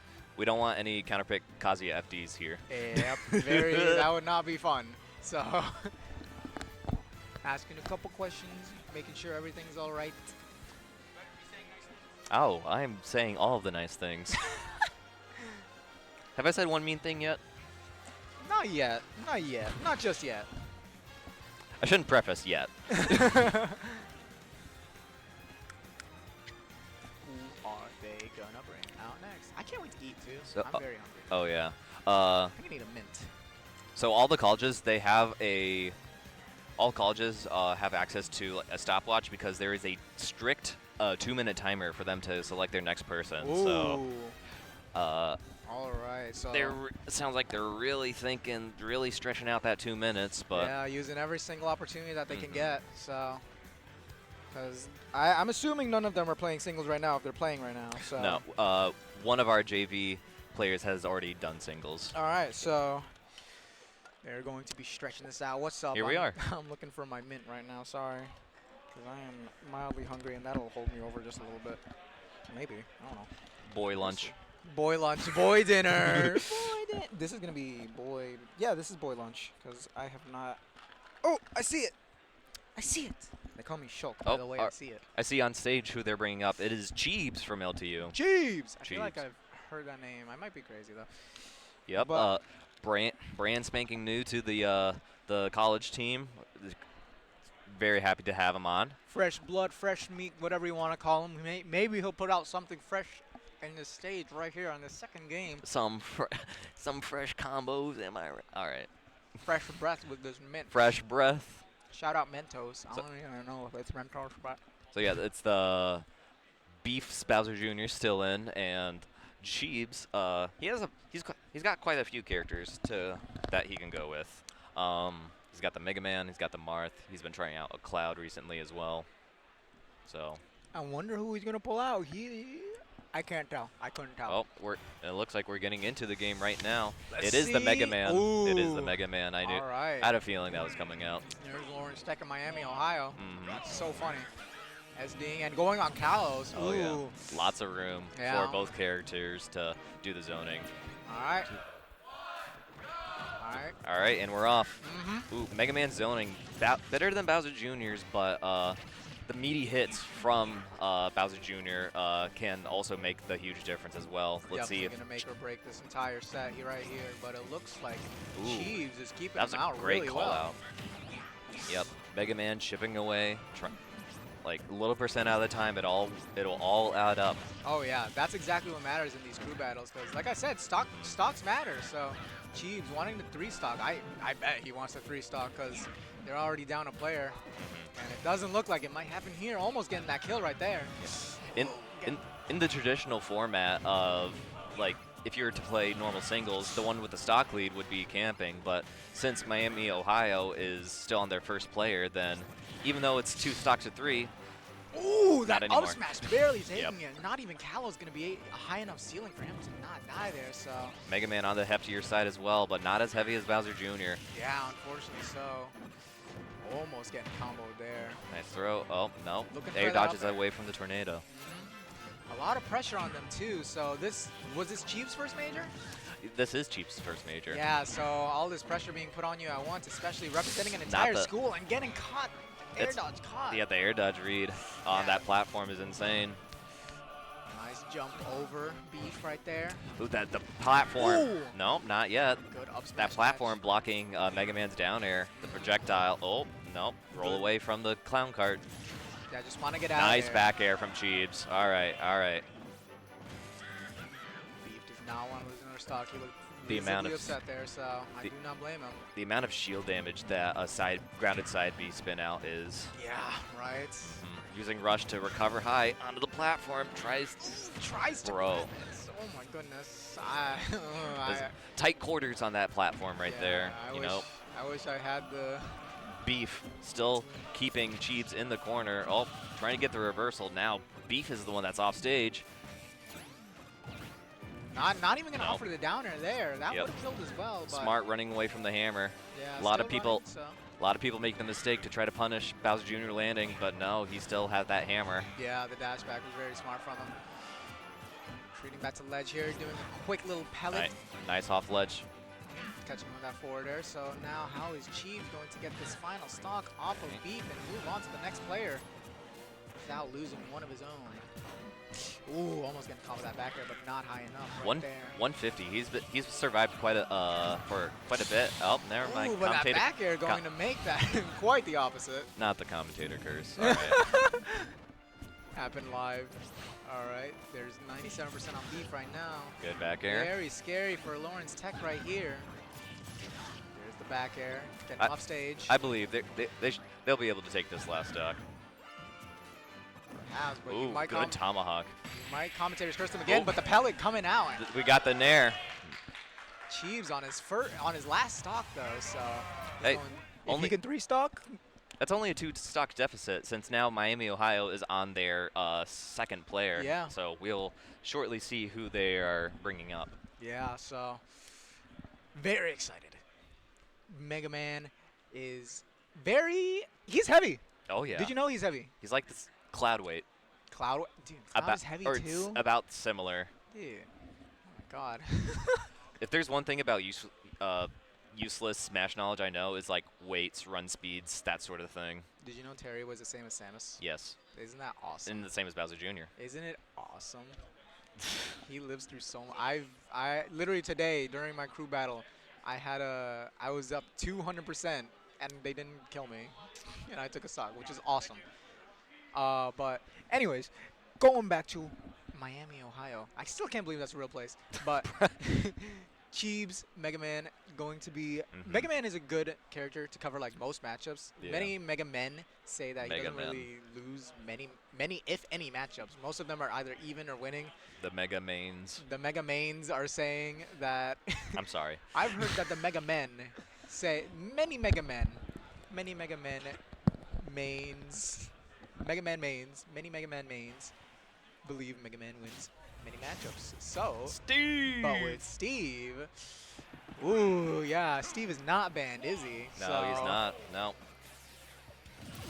For normal collegiate battles online, Steve is banned for that, but not here at Riptide. As we get into each of these persons, or each of these colleges' second player, and here we are. So this is going to be a matchup check for Cheebs right here. Almost going to give another minecart, but there's the wall coming out. Oh, how is Cheebs going to deal with that? And now there are no. two of them, and one of them is going to go away right here. There's a second one. The twin walls, that's something that you can say, which is amazing. Look at that, L. He just wants those materials so bad. Yeah, oh yeah. Yeah, just keeping him out. Like, if you want to try and approach me, try. Go ahead and try. Yeah, oh, the second hitbox on the anvil hitting the ground. Cheebs trying to find his way in. Ooh, But now good shield 2-3-2-3 pressure. is whoever this guy is stickied. So that was a pretty scary situation going with that forward smash. But forward that- smash going under the block wall as well. Yep. Ooh, almost reads the jump. Oh, catching both jumps there with the pellets, but the back air going to contest the jump. There's some wood coming out. One thing that's scary is PS2. PS2 is pretty awful against Steve because all he mines is cobblestone and iron. So once he runs out of wood and dirt, you're going to have to deal with stone and iron. All these rolls. Oh, yeah. We're looking like a bakery. Oh, my God. I haven't heard that one before. Almost getting hit by that minecart there, but the back air being able to contest his aerials. Oh! That smash through the leaf shield. Yep, That's that all is right. definitely going to take it. Steve still with the 3 stocks. So Cheese going to bow out there to his Steve opponent. And now LTC down to their final 2 players, while Ohio Miami is still up 3 and 3 stocks as well. So definitely a mountain to climb for LTC, but LTU. LTU, sorry, I'm thinking Low Tide City, LTU. Oi. Yeah, represent like yeah. Superman. Take that off. Clark Kent right here. But now they're sending in. Do you know who that is? Yep, I do. That is Glitchy with Byleth. Glitchy with the Byleth against a Steve. Now that's not going to be that bad. Because they, all of Byleth's stuff, like especially the arrows, go through the blocks. So while he's mining, just going to take a hit. Take a hit. If you want to mine, take a hit. Yeah, Byleth with all the range, going to be able to maneuver not just around, but through the blocks as well, you know. And that Nair just going to be able to combo just about everything that Steve can do. Even with the minecart, everything like that. It's just, Byleth is very underrated, especially that Nair, one of the best in the game. And we're jumping right into it, you know. 3 stocks apiece. Yeah, so we're not going to waste any time for this one. We're going to go right into it. And first wall already coming out. How are you going to deal with it with the forward air? Steve already with the iron tools, you know. Just needs a few iron right at the start. God. Already at 35. Oh my goodness. It could have been a lot Ooh. worse. Yep, through the that's what I was saying, through the blocks. Yep. That's Byleth range right there. Being able to go through blocks. Not many characters can do that either. So another 2 walls coming out. How are you going to deal with it? Yep. Being able to deal with it with just 1 forward air. Look how easy Byleth can just get rid of walls as well. It'll be very good. Trying to get the extension with the crafting table, but no, Glitchy still off stage. I really like their evasion of just about everything they had and getting hit by their own TNT. Maybe trying to mix them up there, but not going to be able to, unfortunately, and catching the jump from the minecart with the forward. They're sending him off to the ledge. This is pretty even right now. Oh, yeah. Pretty even, but even is not where Lawrence Tech wants to be, so. Yeah. In order for Lawrence Tech to make their comeback, they got to be playing out of their mind currently. Which it looks like they are currently doing with this, well, I wouldn't say out of their mind, but this is definitely doable for the Byleth. One thing I will credit Glitchy for, he has some of the best Byleth movement I've seen. Like, I've seen other Byleths, like, in bracket, and yep, catch it with the up smash. Yeah, giant scoop hitbox. One thing I do love about I think this is very smart from Glitchy because Town and City No, only gives Steve barely making it back.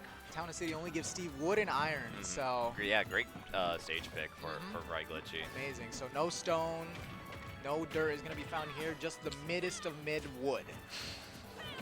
Now how is he going to deal with? My guess Steve is with Smashville diamonds? was banned, so yep, go with Next the best thing. other wood stage. Oh, he's All trying right, to go all for the right. cheese. Mm, But he's also poor right now too, which No. Glitchy should be taking advantage of. But very he's lo- not. very low in materials, but Now he's gets got them it back back. quickly. Yep. Yep. Has a gold and a diamond on deck. And still 3 stocks as well. So mine in the platform. I did Whoa, not even know you whoa. could do that. I was scared for that anvil going across the platform. Yeah, that going was. away. Oh, the ant. There's gonna be. Oh, The really nice 360. turnaround. Not enough pilots do that. At least not one to my room. Who knew you could 360 no scope in Smash Bros? There's gonna be the back air coming out, punishing that side B. There's gonna be another side B. I will side B because it is good. The Phantom Footstool. Ooh, caught in the minecart. Will this be a stock? Oh! Extension from the crafting table. Yep, Lawrence Tech on their 3rd to last stock, and Miami's still at 9 total. How are you going to take this first stock? It is Finally. going to be a tipper forward air. Lawrence Tech cheering their boy on. Fry Glitchy, he's fine. It seems like he can find his way in, but when he does, it's like, what does he do? You know, if he trying to get the Rolling TNT trap, not gonna work. Up B will not work through the minecart. So, almost getting caught by that anvil. I do like that. Yep. I do like that from Miami there. I wish I knew these guys' names. Next time. Yeah, Ooh, catching it with the yep, side B. Getting the side B. Ooh, get very close to the blast zone. Byleth at 126. Very terrifying. Air dodging away. Yeah. The untechable. Yeah, that was just not a good situation to be in. Just that block there, the anvil, you had no invincibility because it was regrab, so I don't know what he was going for there, but not going to be able to successfully do it, leaving them with only 3 stocks to 8 against Miami, Ohio, with their ever-prevalent Steve right here. And here we are with Lawrence Tech's last player standing currently. It is score_7 with Dr. Mario. Very curious anchor choice against Steve, but who knows? Anything can happen in this game. I gotta say, this is one of the best balanced games, and then there's Steve, in the Smash series, IMO. Yeah, whenever I see people talk about this game, you always have to remind them, hey, remember how it was? Like, there's no like a bunch of hits done like 64. There's no Smash 4 Bayonetta. There's no Meta Knight. We got Steve, and he's banned like in certain parts of the region or certain parts of America already, which is great, amazing. I think we should keep it that way. But I have no other say than on the that, matter. other than that, this game is pretty balanced. Anybody can beat anyone, even Steve. So let's see. Even Dr. Mario can beat Steve with 3 stocks to 2. All right. Brigade, so I'm gonna be taking these glasses off because Hopping into potentially the last game, going on Kalos. Steve is gonna get. Oh, yep. SD that 1 stock. Yep. Steve is gonna potentially get a whole lot of iron here. iron and stone. So let's get this game started here. Whenever we start the chan. Oh, I guess I forgot. Yep, but All they right. did it eventually. Ooh, that dash attack going through both of them. Now tell me, is Steve okay. been in Lawrence Tech, or like where you're from? No. No. Dude, Michigan has Onan. We will never be a Steve Band State. Oh, okay, yeah. Okay. We will never be a Steve Band State. Very unfortunate. What? All right, we can talk after. We Yeah. can talk after stream. All right. Yeah, all right. no politics in here. No politics. But catching with the forward air and the up smash, really good from Miami. The single jab to the block. Oh, almost getting that. Air dodging in, not gonna be able to catch it though. Steve trying to anvil, but the late nair from Dr. Mario. Late nair on Dr. Mario is actually the strong hit, which is the opposite of normal Mario. Hey ladies, did you know that Dr. Mario's nair gets stronger the longer it's out? All right. I love that. I love that meme so I much. don't know. It's so awesome. All right. All right, so Anyway. there's the back air coming out. Just a random block there.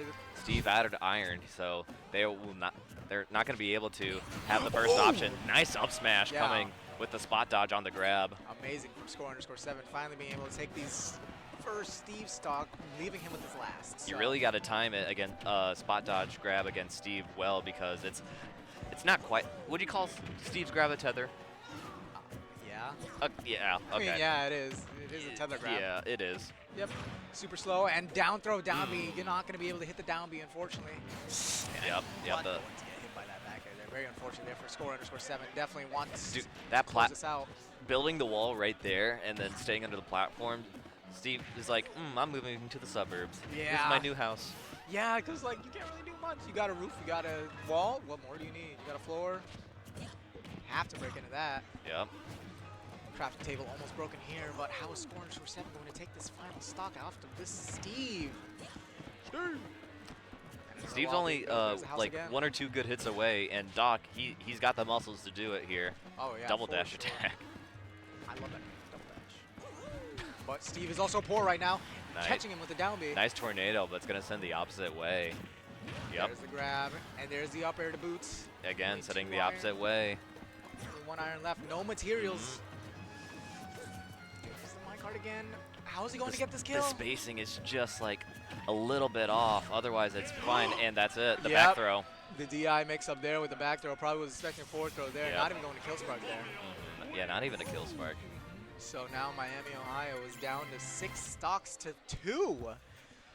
Score_7 is going to be needing to pull a lot of weight if he is going to want to help out. I always like Sierra saying, University. yeah, absolutely. I always like saying it's never over till it's over. Facts. You know, Facts. I've seen so many reverse 3-0s in normal singles bracket. I've seen colleges come back from over half stocks deficit, like 6+. It's possible. This past season, my friend just reverse 7 stocked like a college out of nowhere when he was down to 2. So The glasses came off for that. What? yeah, he's PR, so it makes sense. Oh, But it's anything can happen. That's the thing. that's another thing that's really cool about Collegiate Smash is it's a known fact that those that are very good at the game are like on the high schoolers or like late mid-teens and then going into Late like teens, early 20s. Yeah, early 20s. So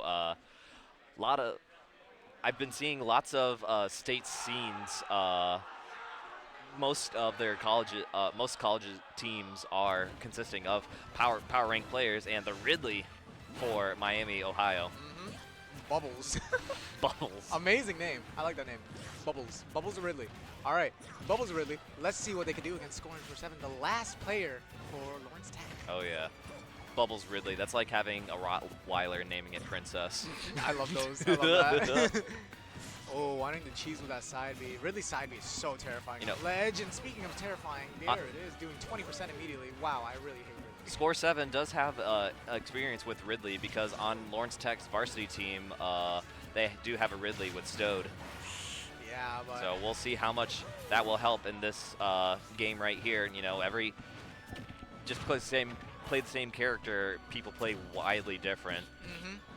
that's what I was just about to say. Yeah, just because you may know the matchup, but better player usually wins. So, and it looks like that Yep. side B is going to be catching score_7 right there, leaving him down to his last stock. Bubbles still up to 3. Lawrence Tech's last stock. Yeah, this is going potentially like final stock total, but like we said, anything can happen, especially with Doc, because very heavy character and No, Oh my what God. is he doing? the feint dash, very scary there. Dude, oh, I- getting caught with that side B, and that is going to take it. Yep. Okay. All right, what a way to end it. 6 stocks to none. Miami, Ohio taking it over Lawrence Tech at Riptide 2024, leaving them down. There is no loser's bracket because it's single Nope, elim, so Lawrence Tech making it this far, but unfortunately bowing out mildly earlier than they would like to, but still putting up a good fight in the end. Oh, absolutely, absolutely. Hey, they may be my team, but I'm still very proud of them. And for for a lot of them, it is their first major, so not used to playing under that new. It's a new type of pressure. Yeah, so definitely. you go to your weeklies, you know, it's like, it's just You that's fight the about- same people. You're Yep. just gonna see like usual people. You're just gonna do your usual thing, and like it may work there, but in other places, maybe not so much. And especially with a different character pool from what you're used to.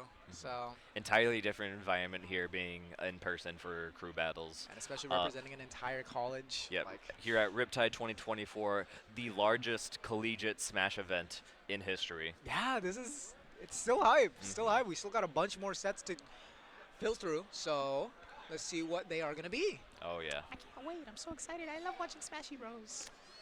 I love Smash Bros. That Amazing sound like timing. sound like Smiling Friends. Are you Smiling Friends fan? I'm a Smiling Friends enjoyer. I love Smiling Friends. Give it up. Yeah, yeah. I love Smiling Friends. I love Smiling Friends. I love Smiling Friends. I love you, Daddy. I love you, Daddy. I love you, Daddy. No, son. Hello, Daddy Pim. Hello, Daddy Pim. Hello, Daddy Pim. Hello, Daddy. Hello, little Pimlings. Hello, Daddy Pim. Hello, Daddy Pim. Hello, Daddy Pim. God, we must be the most annoying commentators. Nah, dude. Smiling Friends. Incredible. Nobody can hate Smiling Friends. Based. Absolute. I'm not gonna say that word. But sorry, it's just a me thing. I'm just kind of crazy like that. Oh, I also have a flip phone, by the way. Check this out. Can't Thank you even for see coming it. to show and tell. Thanks, man. All right. Looks like they're still deciding who's going to be up next for the next up on JV playing. It looks like no, they're playing. Wonderful. Looks like we may be waiting for quite a bit. Hey, man, I played the game before, so I had to wait like 16 years for this game. 16 years. Yeah, because it came out in 2018, and I think you could do the math there. All right. I'm not crazy. Come on. Like, that was pretty good. Like, I'm not crazy. Here, we'll bust this out again. Yeah. Can you play like guitar? How did you make that? All right. So, chat, I'll explain this to you as well. The creation of Joy-Con Jesus. Not just the Joy-Con, but how Joy-Con Jesus came to be while we pass the time here. So, for those of you that are familiar with me, my very first tournament was a Smash 4 tournament. It was just a few months before Ultimate came out. My very first tag, King Chuck. King Chuck. My name is Charlie. Okay. Actual name is Charlie. Okay. Excuse me there. Then a few months go by, I changed it to Chuckle Bean, like from Mario and Luigi. Okay. Are you familiar? I am familiar with Mario and Luigi and Superstar and Brother and all that. Okay. And then I started to grow out my hair and beard, you know, because when you just get old enough, it just sprouts. And Of course. my friends just started calling me Jesus, you know, because yeah, they just started calling me Jesus. Long and hair then, and beard. And Yep. Yeah, that makes sense. Long hair and beard. I used to play. This is a known fact about me. I used to play on single left Joy-Con for Smash Ultimate, and I did that for the longest time, up until like half of Ultimate's lifespan. I played on single Joy-Con, and I was moving with it. I moved with it. So. That's really, that's funny. And then you put two and two together, and that's Joy-Con Jesus for you. So just one day you decided to, I feel like I'm just gonna make a Joy-Con one day. Oh yeah. My first major, Frostbite 2020. Rest in peace, Frostbite. I don't enter singles. I enter the Alpha Rad Casual Invitational bracket, which is the items bracket, right? Single elim. It's a qualifier to get to like the top 8 of the Casual Invitational. Yeah. Beat my first opponent, pretty good, easy. Then my round two is Fatality. Yep. Bruh. And back then I mained Captain Falcon as well. So it was Falcon Ditto, items on these crazy stages. And dude, I swear, it was the biggest off-stream crowd for the entire event. That I've been told that by others. You had this.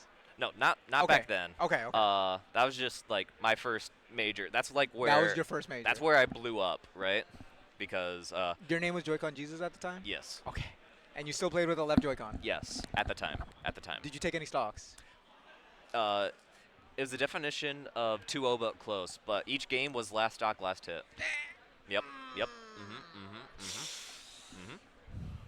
I would I would not be happy. Mhm. And I'm assuming you weren't, but it's I'm- a good story. Oh yeah. It is a good story. And then, all right, let's get to the Joy-Con itself. Big Joy-Con. The original question. So at last year's Big House, temporary, rest in peace, Big House.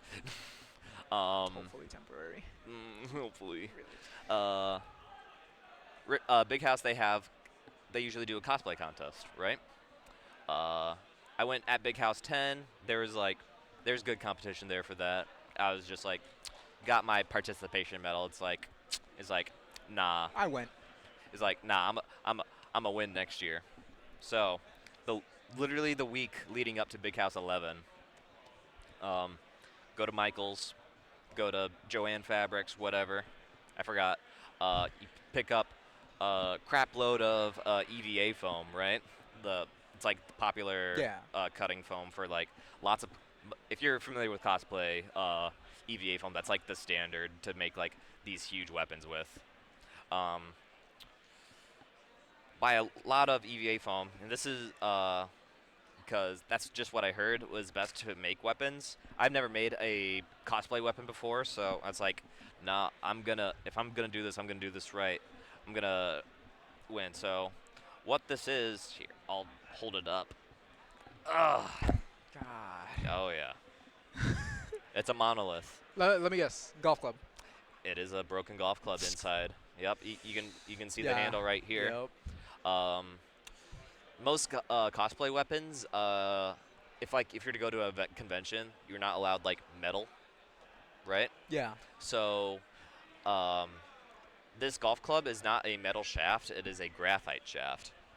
So, Dude. By Yep. technicality, Yeah. that's really funny. yeah, of course, graphite's not metal. I mean, yeah, it's not. And so, what this is I'll hold it from the side. You can see the width about it. It's like pretty good width, right? I think it's like 6. I think that's 6 inches, right? Oh yeah, that's 6 inches. It is the 10 layers of the thickest EVA foam that you can buy, stacked up on top of each other.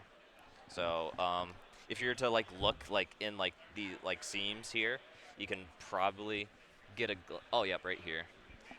Not to be a critic, but you can see all the individual layers of EVA foam. Oh my God. So what I did was, I'm very particular about these sort of things. So this is to scale, by the way. It's like the exact dimensions if you were to scale up a Joy-Con. I think this is 8 times the size of a. You at home in chat, take a Joy-Con off your Switch, the left one. This is 8 times exactly the size of what it would be. Dude.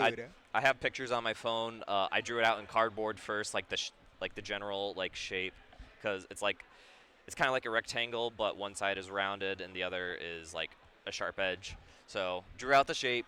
I did all of the measurements. Like I had like my ruler on me, measured the actual Joy-Con, like the width of the buttons, how far each button is from each other, how far the D-pad is from each other. Okay, how far is the control stick from the buttons? The minus button, how far is it from this side? How far is it from that side? How far is it from, all of that? And then also got the back side, the little button to undo it from the Switch, right? I didn't even notice that at first. And then we got the shoulder buttons right here. Oh yeah.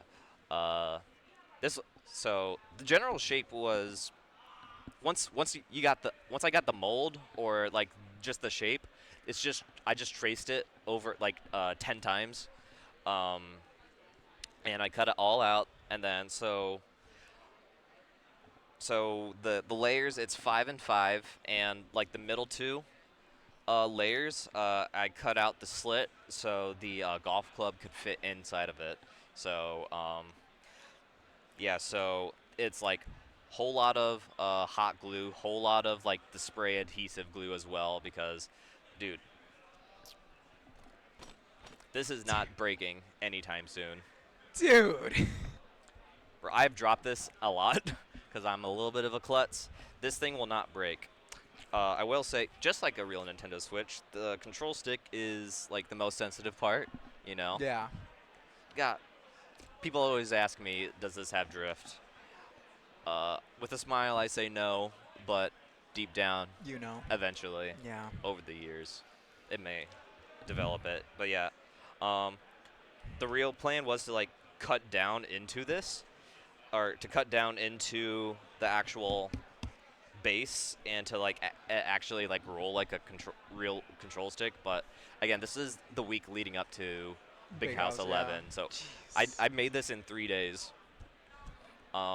And that accounts me doing my normal 9 to 5 as well. So I did this at night. Did you win? I won the cosplay competition. I won the cosplay competition. Let's go. Absolutely, Oh, absolutely. thank God. Would you All like to hold? that. Would you like to hold it? Yes. Here, both hands, if you will. Oh my goodness, dude, this thing feels awesome. So this thing is almost a year old. So I made it last year, October. It's starting to show its age, you know. I did not realize that black EVA foam existed. So all of the black that's a part of that is white EVA foam spray painted black. Okay. So not to be again, not to be over not hypocritical, critical of my own design, but some of the black paint is starting to come Yeah. off on the buttons, but that I feel like that shows character. Yeah. It's a independent project. Mm-hmm. This thing is incredible. Can I hold it Yeah. like this? Now just lean it down more and hold that pose. Heavy, isn't it? It's mildly heavy, Yes. but I got muscle at least. Oh, So, he's just yoked out. yeah. Dude, this thing is awesome. Thank you, I appreciate it. For those of you at home, if you wanted a closer look, let's see. It's big. Oh yeah. Big Joy-Con. Very comically large Joy-Con. Ugh. Getting my rips in. You could get a workout with this, honestly. Probably. It's like when people try to work out with the weight of a berserk sword. I forgot his name. Mm-hmm. That's so cool. Wait, flip it the other way so it's the front. Yeah. Dude, that's so cool. It is my very own Buster Sword. I love it, dude. On my phone, I also have a lot of pictures of top players holding this as well. Dude, so yesterday I went up to Spargo, right? And best cloud in the world, Buster Sword wielder. I give him a pretty much real life Buster Sword. He's just like, No. Spargo's just a guy. He's just a kid. yeah. Just Dude, Hurt the snake, the Japanese snake, he hit the strong pose. He did one of these. Ooh, like cloud up air. Dude, it's crazy. All right. We'll put my Yeah. son back away. Yeah, he's gonna go down there for a little bit, hang out, and now they're making their controls. All There's right, yep, a perfect. guy that looks like Esam and a guy that looks like DDD. Yeah, Yeah. I would say that's it. Yep. Wait, So I wonder who that guy plays. Hmm. I don't know. if it's Pika, I'm gonna scream. I really hope that it's Cloud. I really hope that he plays Cloud. I would play someone that is not DDD. That would be incredibly comical. Dude, can I say a little pet peeve of mine Yes. with some people in their tags? Yes. I mean, this is just a personal preference, so don't take this at heart. When people have a character's name as part of their tag, not a fan. Yeah, I'm not gonna say I'm not a fan, but I do see it often. Yeah. Like, there's this K-Rule player from South Carolina. His name is King Crocksucker.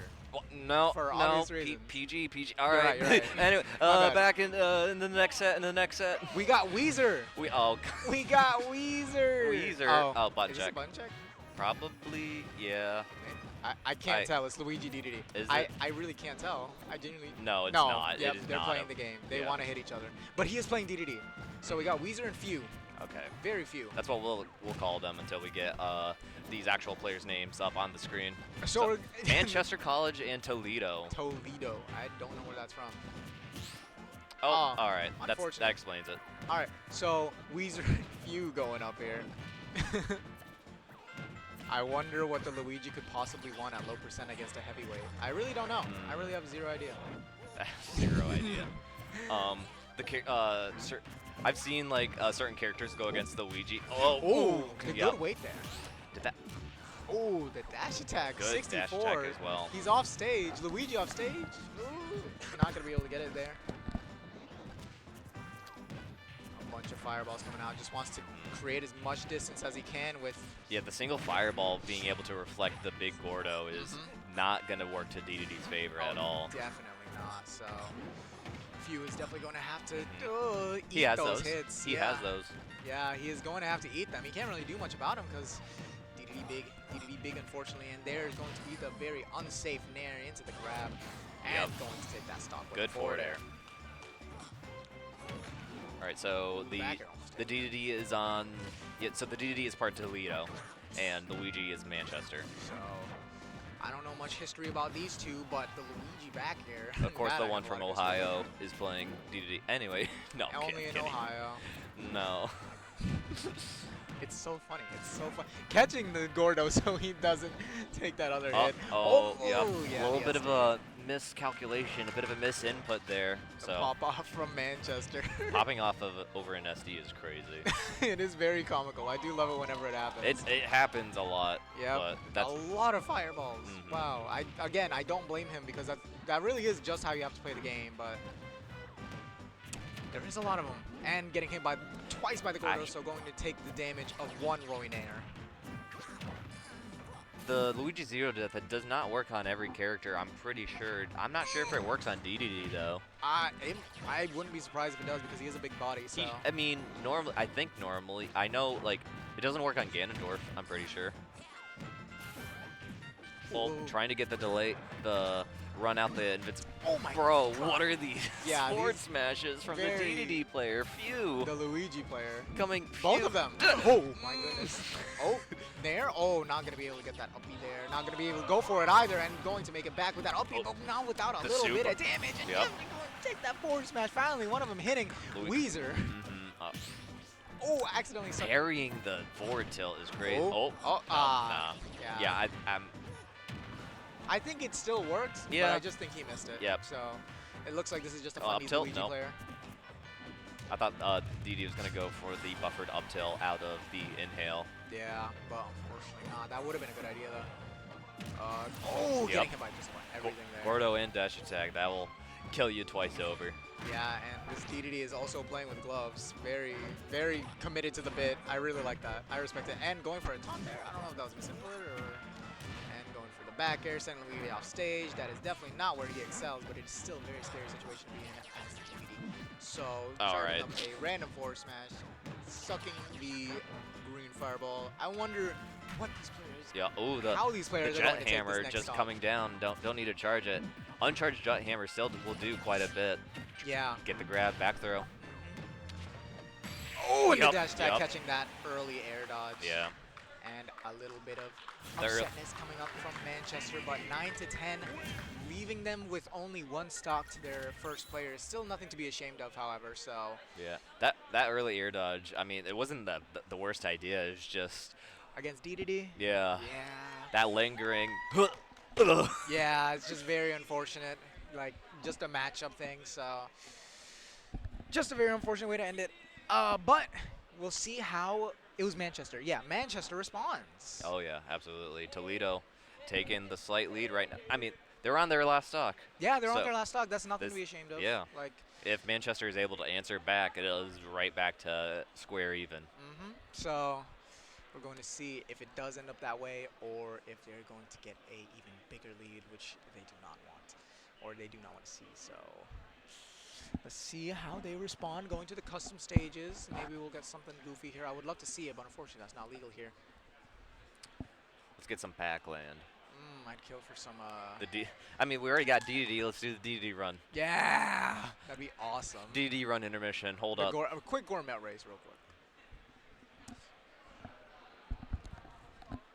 We finally got a player up there. We do. See who they're gonna go. Coconut milk. Coconut milk. I can read on the back of their jersey. What a name. I'm about to make a name for myself, yeah. I'm about to go crazy. I'm sorry. Have you ever had coconut milk? I am not a fan. I am not a big fan of coconut milk, unfortunately. I don't think I've ever had it. I have. A lot of people like it. Like I'm not gonna deter you Wait, from it. but no, I'm I just not a have fan. had it. It's all right. Yeah, I'm personally not It's a big fine. fan of it. I don't like coconut flavored things. I don't I enjoy. was just about to ask that. Yeah, no, I'm Dude, not a fan of nuts in general, really. What are those Girl Scout cookies that have the coconut, dude? Oh, I love those. I usually go for mint. But Dark Pit with speaking milk. of mint and going for milk. All right, we'll call. Yeah, so we got Milk and Few here. DDD on his last stock. Yup. Boom.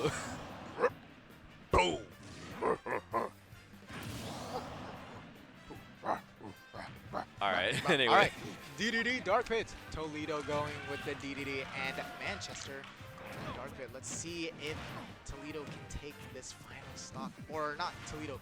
Can Oh, that's an SD. Oh, that is an that is SD. I not was what you about want to to say. see. I wasn't sure at first, but that side B puts you in a lot of end lag there. So. Yeah, very unfortunate from Manchester there, and The getting double hit twice hit. by the Gordo. This is not what you want to see. Do you know what takes a double hit from the Gordo? No idea. Me neither. Anyway, Getting we're hit by that dash attack. That almost killed it. Goodness. Oh, you got That is dead. there. Yep. Toledo running away with this lead. Yeah, this DDD, they're going to have to figure out how to deal with it. How to DD deal with. No. Sorry, my bad. How are they going to deal with it? How are they going to deal with this DDD and this Dark Pit? Can still make some moves. Not in Miami, unfortunately. But It's just one stock for the DDD, you know? The Come on, DDD Dark Pit, never just- has to approach for the rest of this 8-minute, 40-second game. even then, he still doesn't have to because this is stock format. Time doesn't Exactly. really matter. No. So, how I- are they going to deal I'm with pretty this? sure there's, so, yep, 10-minute timer, which is different from the normal crew battle rule set of 99 minutes, but Yeah. we don't want to be here for an hour and a half for just a best of one. Yeah. Four, For one person. yeah, four people each. Yeah, not really a fan. It's already generous that we're doing 4 instead of 5, so. Ooh, canceling with the 4 tilts. Oh, God. I think he's trying to get, like, them scared to unshield or something. Or, like, a spot or, like, a roll, because the way he's positioning himself, like, at the ledge while he's doing it, does Catching that do it? It another does, jump it with does. the forward air. DDD Very, does have multiple very good jumps. work. Dude, it's the costume. It is the costume. It's got, that is the power up. He is playing in gloves. Yeah, that's what I said. He's playing in the Bro. orange gloves, like the DDD hands. He's got little penguin hands. Dude, Unfortunate 3 stock there. Yeah, what I was saying, the way that the DDD was setting up forward smash, not quite at roll distance from the ledge, but just outside of it. So even if it was a sour hit, the splash hitbox would still hit, and that with being right there at the side of the stage, that splash hitbox still puts you in not a good situation. Yeah, because it doesn't do that much damage, thankfully, and it doesn't really kill. But It doesn't like, do that much. It's the strongest forward smash in the game. My no, guy. I'm talking about like the middle hitbox, like the main Oh, hitbox. But the okay. splash hitbox from Yeah, it, splash hitbox. it Yep. still sends out, and you're still in a bad position. So getting hit by anything DDD has, it's scary. So Okay. Lucas or something here would probably help a lot, but I don't know why I specifically thought Lucas. I was just thinking of the grab and the Zayers. Dude, Lucas needs to go back to being one of the more forgotten characters. I agree. I've been seeing way too Like- many Lucases. Dude, what is up with that? I have Regalo in my Oh, region, so Oh. it makes sense for me. But my condolences. Anyway, it's okay. back to Palutena. Drew. Back to Pal- DDD, we should say, because Drew with the Palutena here. I'm familiar with a Michigan State player going by Drewish, and they are also Palutena. So this will confuse me a little. Oh, one thing that's great about Palutena is that they're good against DDD. So Oh. let's see. Maybe this will be the shining beacon. Most Up characters high. are good against DDD, but anyway. Yeah, true. But Palutena is one of those characters. So One of like 80 some. exactly. So we'll see if they're going to be able to do anything about this DDD, be the shining beacon of hope to finally take care of it and finally go to their second player. That's explosive flame stopping the Gordo dead in its tracks. Yeah. Oh, the invincible back air. Getting hit by that Gordo instead of naring. I like the Hollow Bastion pick as well. You Yeah. know, Same exact size as FD with like blast zones, stage, and all. It's literally the only difference is the platform. All We right, playing a that- bullet hell. Yeah, we're doing that now. I don't know why you want just invincible dash tag, but you know, to each their own. And there's going to be the explosive flame catching Let's it and go. taking care of Yep. Toledo's DDD. Phew, the DDD. Ooh, in the royal garb itself. And he also has the little feet too to match. Look at it, orange. I will not look at his feet. Okay, that's pretty awesome, but they're orange like DDD. So Cool, thank you for telling me. my bad. It's just orange. He's very orange on the hands, the feet. He committed to the bit. I respect it. And Definitely pulling his weight for his team. yeah, more than what was necessary. Taking Six stocks. half of Manchester stocks. With only one. Mhm. So 3 stocking one of them and then getting down to 1 stock with the first. Very impressive stuff from that DDD. Few the DDD. I'm assuming his name is Few. So Yep. now we get to see what they have up their sleeve. Oh, yep. Toledo putting in their second person. 9 stocks to 6. What are your bets? Toledo. Because No, that was on the character that the next Toledo person will go. dude, there is like 89 other characters in this game. That's what's. Dude, just pick a character. It's Dude, supposed to be fun. I'm gambling at this point. Okay, my guess is going to be Toon-Link. All right. What's yours? I'm feeling a Sephiroth. Sephiroth? Curious pick. All right, I'm not going to spoil myself. I will not spoil myself. Let's see what we're going to see. Palutena versus. And one thing is that they have to stay Palutena. They're not Oh, allowed to switch because they won. exactly. So we're getting Falcon. Captain Falcon. Yep. Both of us were incredibly wrong. I mean, Starchy. On both Battlefield. both Sephiroth and Falcon are big, muscular men. Well, Sephiroth is more twinky in this game Uh, because he's got that. He's very light. Yeah. so, Okay. Fair point. Fair point. But That's one thing alright. that's very scary of is Captain Falcon off stage. Dude, Falcon, the fast faller, he's going to be very susceptible to Palutena Nair combos with that fast falling of his. I really like that ranged forward tilt. That was amazing there from Starchy. I'm assuming his name is Starchy. So the down Starchy. tilt or the down air, back air. Falcon classic. The -7 up smash with the big scoop hitbox as Yep. well. The does buffed scoop yep. hitbox, by the way. 30 uncharged, I'm pretty sure. Or it's like 28. It's literally as much as a regular decent combo. He needs it. He does. Not gonna lie. He's whatever this character does, Incineroar does better, which is very impressive, except for speed. But other than that, can he deal with Palutena is the question. Being So- at 70%. So far, if this were like a normal game of Smash, it's pretty even. Oh, the wind wind hitbox. box. The wind box. Yep. Toledo losing that first stock. Dude, back in the day, Palu F Smash against like an Ike or a Chrom. You know, all the day 1 Chroms, just Palu F Smash to wind. Oh, it was Or so, down smash it as was well. so good. Those days are presumably long behind us, but it just happened here because Ooh, I like the, not a bad idea with the up smash, just the charged it a little bit too much. yeah, very unfortunate there for the Palutena from Manchester. So let's see how Starchy answers back. Because they do still have like 2 other players while Manchester only has 1 after this. So I'm assuming you're going to want to keep this in. Yep, will the gentleman do it? It will, barely. Yep. Speaking of keeping the lead, the gentleman will take it, you're right. And there's the Palu Nair, absolutely tried, true, and loved by every single Palu out there.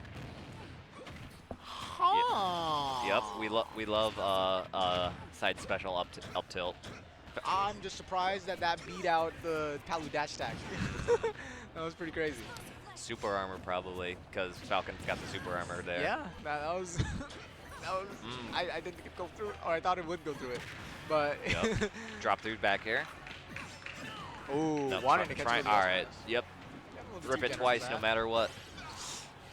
Down air, almost catching that jump with that up air, but he did not jump. So. All right, these Falcon kicks, they're getting a bit on the predictable side. Yeah, very quick play-esque or very Elite Smash-esque. Now the Elite Smash is neutral get up Falcon kick. Ooh. Not good back throw. Yeah, the back throw taking that first stock from Drew here. Now, will he be able to keep these last 2 stocks of his, or will Starch be able to close it out? Or will Manchester also close it out as well? Ooh, wanting something early with that down air there. Oh, Funny thing no. is that would have killed. So God, yeah. trying to catch a tech option with that down air or up air. These up air. Oh my God, the early going kill. all, Battlefield, yep. Yep. That Both. happens. Yeah. I mean, both Palutena and Falcon, they love Battlefield. It's their best stage, but that's the thing about when both characters love a single stage, it's like volatile either way, you know. It is definitely a match of can my character do more than yours? Because on Battlefield, Captain Falcon, yeah, he's got those platform extensions, but Palutena, the juggling, the juggling is just. We saw it there, so. Yep, absolutely. Falcon has a harder time approaching neutral than Palutena, you know, because like Palu can like She can zone. Yeah, she can zone as well.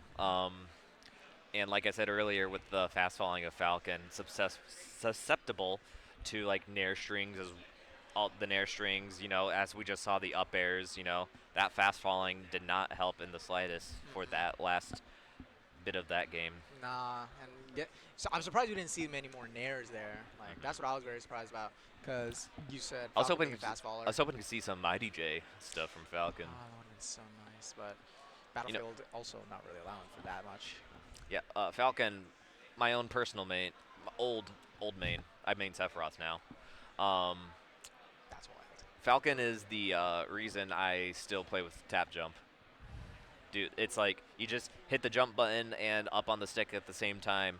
It's the IDJ. Yeah. Yeah, that makes sense. Yeah. But we're getting into this next match here. We're going into the Palutena. That Palutena still with 2 stocks. So now we are down to 7 to 8? No. It's Manchester's last person, isn't it? No. They still have. No. Oh, no, it's they have even. one. Yeah. Okay. Yeah, So- I switched up the characters with the teams. Yep. So now 5 stocks to 6 total. Manchester, Toledo. Palutena, Snake. Oh, that last hit in there, accidentally hitting that grenade. I don't know how I feel about this matchup. Maybe Palu, maybe Snake. That's the thing, because both of them are really good. It's probably even. You know, Palu able to get so much out of her strings, but if Snake with the better zoning. Yeah. Better zoning and like the being able to like feel his way out with the grenades. Yeah, just being able to play at his own pace, which is very.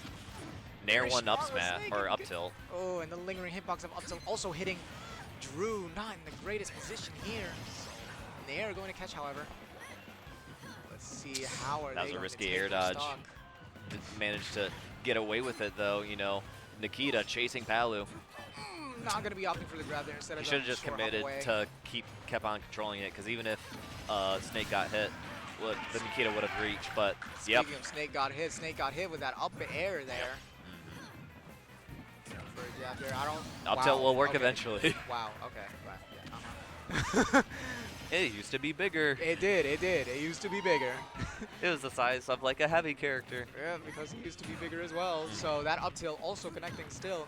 Only getting the first 2 hits from down there. And getting the 4th there. The 1, 2, 3, 4 from down there. They're going to do a lot of damage. 37% already on Drew with their last stock. And 4 stocks to Manchester, 5 on Toledo. So now they going to temperatures.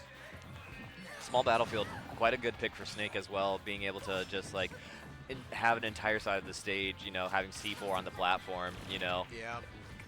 Surrounded by a couple grenades, so even if you aren't scared of the C4, you should be scared of the grenades surrounding it. Good air dodge. I absolutely love that overshoot there from Drew, not getting hit by that C4. Knew that he wanted it there. Trying to get a bit handsy with that forward smash from the Snake. The Nair getting through it. Oh, how are you going to deal with all these projectiles? The good DI, the up forward tilt, air, not hitting. Wow, that was pretty crazy. But the up tilt. Good job. I think that Snake's name was Zuber. Zuber? Zuber. Amazing name. So good stuff there from Zuber, representing Toledo pretty well. Toledo. University of Toledo, probably. Amazing stuff there. Now they're up 5 stocks to their last player. No. Are they? 3-5. 3-5. Okay. I forgot. So Manchester down to their third or their last person. Dude, this gameplay is too distracting. Yeah. It's like, you know, very good reads coming from both sides. Good. Good awareness. That teleport cancel. He Yeah. He had them on deck. He had them on deck when he was going on that platform. Also, straying away from that up smash. I'm very blurry, but straying away from that up smash, waiting out the Nikita, all of that patience, really great from it was Drew the Palu, right? Drew was the Palu? Yep, Drew Yeah, the Drew Palutena. So good stuff there from them. But now we're going to get to see Zuba, the snake. Zubert the snake versus one of Manchester's. Oh yeah, absolutely. Yes. Who is down to their last player. Very unfortunate for them. But making it this far, you never know. Anything can happen. Yeah. Well, I mean, once you get pretty far in a crew battle, you only have limited characters left to choose from in terms of counter picks. It's Ryu Snake. Yeah, Ryu and Snake. Manchester on their last player. Seagenair. All right. 3, 2, 1, go. I would say this matchup is Snake favored, but like very slightly. I would not be surprised if Ryu did well in this matchup because of Shaku and Tatsu. Yeah, I mean, yeah, as you can see here, you can Hadouken as much as you want, but grenades are still going to find their way over. Yeah, but so those grenades not doing any damage either. Yeah. I know Ashimo. This Seagenair has probably studied Ashimo, so when he recently took a set off of her. No, did he win? I don't remember. But he did recently take a set off of her and not gonna be that. Remember where that C4 was? I don't blame him. I do not even remember that being placed. looking like Zuber trying to have to find his way in because that game plan that was at the start of the game was not working, but all right. That Tatsu somehow not hitting. Focus cancel. Seagenair at 69.9%. How is he going to Yep. make up for all this damage that he's taking? Grenades finding their way eventually with the Ryu stopping with the Hadoukens, you know. Oh, there's Nope, the focus, but not it's strong not gonna be enough. the full hit. There's no Shaku. Yep. Shaku. Ryu not approaching that C4 platform, and I do not blame him. You And just gotta play patient. oh yeah, of course. It's ironic that to beat some campers, you have to camp them back. And speaking of camping back, doing the absolute opposite there, Seagenair. Seagenair with a back air. Yeah, the Hadouken catching the Cypher. Very. It works. I we mean, take those. We take those. Whatever takes the stock is what matters. And that C4 was there. I don't even remember that being there. He had a grenade in his hand. Oh my goodness. Seagenair playing on a completely different level. And there is that up tilt from Snake. It seems like as the game is progressing, both players are like finding their footing. They're like playing a bit faster pace. You know, that started the game just grenades and Hadoukens. Yeah. So now they're. That's just also a Yep, product of a Ryu, because like once you're in, you're in. Yeah, feeling each other out. You know, the character strengths and weaknesses. Ryu finding his way in with all these Hadoukens, trying to get the up air, not hitting. The Nair hitting behind him, so he wouldn't get hit by that other Nair. So how is Zuber going to respond to these last two stocks that Seagenair has? Focusing through the grenade. Explosion. Oh, we were so close to being insane there. Okay, rolling behind Yep, and then the getting Tatsu hit will. down No, tilt, Snake's Tatsu heavy. not killing. Snake's on the heavier side. The true input Tatsu not going to be quite enough. The next Tatsu will be the 166. The Snake is at. Hitting that Hadouken, but not opting for the back air. Unfortunately there for Seagenair. How is he going to find this last stock and then bring Toledo down to their own? It's going to be a down tilt. Tatsumaki Senpukyaku inputted version from Manchester. Seagenair absolutely, I don't want to say dominating that, but because he did lose a stock. That was. I would say that was a pretty good. That was like one of our closer games. Yeah, it was actually. definitely back and forth. So both of them now down to the last player, Seagenair or Manchester down to their last two stocks. Yeah. And when both players have a good grasp of like the matchup that's at hand, you know, feeling each other out, then going in when it's most crucial, it's like that. You get games like that. Yeah, it was really good patience from Seagenair, especially against Snake. The Tatsu's coming out, messing up some of their inputs, like dropping some of their stuff, but being able to take it out in the end, especially that second stock with instead of going for that Shoryu or whatever. If you were to watch someone like Asimo, for example, he does like lots of like up air ones into true Shoryu at very early percents and they kill. So yeah, so he was probably finishing for a couple of those, but not able to hit him. But in the end, able to take it either way with 2 stocks to 3. So this will probably just be a regular smash match, but with 1 stock down. oh yeah. This could really go either way. Oh my god, that messed up my headphones. I'm not putting those on again. So, character select on.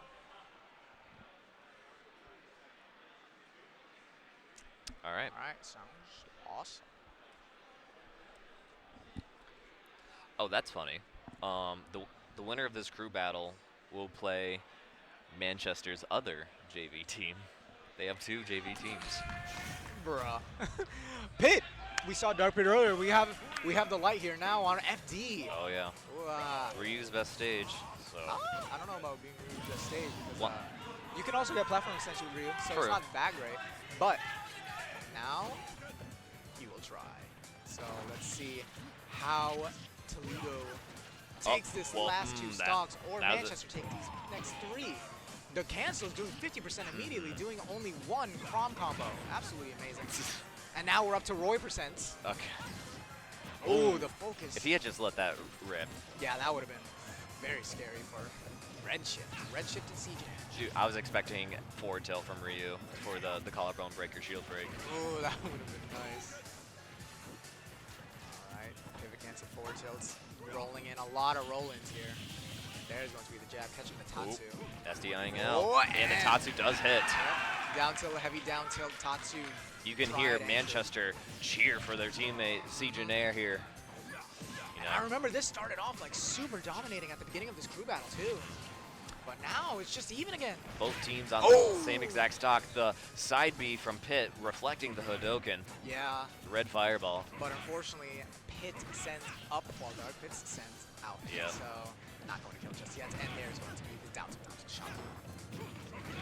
Yeah. Down tilt Shaku, Shaku, just a bunch of Shakus coming out. Shaku Natsu. Shaku Netsu, I think it is actually. How are you going to deal with Yep. ledge and just the elite smash? The dash back from the startup.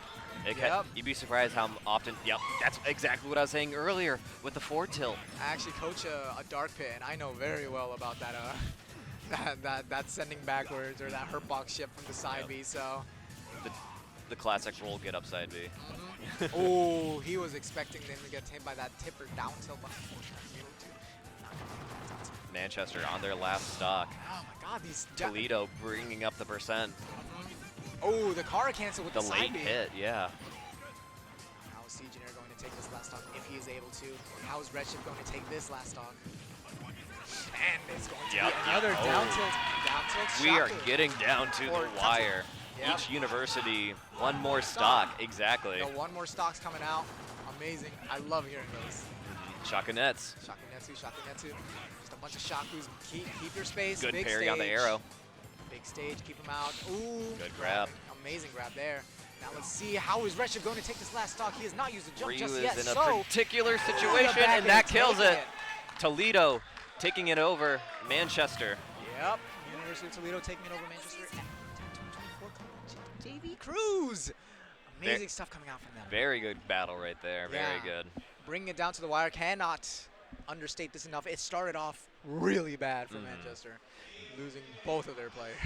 I mean, immediately. DDD put up that lead, but they weren't able to uphold it. Yeah, so very good stuff from Toledo there. Beautiful stuff. Wonderful stuff. Wonderful. Absolutely wonderful.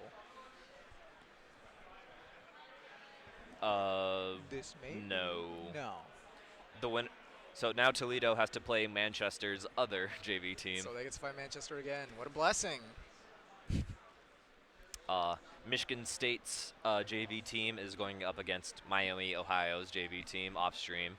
So the winner of that will make it to grand finals.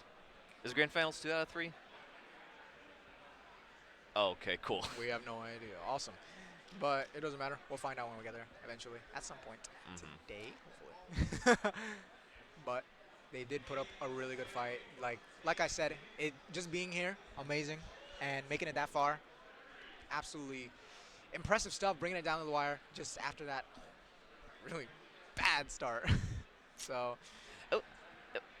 They were trying to put up their own. It's just the DDD just knew. yeah, and also that SD from the dark pit. The reads. The SD from the dark pit did not help. So, but being able to clutch it out. So I wonder who we're gonna get next. Because gaming can happen. Gaming does happen usually, like ever so occasionally. So whoever we get next, beautiful. It'll probably be Toledo up on stream again against Manchester's other team, but we will. I don't see Manchester. people gathering, so we will see. Whale. Anyways, check out this Terry sticker. Yep. I got this from CEO. It's pretty Nice. cool. Yeah. So I yep, was so happy I was with correct. this. It is Manchester Team C against Toledo. Dude, Toledo just beating their B team, and now they gotta go through the C team. If you want to beat Manchester, you're gonna have to fight like 3 JV teams. I have bracket in 30 minutes. Oh, I'm so excited. what's gonna happen with that? I might just have to be here by myself. I'm winning, so Oh, true. I'll be quick. Yep. I'll take pools in like 5 minutes. You're so right. It's so awesome just seeing all these colleges come together and just fight each other. It's so cool, especially not online. I mean, because online is such a different beast. Because Nintendo Online, everybody knows Nintendo Online is just awful. Having to set everything up, all the bands and stuff. But now we get to do everything in person. It goes by so quickly, and just seeing all the passion from every single player. Just representing their college, an entire college on their back. Oh yeah, Like, absolutely. That's a lot of pressure to have on one person, and being able to like either make or break, just great to see from every single college here represented at Riptide 2024. Absolutely, absolutely. So this is JV bracket. Only 11 total JV teams. So we're whittling it down. We're at top 4 pretty much now. And yep. So Michigan State B team beat Miami. No surprise we there. are going to see Michigan. So the winner of this next set will play Michigan State JV team for grand finals.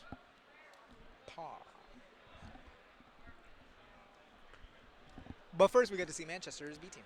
See. C team. My bad. My fault, crewmate. See me gusta. Huh? Me gusta Smash Brothers. Me gusta. I'm not gonna say it makes sense because it's a very good, amazing Twitter meme. Okay, whatever. Me gusta Haktua. Ven aquí, amor, amigo. And it's like the zombie. My bad. It's really good. It's a funny meme. Alright. It's so funny, man. It's so funny. It's so funny. I'm sorry. Thanks, Mozart. Moksort. Sorry. You're welcome, Joy-Con Jesus. But now we're gonna see them put their names in, and then once they do that, we're going to get straight into these matches where it determines grand finals. Oh yeah. Oh, goodness me. So it looks like only 2 more crew battles. I mean, unless finals is 2 out of 3, so potentially 3 more crew battles. Yeah, so I'm gonna have to just leave it alone. Oh yeah. But I think you'll be able to handle your own. You're amazing. But what's amazing also is Dude, the bathroom's been calling my name.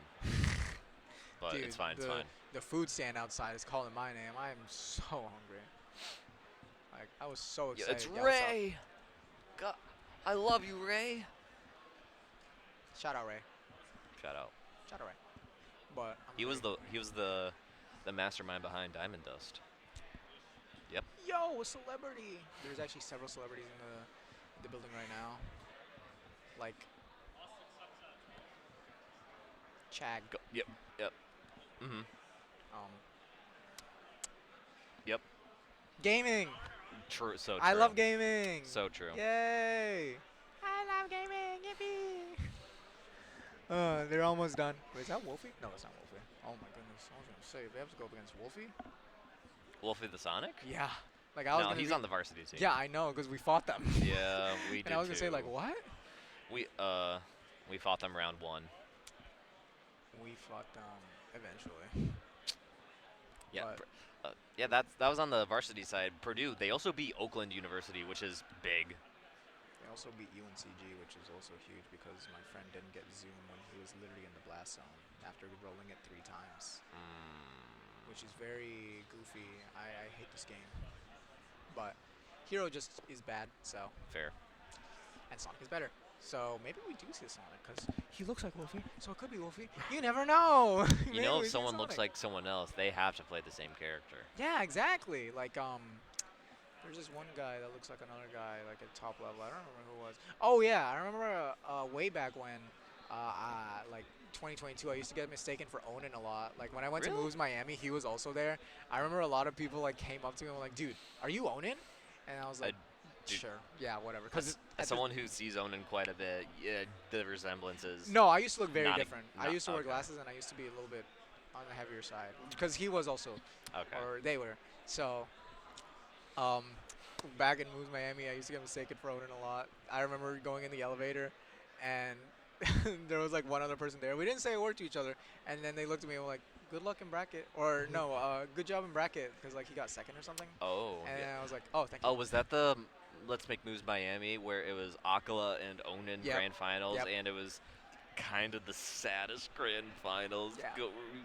Yeah. Onan going through his characters. Shulk, Robin, Steve. It But- was humorous. Okay.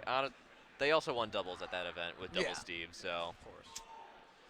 Win some, you lose some. Either way, they still made a ton of money. So. the power couple, Akala Onan. Yep. We You heard it here from Moxort himself. He loves Steve. Whoa! Don't put words in my mouth now. Do not put words in my mouth. You heard it here. I like Jack Black. I'll say that. I'm a Jack Black enjoyer. No, we're not gonna talk about that trailer. It's for the best. I have words I'd Okay, love to say. But One it's thing, For the best. why isn't the movie animated? We won't talk about it. We won't talk about it. I mean, it's CG, No, so no, no, it no, is. no, no, no, no, no, no, but no. We're not gonna get into that. yo, we need a Jack Black Ditto on stream. Steve Bowser. Dude, how many characters in this game are in a movie too? Like, that's what I want to know. Dude, Is that I Jimmy can't. Jones? I can't. Yo. Oh, I gotta go get my food then. Yeah. At some point. It's been good. Yeah, I guess I just gotta. Ooh. Look Hey, look. at that chair over there. Looking mighty tasty. Looking mighty like a bratwurst right now. All right. We're getting the DDD first again. Let's go. I mean, it worked last time. Yes. so. What a way to start. I'm so excited to see Dude. DDD again. With how dominant the DDD was, are we gonna see just a DDD steamroll through the entire C team? We could. We very well could. Like, there is a possibility. Do not rule it out of the question because they went absolutely bonkers. There are those crew. I mean, we just saw like a nail biter last stock, last hit, pretty much, and then there's also ones where it's like the first person just takes out everyone. Yeah. Anything can happen. Maybe the DDD gets restocked. You never know. Man. If you look into the reflection of my glasses, you can see production all sharing Jimmy John's Yeah. that we do not get any of. Yeah. Very unfortunate. That's fine. It's fine. Yeah, It's fine. whatever. We're not- I'll buy my own food, I guess. It's no problem. Whatever, man. It's not like I'm very. And they're all mini Johns, too. I'm going to go insane. Maybe if I just make a stomach growling, they'll like. Oh, well. Another day. Mm, I used to work at Jimmy John's. I'm sorry. Did not last long.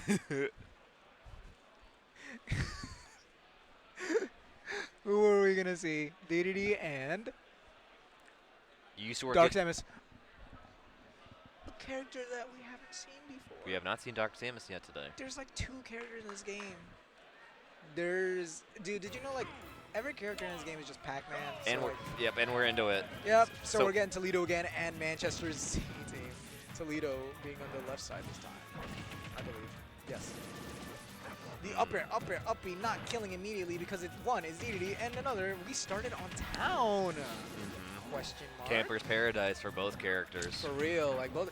Another up air into forwarder this time, however. Wait, How- it's the nighttime town and city, but it's like not even 4 p.m. That's true. What? Yeah, this is- Maybe the switch just isn't. yeah, this clock is wrong. Yeah. Perhaps Jimin. Maybe Jimin. Ooh.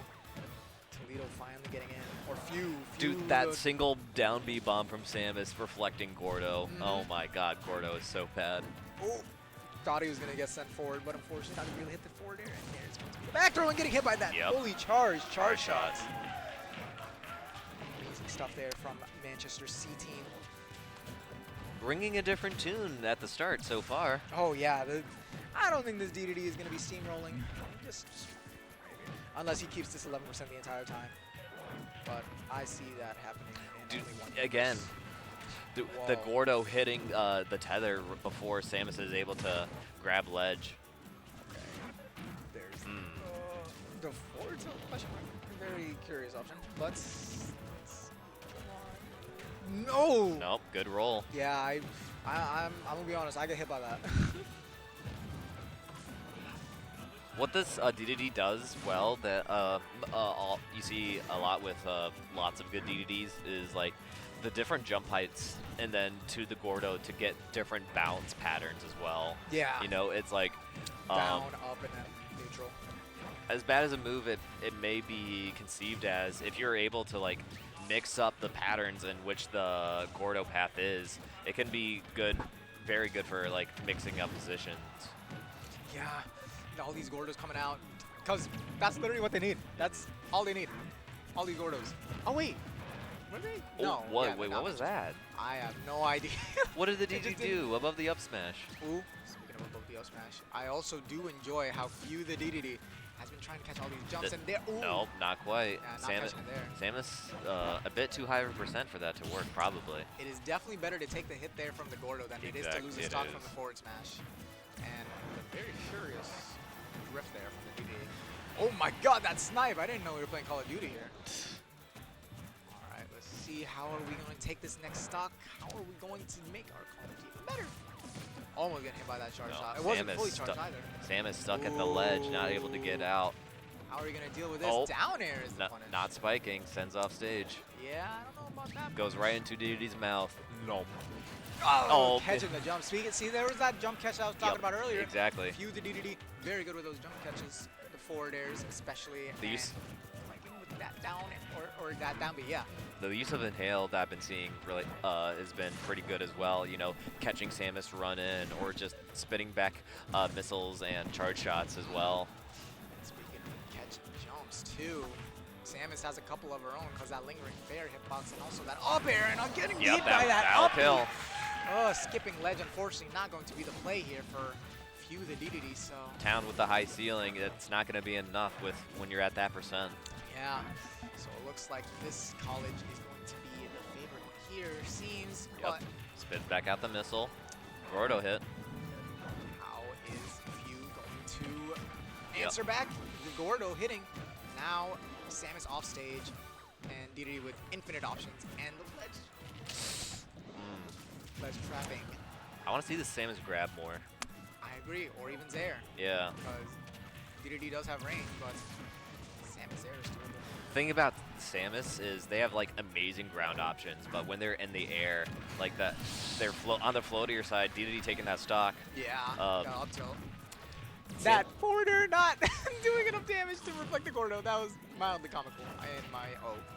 So we'll see if Few the DD will be able to answer back for all this percent that he's taken. And it looks like he's off to a good start. Only 10% deficit. Yeah. By DD 20. with a better range in the air will be able to combat air to air, but in terms of on the ground, Samus is the winner there. So they're trading back and forth what the position is. Ooh, good inhale. That jab one to reflect the Gordo was awesome. I've never seen that. And now we're even pretty much. Did- Oh! Ooh, That no. shield is a skittle. Yeah, not going to be able to break the shield there. How is he going to spawn 99.9%? If you were Terry Bogard right now, I'd be really upset. Ooh, Oh, got oh my god, not going to reach there. the crowd Yeah. shrieking over all of these missed attacks. Yeah, because this first stock is very important. Or yeah, this first player is definitely going to be the most important one here. Because it might determine the pacing of the next couple games. Who Yeah, has it's momentum? going to slow down the pace of the game. Both near the Gordo off There's the platform. Snipe. Yep, Yeah. another snipe from the DDD. Few the DDD. Amazing stuff from both players. Wow. We doubted. Yeah, we doubted. We doubted. We doubted. Now, who knows? He's at 1 stock again. We've been here before. You never know. Maybe Exactly. he's 3 stocks the next player again. Just Wait, like he did what- last time. What's that DDD's name again? Wasn't it Few? Few. All right. Where's the Few apology form? We gotta write it out. Few apology for him. I didn't know Smash Bros. I didn't know DDD had it like that.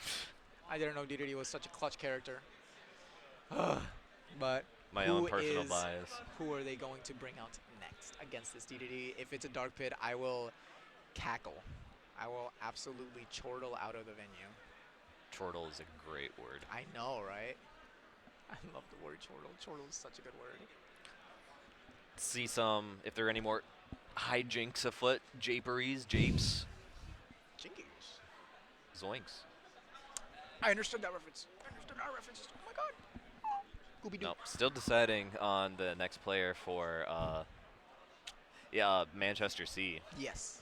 Against Toledo. Right? Yes. Toledo. Manchester City versus Toledo.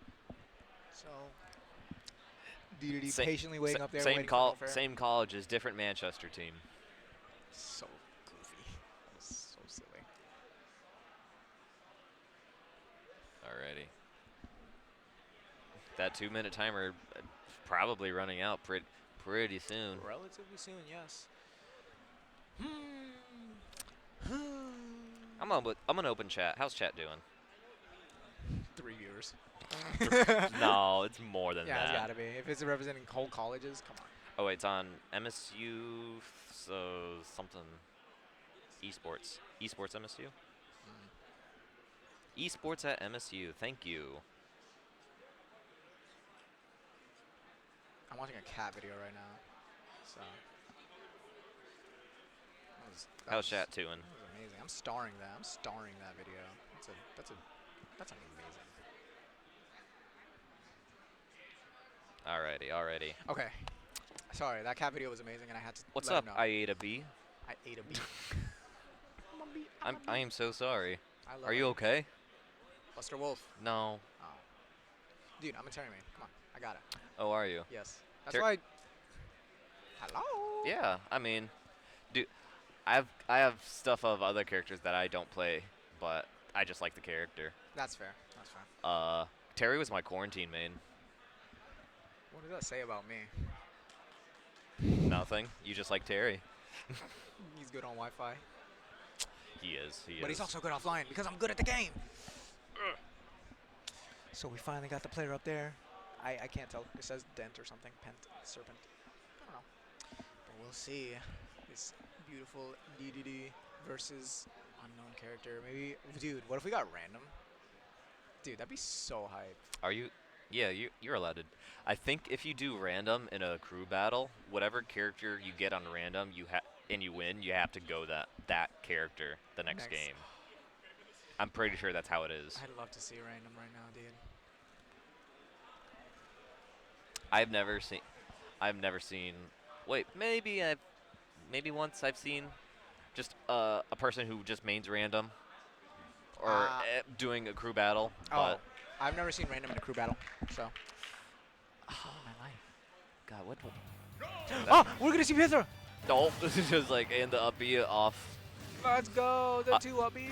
I love the hard cut to DDD. Yeah, just out of SDing. nowhere. All right, let's go. We got the Pyramithra out for Toledo. This is No, isn't for Toledo, Manchester, this is for Manchester. Manchester C. Yep. Oh yeah, they're swapped out though. Yep. So this is a very I personally hate fighting Pyramithra so much. Who does? I mean, who doesn't? Yeah, right. So I don't know how this is going to fare for the DDD unless Cinder ends up SDing, which is very likely. That may as well have Not been an SD, dead. but the Gordo going to save him.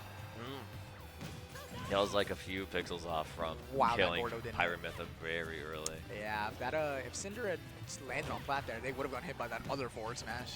Man, this guy really likes his forward smashes.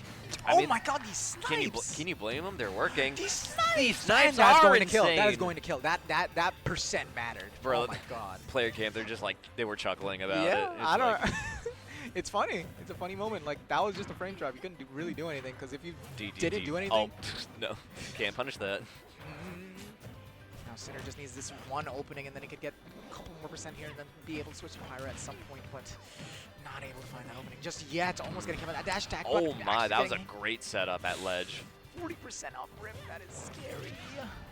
Oh my god, that hurt box shift from the forward smash, not getting hit by it. Was it Gordo? I'm pretty sure it was Gordo. Oh, there's Good that foresight. Yeah, that foresight coming in. Totally on purpose. Totally. Every time you see a Mithra use foresight, it is always on purpose. I cannot say that is correct because my number 2 in my region is Pithra, and he hits those on purpose, which I hate. So, there's the forwarder. Get that DDD off stage, keep him in the air, but... Good up tilt. Covering that, I think that covers the entire platform, that up tilt. Yeah, oh my god. Good parry, up tilt. Yeah, Pyra coming out now, and never mind, spoke too soon. Mithra coming back so we can get a bit more percent, because DDD at 89. This is kill percent for a lot of characters, but not for DDD, unfortunately. Clanking with that jab, with that up smash. Oh my god, the foresight! I feel like DDD wants to play at the slower pace, so it's smart to go Mithra rather than Pyra to like be like, nah, we playing at Mithra speed. You better deal. You better deal. Okay. Okay. Very, very curious hold there. Oh, and No. that is not gonna kill. Yep. Going back to the other side. Yep, playing it slow now. 2 very slow characters here, but 2 characters that kill. That's exactly what Cinder wants right here. Toledo up 10-7. That is actually wrong up there. Back throw, off stage. 1-2 respawn, and that is Are we going gonna to be get it. any? Yeah, that's dead. Yeah, no jump, so. Eh, It happened again. It did. It literally happened again, dude. I can't, dude. Like, come on, man. It happened again. I think the scores are switched. Toledo's in the lead. Yeah, Toledo's up winning. 10-6 now. Yep. Dude, I can't believe it's happening again. I am in utter disbelief and guffaw. Okay, it's not quite to the level what we saw the DDD do to the B team, but Manchester C is still holding their own. They are. DD on the last stock. It Right. Yeah. Okay. It happened last time too against the first Manchester team. DDD has the entire world on their back right now, which is very funny. That is just. On DDD's big penguin back. Yep. Big arching. I can't. He's cosplaying him too. Like. It's a power up, I swear. It is. It is. Who would be the worst character to cosplay as?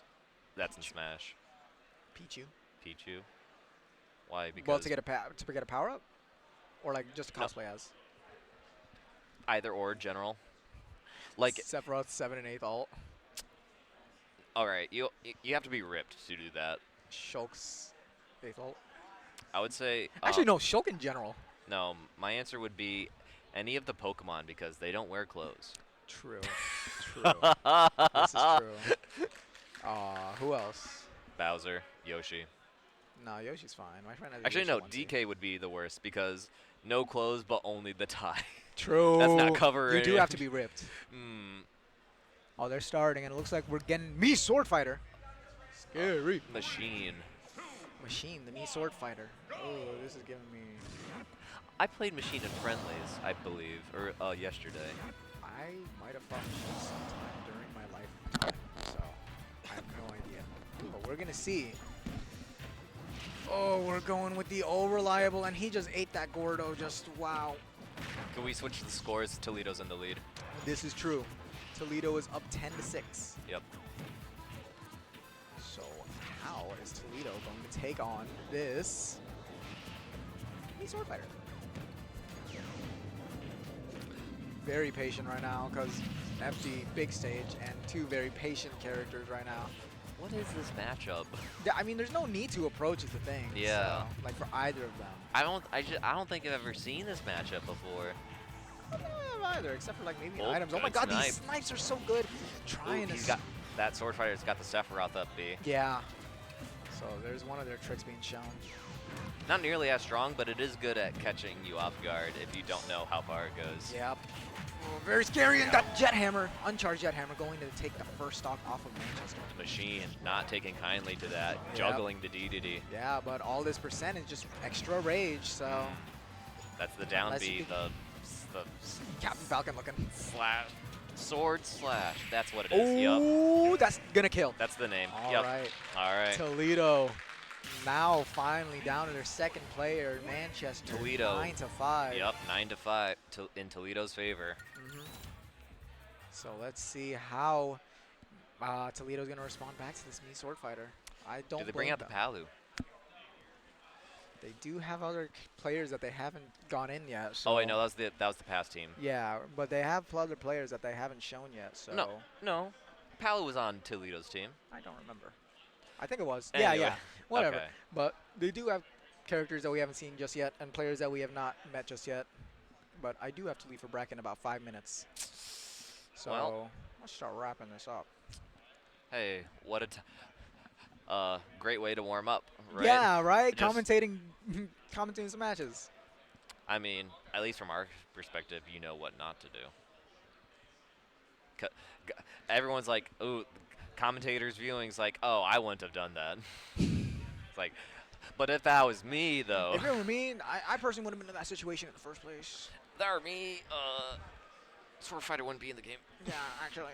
But there was this one time I was in the Terry court and I was asking, what do I do in this situation against like Jigglypuff? Like he was off stage. No, Terry was off stage. I was getting forward air by Jigglypuff. What do I do in this situation? Don't be in that situation. That was all the answers I got from the other Terrys. Like, I mean, yeah, it sucks when you get that answer, but also sometimes you have to wake up and realize what's putting you in that situation in the first place. Jigglypuff. It's so simple. I am not a Jiggly enjoyer. No. But hopefully we don't get that here. Hey. Shout outs to Grayson. Shout out Grayson. Guy. Shout out. Shout outs to Grayson Delts. Not LTU. MSU. I have no idea who he is, but he. I mean, he shout got outs me here, so. shout outs MSU for running this event. It is the Dark Pit. Nah, come on. This is the same one. This is the same Dark Pit. All right, I have faith. I have faith in this Dark Pit. Toledo up 9-5, by the way. So let's see how Toledo is going to keep this lead or perhaps lose it. Right now, it is not looking that great. Immediate 49% from 3 up airs from a Sword Fighter. Wow. This is me Sword Fighter down. Dark Pit. I'll give it that. Oh, wait. All right, never mind.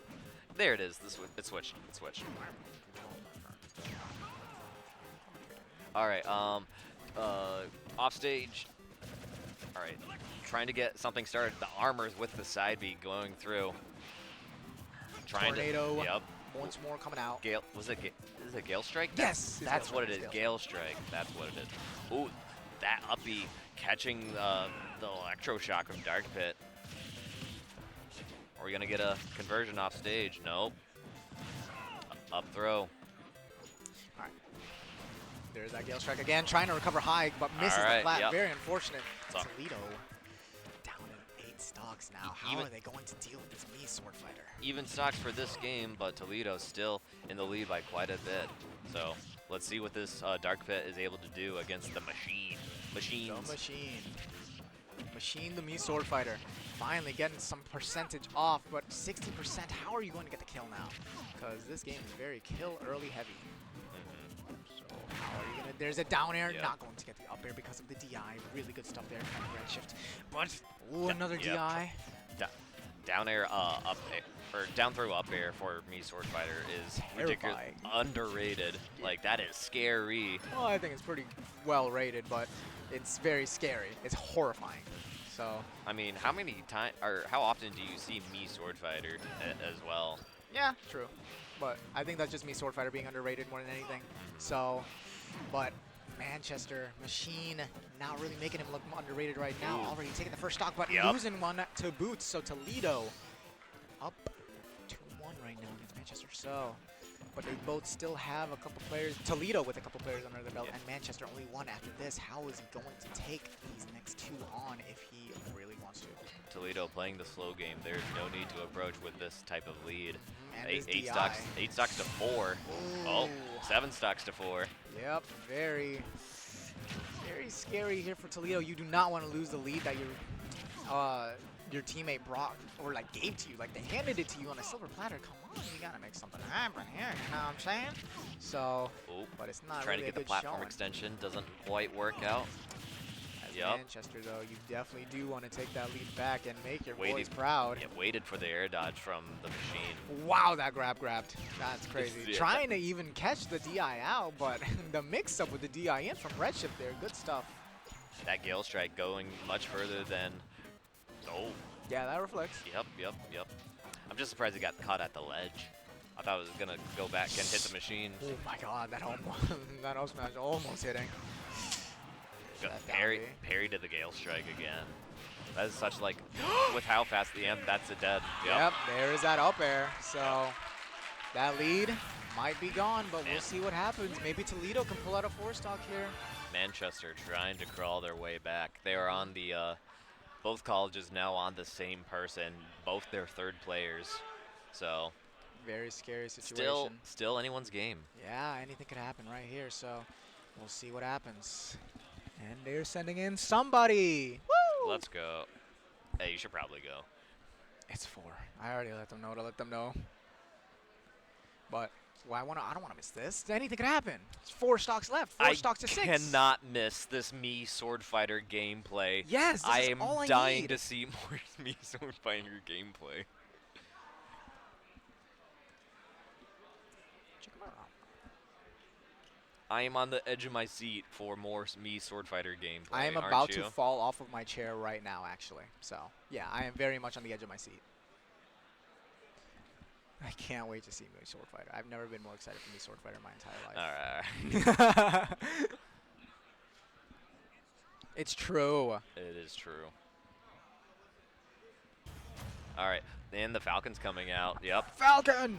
Let's go. I love Captain Falcon. Starchy the Captain Falcon. Oh, and yeah. Machine the Manchester Mii Sword Fighter going to be SDing because he has to because this is a crew battle. Now, Toledo 6-4. Riptide 2024. Yep. Both teams on the on their third player. So, if Manchester's Falcon is able to get bring it back, this will be. This is Toledo's Falcon. You're right. Yeah. Toledo's Falcon. Yep. If they're able to bring it back, then Well, No, if they could if- keep this lead, if they they need to keep this lead, and Dude, then I am- whoever wins ends up in finals, and there is a Knee of Justice going to hit the sour spot. Dude, I am mixing up everything. Dude, it's okay. I am very tired right now. And I get to play after this. I'm so excited. Yay. But, Oh. so, the footstool. Not even a phantom. Dude, he got so much height off that too. I know. That was like almost the height of a Greninja full hop. Falcon plays basketball. Yeah, probably. I wouldn't be surprised. Yep. Up tilt or up air. Ooh, speaking of up air. Not quite the up air for the Mii Sword Fighter. Expecting him to change his shield. Trying to go for the jab there. Great burst option from the machine. And the there's going to be- Chakram at the ledge, not gonna quite get that conversion with the F smash. I really do like that jump air dodge from the ledge there. There's that dash attack coming out. How are we going to find the kill here from both of these players? Drifting into the Mii Sword Fighter up air was kind of a curious move, but the back air coming out, sending the Mii Sword Fighter off stage. Let's see. Yep, you can't stay slacking at that ledge. Ooh, the up smash takes Yep. Starchy's first stock.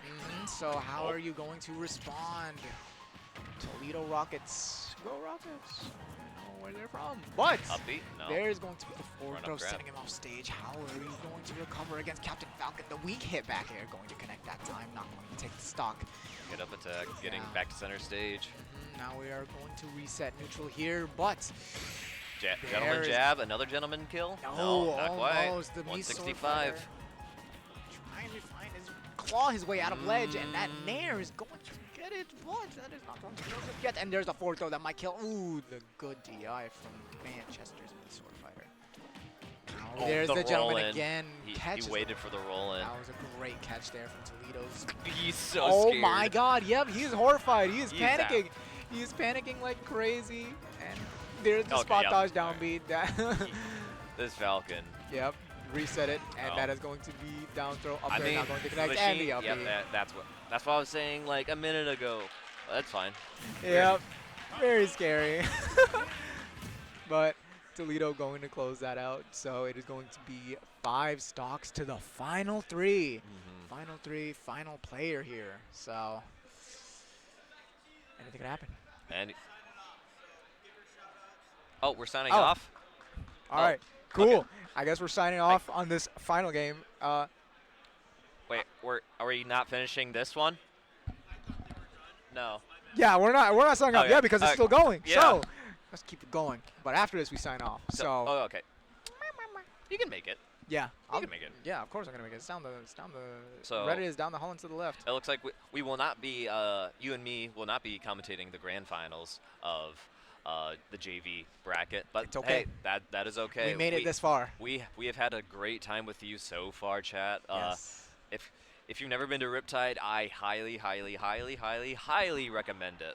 I do too. It's at a water park resort with a bunch of restaurants and stuff, also near literally nothing. But it's okay because it's delicious and big. It's huge. It's Yeah. huge. If you want to get your steps in, you could come in here. Yeah. You could if you join us. If you register for Riptide, you don't even have to stay at the Kalahari to get water park access. Every Smash attendee, or every attendee gets this purple wristband that will let you into the special Riptide after party that it will be tonight, the Saturday night from 10 to midnight. I will be there. Oh yeah, I will.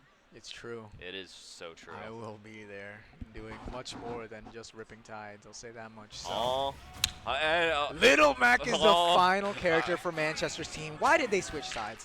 Why did they have to switch sides? But Toledo gonna All right. have SD there. I cannot wait for these moves to be shown from both competitors. This might be the last game of the. Let's get into it. Losers finals. This might be the last game of losers final for JV Crews for the collegiate. It's single elim. There is no losers final side. It's just Sorry. bracket. Winners semis into grands. Yep, there. Winners finals into Perfect, grands. There we go. perfect, Yeah, perfect. whatever.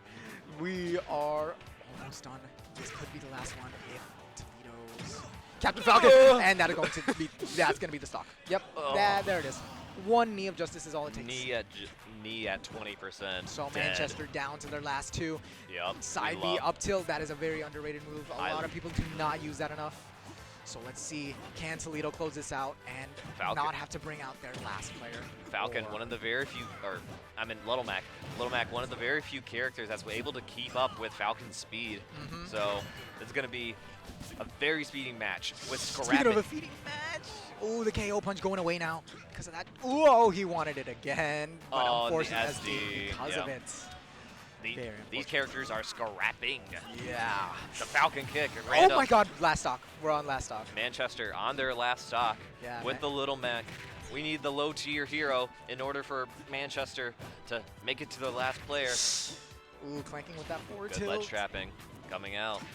Up tilt, up tilt. Nope. Trying to get, I assume, the up B. Ooh, good charge on the neutral B. Yup, up tilt, up B.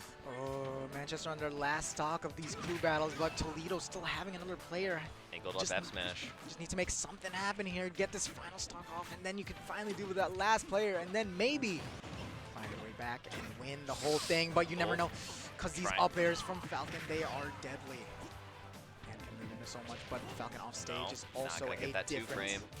character, and that is going to be, that might be it, that might be it. Yeah, Yep, that knee of justice taking it What as well. a way to finish. Toledo's Captain Falcon going to be taking that final set for their college JV team.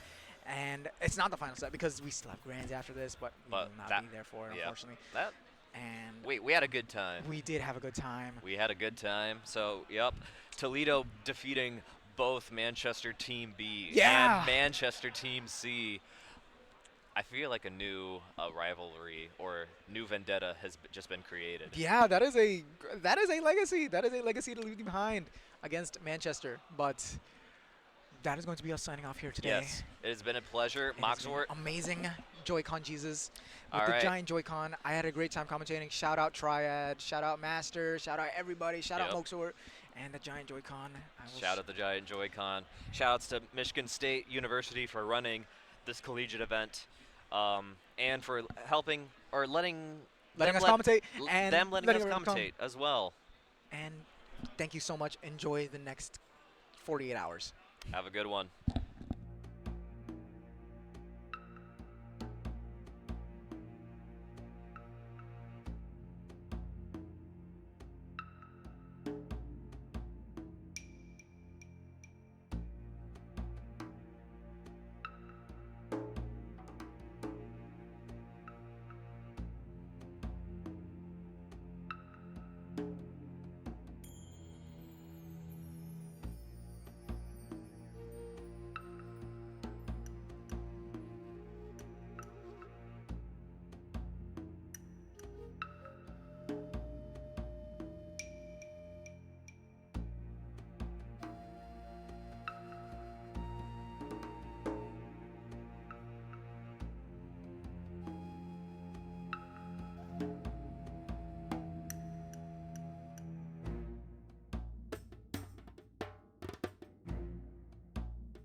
Hello, everybody. Welcome back to the Collegiate Cruise here at Riptide 2024, hosted by MSU. My name is Excelsior, and I'm here with.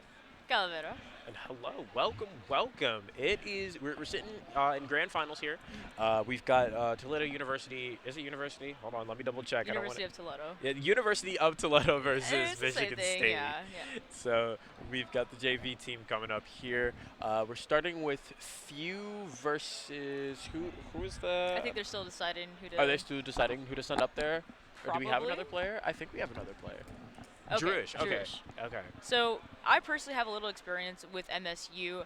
Back in February, I actually did have the honor to cast them at the Midwest Esports Invitational in Lisle, Illinois. So MSU definitely here to show out, and Druish again gonna be sticking with the Palutena, of course. Yeah, and I saw Toledo's Few playing earlier today, and that was a sight to behold. It was definitely something. Some of the teams earlier in the bracket were having a hard time with Few. He seems to be kind of the go-to starter, and you know, for good reason, because DDD is not a matchup that you really are going to see very often. So you got to know this matchup inside and out in order to really take care of him. So really liking how we're starting off here for Druish, because he does not seem afraid of any of the DDD shenanigans that that Few is throwing out here. Yeah, for sure, especially as DDD being a hefty guy there, going to be sending out the tank pretty early here to start off for Toledo as well. But once again, we have Druish on the other side, you know, Palutena, let alone a very high-tier character. So this is going to be pretty much a brawl between these two. Yeah. And we get another up air on, but sorry about that. You're good. But Druish is doing a really good job just kind of striking underneath Few, not allowing Few to actually land. We're seeing like stray Gordos get popped out, but they're always a short angle because he's aerial, and that explosive flame is going to take it. So now, can we get started? There's the Nair for to start off the Paladin Pain Train, but only a quick 30% to start. Yeah, we had a little bit of a trade-off there. It seemed like the Gordo had hit Druish there, but, you know, able to land explosive blade. As you said, Excelsior going to be the ultimate demise of Few here to take the first stock so far in this match. I really like the way Druish is utilizing his shield here, especially against these Gordos, because to my knowledge, Palu doesn't actually have a great... Oh, that was brave. That was a brave Nair, because the bottom of DDD's up B does have that armor, so just going through that Nair, knowing it was going to break through all of the armor, really brave. We get the down tilt back air. Good stuff to Druish. Yeah, that is the bread and butter for most, if not all, Palutena players. So again, Druish just kind of holding down the fort here with stage control and still holding on to that first stock as well. This is definitely not an easy task, especially as a heavy hitter against King DDD here. And now that you're stuck against the corner, how do you respond? But Few actually responds with a forward throw into a Gordo. Very nice combo there. Yeah, good stuff too. Few able to snipe off stage, and now we're gonna get some shenanigans here on the side here. But what I need to see from Few is I need to see a little bit less of that kind of matchup check gameplay, because clearly Druish is very familiar with this, so you have to pull out, you know, you gotta kind of dig a little bit deeper and start playing a little bit with more fundamentals, and not rely too much on, you know, people not knowing how Gordo works, you know, because that is a lot of the matchup, and Druish is not afraid of your Gordo, so you have to find other ways to close that distance, other ways to get those kills. You got to be a lot more careful. Yeah, most definitely. But again, it doesn't seem like Druish is really holding back whatsoever or afraid. And the up smash, Gordo not going to take the stock with the explosive flame, catching Few lacking there and going to take it over. And Druish will be holding down the fort, moving on to the next player from Toledo here. Yeah, Druish just did not care about that at all. And I really love false kill screens, because it's always funny kind of seeing like in real time what is preventing the kill. And there you saw it with the up smash. Actually, the Gordo, so the up smash hit the Gordo after hitting DDD, and it hit DDD out of the up smash to then you know, send it back off stage, but able to secure the kill with the explosive flame nonetheless. So who really cares about that, as we sit here waiting to see who Toledo University is going to be signing up next.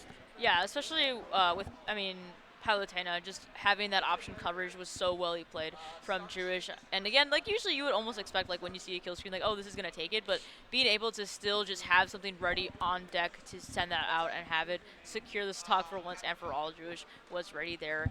And yeah, I think that was 2 stock as well Yeah. from Jewish there. So being able to start off pretty good right now for MSU here. So again, Toledo just deciding who else to send in. Yeah, and I actually see a player on deck, and if I'm not mistaken, is that? Oh, Okay. Starchy and a Yeah. Captain Falcon. We see some Falcon gameplay. We're big fans of Falcon in Chicago. We are very familiar Yeah, with we're Captain very Falcon. familiar with Yeah. Captain Falcon here. So we're going to secure that first stock, get the taunts out of the way, and we're going to just right off to the races. Let's see how Starchy is going to be able to kind of stop Druish from kind of running over him, because already we're sitting at 54%, got just one nair, was able to keep it moving, just no damage out. But now we get that down throw combo, but doesn't extend it very much further past that. Yeah, I mean, we'll see. So far, Druish is doing a super excellent job at just keeping Starchy in the air here with that Nair train that we saw previously. But Starchy, again, being able to hold down the fort here and getting that up B on the platform, very huge. Yeah. Ooh, we get the stomp. No up smash, though. You got to know those percentages. What I kind of want to see from a little bit of the things that I'm seeing from Starchy is actually a bit of fear for some of these combos. You had... I saw Starchy start off with an up air on the right side here, and then not continue when I know that Captain Falcon can continue to go for those up airs there. Most definitely. So sometimes you just gotta let go of that fear. You gotta keep it moving. But you're doing a really good job right now. You've got Druish at 126%. Nice up B to send him back off to the other side of the stage. Can we secure a stock though? And there's the down tilt. Yeah, I mean, still great positioning no matter what for Starchy here. You got that rage building up, but Druish actually going to be taking that stock now off of Starchy here to even things up just a little bit for Michigan State. And again, Druish sent down to that last stock. I mean, he could try to toughen this out. We will see, but Starchy's only got one more to work through. Yeah, Starchy's going to have to find something here, but it is Captain Falcon. A Raptor boost into a knee, goes for another one, but it's a little overzealous. You got to be a bit more careful with those. Gets off of the ledge, good stuff. Unable to land, though, as Druish continues to put on the hurt. Yeah, getting that jab, though, is very nice there from Starchy. Still holding ledge, especially that corner, but could not land the up smash. It's going to be a tough spot right now to get some control. And Druish, again, just turning the tables right now and controlling the majority of stage. Here's such little dash attacks coming in handy, keeping Starchy at bay here. Yeah, I like that. I like the up air attempt there. Another back air. Starchy starting to bleed out, and a Nair is actually going to secure the stock for him. You got to find something here, because right now you're kind of getting run over. Even though you started off in the lead, it's so hard against Palu to really get something going once she gets her hands on it, because it can be impossible to escape that damage vortex. Yeah, most definitely. I mean, we've seen so many aerials come out beautifully here from Druish. Those 2 up airs, again, although it's just, slight damage coming in, it's all going to add up here. And Druish is still doing a beautiful job holding this stock down, and especially trying to get that down tilt into a back air confirm, but nothing just yet to get started. Yeah, this is just using the back air to kind of just wall off Starchy there. Another back air on Starchy, and that's going to snipe you out of the Raptor boost. You're able to just barely make it back with the up B, but that back air, that's just going to take it. Druish taking out another member of University of Toledo there. Yeah, I mean, again, very strong start here for MSU. I mean, sending out the Palutena, nonetheless, Druish as well. So, definitely why they sent him out very early here, because he can take stocks. As a matter of fact, 2 members so far of Toledo. So, again, holding down the fort with 1 stock. Yeah, so we'll see who Toledo is going to send out next year. I can see them kind of discussing it and kind of figuring things out. I think what they need right now is they need a sortie. If they got a sortie on the team, they need one, because that is somebody who is going to give Palu a lot of issues, because she can struggle to get in. So if you have that, those sword aerials, those disjoints, those big disjoints that can kind of wall her out, that's going to be really important. But I don't know the character roster for Toledo, and I know some of MSU's, but we'll see who they send out. I'm very curious. Yeah, we will find out shortly. But yeah, either way though, I mean, even though like Starchy was able to knock off a stock, like you just gotta, it's just tip damage, somehow gotta make things work there with what you got. And yeah, that matchup is just kind of a little bit difficult. It's a little bit of a gray area, given that Palutena, again, just a very excellent character through and through. So it's kind of like a you're just kind of fighting with fire, and it's like it's a difficult spot to be in. But we see somebody up now. Looks like Zuber is up there now. And I don't, like I said, I don't know all of the characters that we're gonna be seeing today. But hey, that's all right. The I element can of figure it out. surprise. Yeah, the element of surprise. I can figure it out as we're going. So yeah, we'll see what they're able to do because right now I'm gonna keep it a bug. Drewish is kind of running through Toledo right now. Yeah. The other members of MSU might not be able to play in this first game here because it is a best of 3. So we've got another game. They've got another game to work with. So we've got some time to kind of adapt, kind of think about how they want to do things. Maybe send somebody in who's a little different. But we'll see here. I mean, because Drewish is really holding down the fort for them right now. Yeah, and that's always good to have, like a good starter here. And we're actually going to be going straight into it. Zuber on the Snake. Ooh, that's an interesting choice. Yeah, although we did not get the sortie pick. I mean, maybe they don't have a sortie, but I think Snake might be able to play against Palu just a bit better than Captain Falcon. So we will find out as we finally officially start off here on small battlefield now. And again, Zuber only has to get one, just one. Zuber just has to get one, and you're playing Snake, so you're a big boy. You're gonna live for a while, and you're able to do a lot of damage. Those nade pulls are gonna be really important to kind of break those combos and whatnot. But right now, Drewish does not seem to care because you got this Snake at 95% already.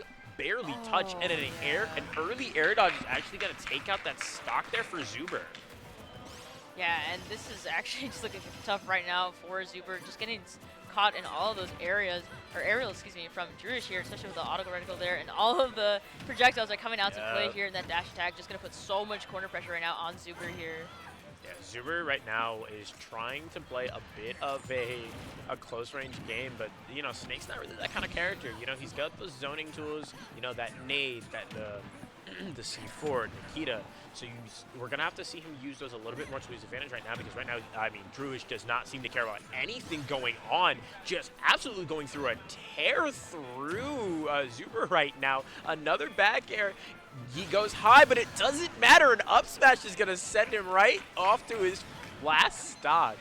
Yeah, I mean, Zuber is now bringing out the big guns, though. Quite literally got all the grenades and explosives out to play here. Again, only needs one stock here and the reflex, but again, nothing just yet. Drewish is still not done with all of these bears going out, and then it's out to play again. This could be very scary right now for Toledo. Oh my and the God. up air sends Zuber out. Still taking it with one stock. I really want to point something out here. That was such a clean sequence there because Drewish actually went for a forward air, missed it just barely, but landed so perfectly and like with his spacing that he was actually able to get a nair off of a wave punish and just take out the entire stock there. And that looked like pretty bad DI coming out from Zuber there at the end of that too. So really, really good stuff to Drewish, able to secure another player for MSU. Yeah, I mean, 3 players down, 1 to go. I mean, it's looking pretty favorable right now for MSU. Nonetheless, Drewish as well. I mean, they're first players still. We have not seen the rest of the roster. We have not seen the rest of the roster just yet. Yeah. So coming up next is going to be Redshift. That is the last player for Toledo. So we'll see who what he's able to do here. You gotta it's just one stock. You just need one. But Drewish is not holding on for dear life with this one stock. He does not care. Yeah, I mean, he made it work with that one stock. I mean, all of that percentage, again, that was built up from Snake there, again, from all the explosives and grenades and whatnot. That's just bound to happen in a set like that, but not phased by it whatsoever. And once again, I mean, that up air killing very early off the top was a bit insane. Yeah, that was some bad DI. It happens. It happens. Yeah. We've all been there, So good stuff to Drewish.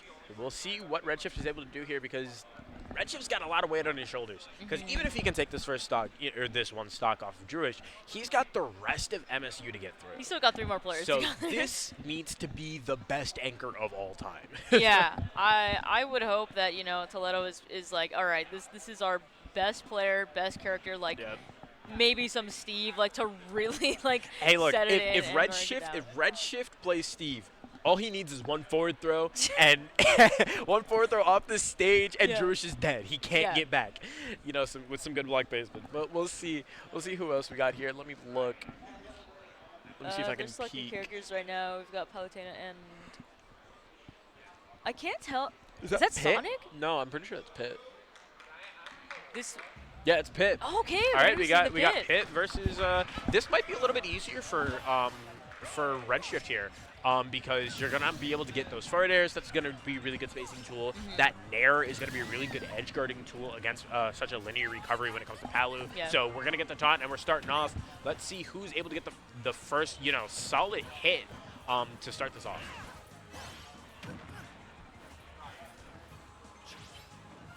Yeah, there's already some corner pressure right now on Redshift here, just willingly kind of submitting into that corner there. And again, Druge is just going to run away with this lead right now onto that platform, just going to apply so much pressure, and Redshift just trying to, make his entryway into get some damage on Druge. But yeah, it's just not happening right now.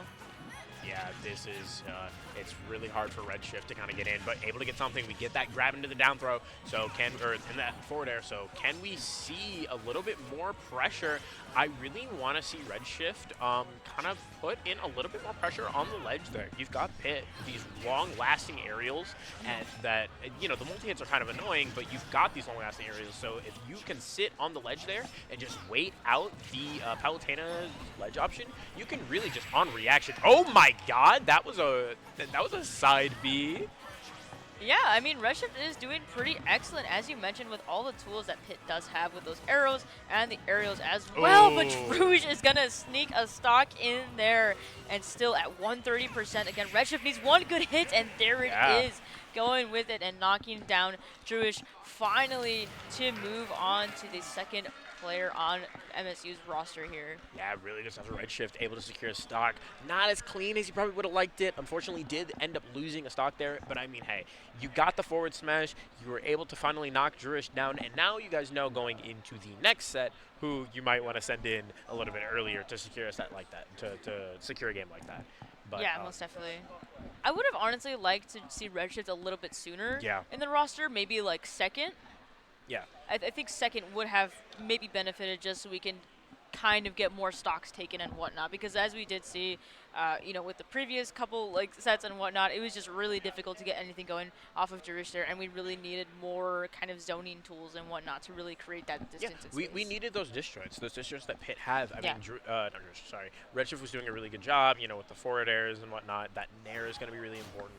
But we'll see here. I see a Puff, and Puff isn't a fan of disjoints either, so this is looking like a good time to be Redshift right now. But we'll see what we're able to do as Redshift takes care of that first stock on his end, and we're going to hop right into it after the taunt.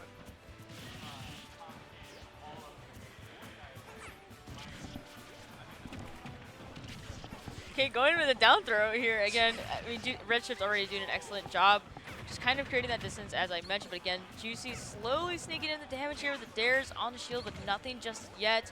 But again, that platform is going to be so beneficial here for Juicy to be able to create some more long chain combos here. But again, Redshift gonna struggle just a little bit, and all it takes Puff is to find one good horizontal combo. Yeah, Puff is going to be a bit of a menace when it comes to recovering, because Pitt does have a lot of tools when it comes to recovering. I really want to see Redshift use those. Oh, that was a good read.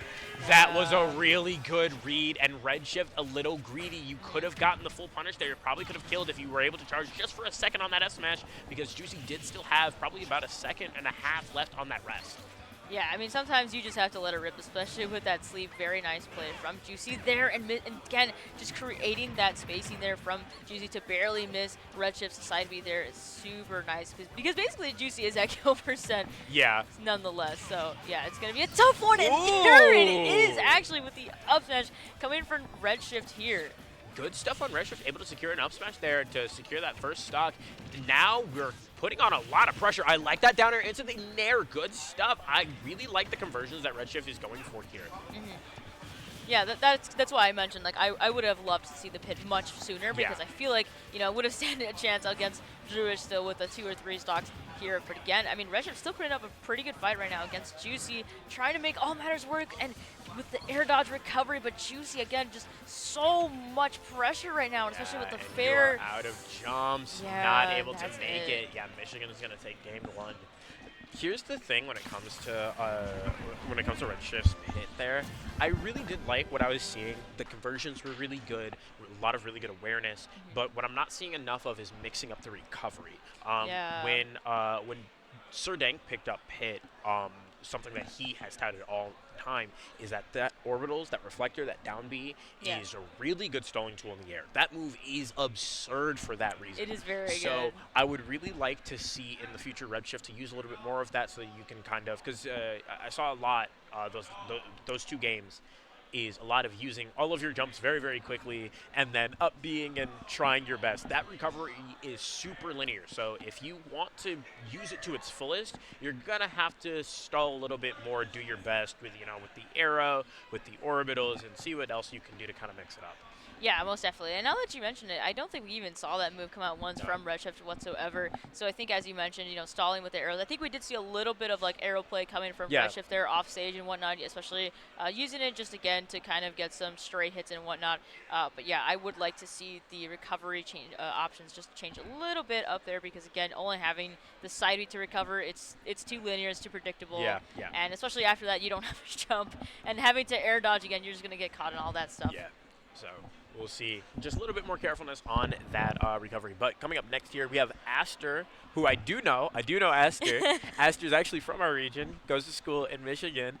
But Aster's a Greninja player. And then we've got, I'm so bad at names. I believe that's Few. Yes, the Few the DDD. Yes. Few is back up. So Aster actually does have a lot of DDD experience. From where? From scrims. Yeah, Hammer goes to Hammer, scrims. yeah. Right, so we right, do right. have a DDD or 2 in our region. So Hammer, not Hammer, Aster is not unfamiliar with this matchup, and I do know that this can be a rough one for DDD because Greninja is so hard to pin down. Yeah, I would also say because I think in this kind of matchup, I feel like DDD would also just be like combo food. Yeah. Pretty much just gonna get tossed up and stirred into the pot and whatnot. That's usually how Greninja thrives there with all those combo chains. So I'm pretty sure, I'm pretty hopeful that we will see that from Aster going in here instead of Jewish this time around. So we shall see very shortly when they pick characters and whatnot. Yeah, but Few, I mean, for his credit, Few does have a lot of good options against Greninja. He's a lighter character. You hit him hard enough, he just kind of explodes. Yeah. So, but you are going to have to get creative. That is kind of what we're not seeing a lot of from, I think, Toledo. Yep. Is just not a lot of creativity. So we're going to need to see them be a little bit more creative, kind of with the Gordo setups, with the ledge traps, because I didn't see a lot of those coming out from Few earlier. So we'll see how they're able to get this started here. As you can hear both teams cheering on their players as we hop into this game number 2. Yeah, we will find out right now. And again, Aster already started off very strong with the dash attack and some arrows out to play, but the Gordo kind of using that as an option coverage, safety landing. But again, once you're already off stage, it's going to be scary, especially with that Hydro Pump into play there from Aster. Yep. And so we'll see. I mean, that Hydro Pump is going to be really, really scary because if Aster drops low enough and gets that Hydro Pump out, it's going to push Few a little too far for the to properly recover, and an air dodge goes unpunished for Few, so you got to count your lucky stars because you're not going to get away with a lot of those. Able to get a landing nair, unable to convert off of it. Yeah, I mean, as you mentioned again, it is pretty tricky right now for DDD Few to really even get a hit on Aster here. I mean, again, Greninja nonetheless a very stealth character and just very slippery and able to just get around pretty much as wherever he wants to. So we'll see here. Good dash attack goes a little unpunished. You're able to continue on a little bit of pressure, but Aster, it does not seem to care at all. Charging up the water shuriken, goes for a grab, but whiffs. But I don't know, Few didn't really seem to care too much about the whiffed moves. I'm gonna see we're gonna need to see a little bit more of the whiff punishes coming out from Few. Yeah, most definitely. But again, corner pressuring just like that with the fair is going to take the first stock right now off of Few here. So again, Aster not looking to stop whatsoever, even fiending for an up smash there. He is looking to make this a quick game. Yeah, Aster moving real quickly here. Like I said, Aster is very familiar with this matchup. So a lot of that matchup knowledge from playing other DDDs over the years is going to keep going. I love the idea of the Shadow Sneak. The up B is going to hit just the stage there. Aster is still alive, only 51% too, and Few is just unable to pin him down. Yeah, most definitely. We saw the Hydro Pumps play coming out from Aster there, and that was looking very convincing. That second stock could have been taken multiple times, and Few barely making it, but into a down tilt, cute little combo there from Aster. Again, still holding it down 71% with this stock and not stopping whatsoever with this percentage. Yeah, really, really like that little down tilt forward smash action coming out from Aster there. He is doing such a good job weaving in and out of all of the things that DDD wants, knowing that those moves are slow, they're laggy, but they hit hard, so you got to be careful. I saw that charge in the down smash few. Don't get too greedy. You got to put in the work before you can start ripping those smash attacks. Yeah, Aster does not care whatsoever. He is running with this lead here. All the arrows are coming out to play, especially those uppers. Another down tilt into a fair combo. Very nicely done, but the Gordo is going to punish him just a little bit. Again, just more added percentages. First stock not going to be taken just yet, and Aster only needs one more. The up smash not going to connect fully there. Yeah, and getting clipped just barely by that Gordo there. And that Gordo's actually going to take a stock off of Aster there. Few finally getting a point on the board, but oh yeah. Aster was ready. You could see him just kind of sitting there waiting to get the reaction for the down tilt. And now there's another one, but you're not going to be able to get it. You can't keep fishing for that. You got to find another way to get the kill. You know your character a lot of the time has trouble with those up smashes, but Few is keeping it moving here. Yeah, still taking it with 160%. Again, Aster is just struggling to find, that up smash confirmed that he wants there, but the Gordo is going to stop it. And unfortunately, yeah, the air dodge will send Few down. Yeah, Aster taking that stock there, taking that game there. Good stuff for him. I mean, he was able to just play around everything that Few wanted. It was a bit of a slower match, but due to that patience and that kind of conditioning and the kind of just the experience that Aster has, he was able to just be like, no, you're not going to be able to play your game. Sorry. Yeah, there's really not much you can do against Greninja because once again, being a heavy nonetheless, you are bound to just become combo food, and you just kind of have to rack up that percentage and then just kind of hope that once you get rage, you can kind of turn around in your favor and somehow land a couple hits or a nice little combo to get things going. Yeah. But yeah, that is just kind of the rough end of being a heavy. Yeah, them's the breaks. Them's the breaks, So we'll see who Toledo is going to be able to send out here next. When it comes to, I don't think they should send in Redshift this time. If anyone comes in, let's see, we had a Jigglypuff, a DDD. Who was the other one? Jigglypuff was Juicy on MSU. Oh, I'm crazy. Who are the characters that Toledo had again? I'm starting to blank. Good question. Okay, we had the snake, which was yes, there we go.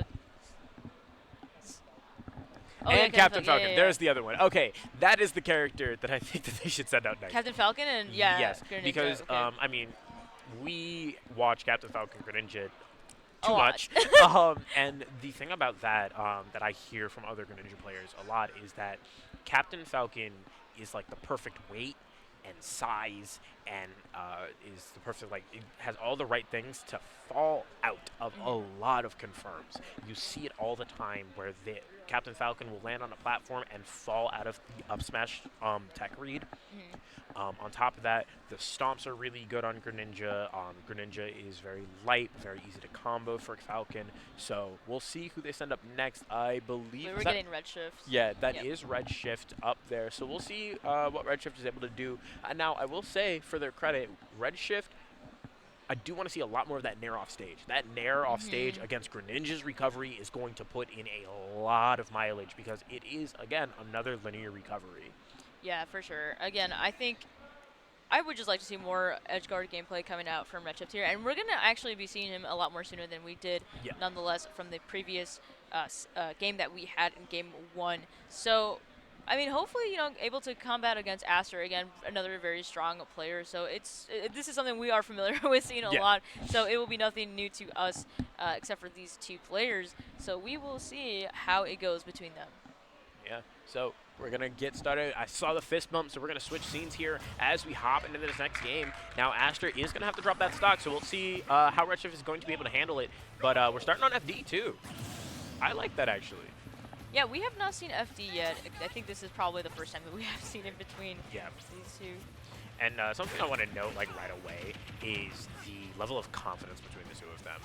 You notice immediately while the second it hit go, Aster was ready for the attack and Redshift was kind of scared. You cannot be scared against any player, really. You have to be able to respect an opponent, yes, but you know, kind of get rid of that fear that comes with playing some good players.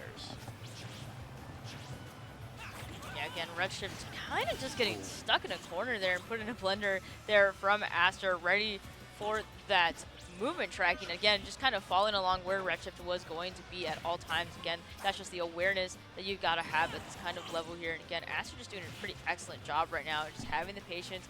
And again, yeah, just Redshift is just kind of having a hard time landing. He's having a hard time hitting him. Yeah. He's able to get a couple back airs here and there, but I mean, we're seeing no nairs, we're seeing no grabs, unable to really pin down Aster, while Aster is so content to just kind of sit back and play the clock a little bit because he's got a lot of time on his hands, so he doesn't have to rush it.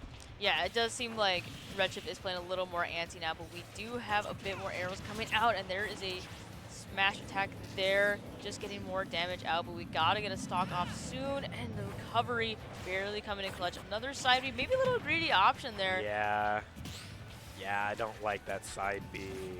Those side Bs are kind of greedy. It reminds me of when Steves would pop Anvil when they're being juggled, because he's side B not for positioning, not for the recovery. He's side B because he wanted the kill, and you cannot tunnel vision on things like that.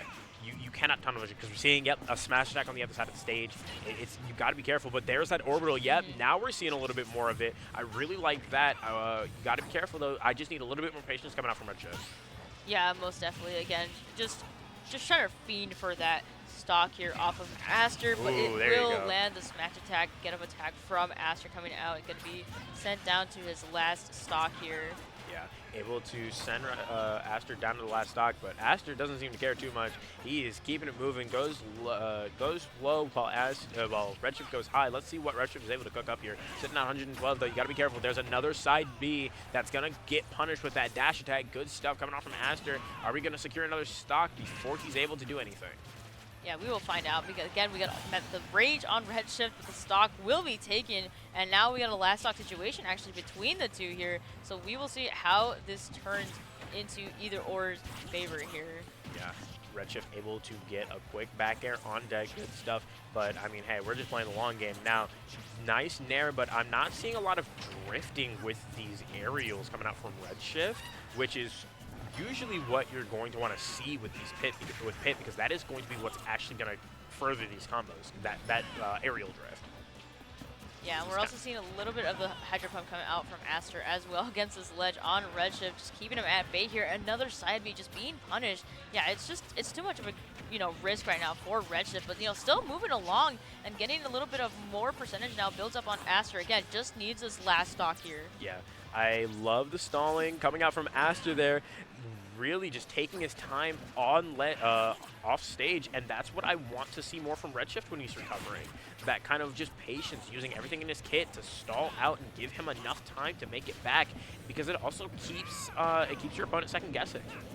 Yeah, and we saw the down tilt there come out from Aster, another one as well, but can't find the killing blow, but there it is. Aster will be holding the fort down still with the last stock here, so we are going to be moving on now to Toledo's third player on the roster. Yeah, Aster was so composed in that last stock situation, just sitting there parrying like 3 times in a row and getting the dash attack and the down tilt, but knowing that, he's still playing Greninja, and you got to know his kill percent, so knowing that even though he got the down tilt, it wasn't going to lead to the kill, but not giving up and knowing that he could get it eventually. Really, really good stuff. Love the consistency. Yeah, it was just a bit unfortunate there for Redshift there. I just feel like there's like a lot of greedy options coming out and things that were just too much of a risk that you just could not afford to make in that kind of situation. So again, Aster just still being patient. Like, that is the main focus there. And again, that's not what we were seeing too much of from Redshift. And again, as you said, like with off stage and whatnot, trying to be more creative with the recoveries and all of that, it just wasn't looking too good for Redshift there.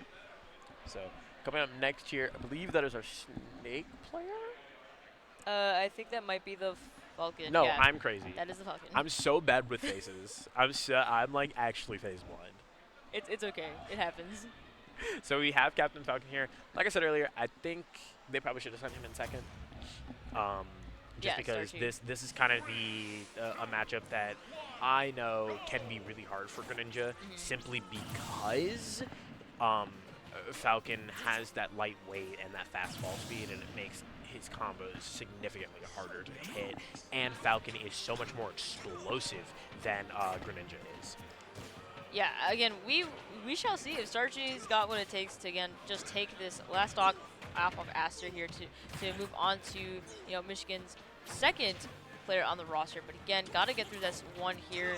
And they're just kind of playing like a little like footsies moment, just kind of neutral, trying to figure each other out. And Aster finally landing 2 up airs here to get going here, and no percentage has been dealt yet on Aster. Yeah, Aster is playing such a clean game right now.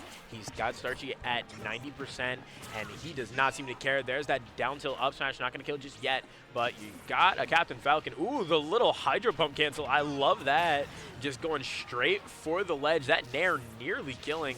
And there's Aster. Oh, I love that. Using the Hydro Pump to grab ledge into the ledge trump back air. Really, really good stuff coming out from Aster there. Yeah, that was beautifully done by Aster, and that just goes to show how much he knows his character like the back of his hand there. And so composed! Going for a shadow sneak. How brutal to top it off there. And Aster is not looking to stop whatsoever. Keeps going with the down throw. Cannot find the nair there, but again, we are just in such a good position right now for Aster. 2 stocks gone within a minute, I believe. Yeah, Aster is playing real hot right now. He does not care about this, but I mean, hey, he hails from Chicago, the land of Captain Falcon, so if anyone's going to know this matchup, it's going to be him. I'd love the nair to get a little bit of pressure off of Starchy. What I want to see from Starchy is just a little less eagerness, because that might be it, because I want to just point out that the eagerness from Starchy there is kind of what was his downfall. Oh, no!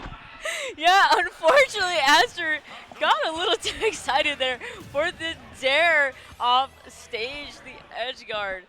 But yes, Starchy. What happened? Starchy will be actually holding it down right now for Toledo with 1 stock left to play there, and yeah. I was talking about Starchy being a little overzealous and like really fiending for that kill with the dash attack and the charged up smash. Yeah. But Aster, I don't know, man. That you shouldn't have gone for that dare. Like, what was he cooking? Somebody's gotta ask. Hey, look, he was up there. He was feeling confident, and sometimes that's a little too much for some. But hey, I gotta respect. I do respect going for the dare because it would have looked cool. Yeah, it definitely looked cool, but he was definitely already dead. Like, yeah, you didn't need to do that. Like, he was definitely dead. You could have waited, but I understand wanting the style points and wanting to just show off a little bit, and the way that the confidence was just over-brewing with Aster. I mean, of course you got to go for that final, finishing touch there, but again, it will be his demise for Aster there, and now Michigan will have to send in their second player, which will be, got a PT. Oh. Ooh. Toro with the PT. So we'll see. There's a lot of good characters.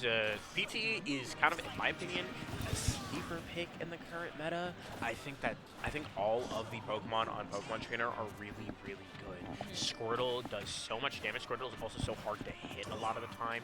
And the other thing too, Ivysaur. I mean, we all know Ivysaur. Right. Ivysaur kind of overshadows the other two, but I do think that the other 2 Pokemon are really, really good. And but Starchy doesn't seem to care too much about this Squirtle as he's going to continue on, forcing the switch onto the Ivysaur. I like the attempt at the up smash, but doesn't hit it just yet. So we'll see. There's that stump. Doesn't go for the knee. Good stuff. Good awareness coming out from Starchy. Shield that full nair. Good stuff.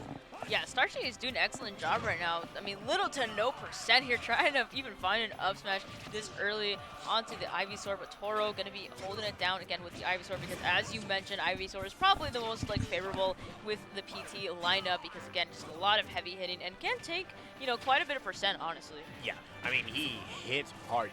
Ivysaur hits like a truck. We've all been hit by that nair. We've all been hit by the down throw vine whip for kill confirm. We've all been hit by it at least once. So I really do like the idea there with Starchy forcing Toro onto the ooh, I like that. Okay, Starchy coming alive a little bit here. Yeah, most definitely. And again, especially with that rage coming out very soon here from Starchy, nonetheless, Captain Falcon, that is going to most definitely turn over the cards for him. But that upper will actually just secure the last stock. Yeah, once again, Ivysaur, a very heavy-hitting character there and going to secure it for MSU. They nerfed that move, by the way. Did they actually? Yeah.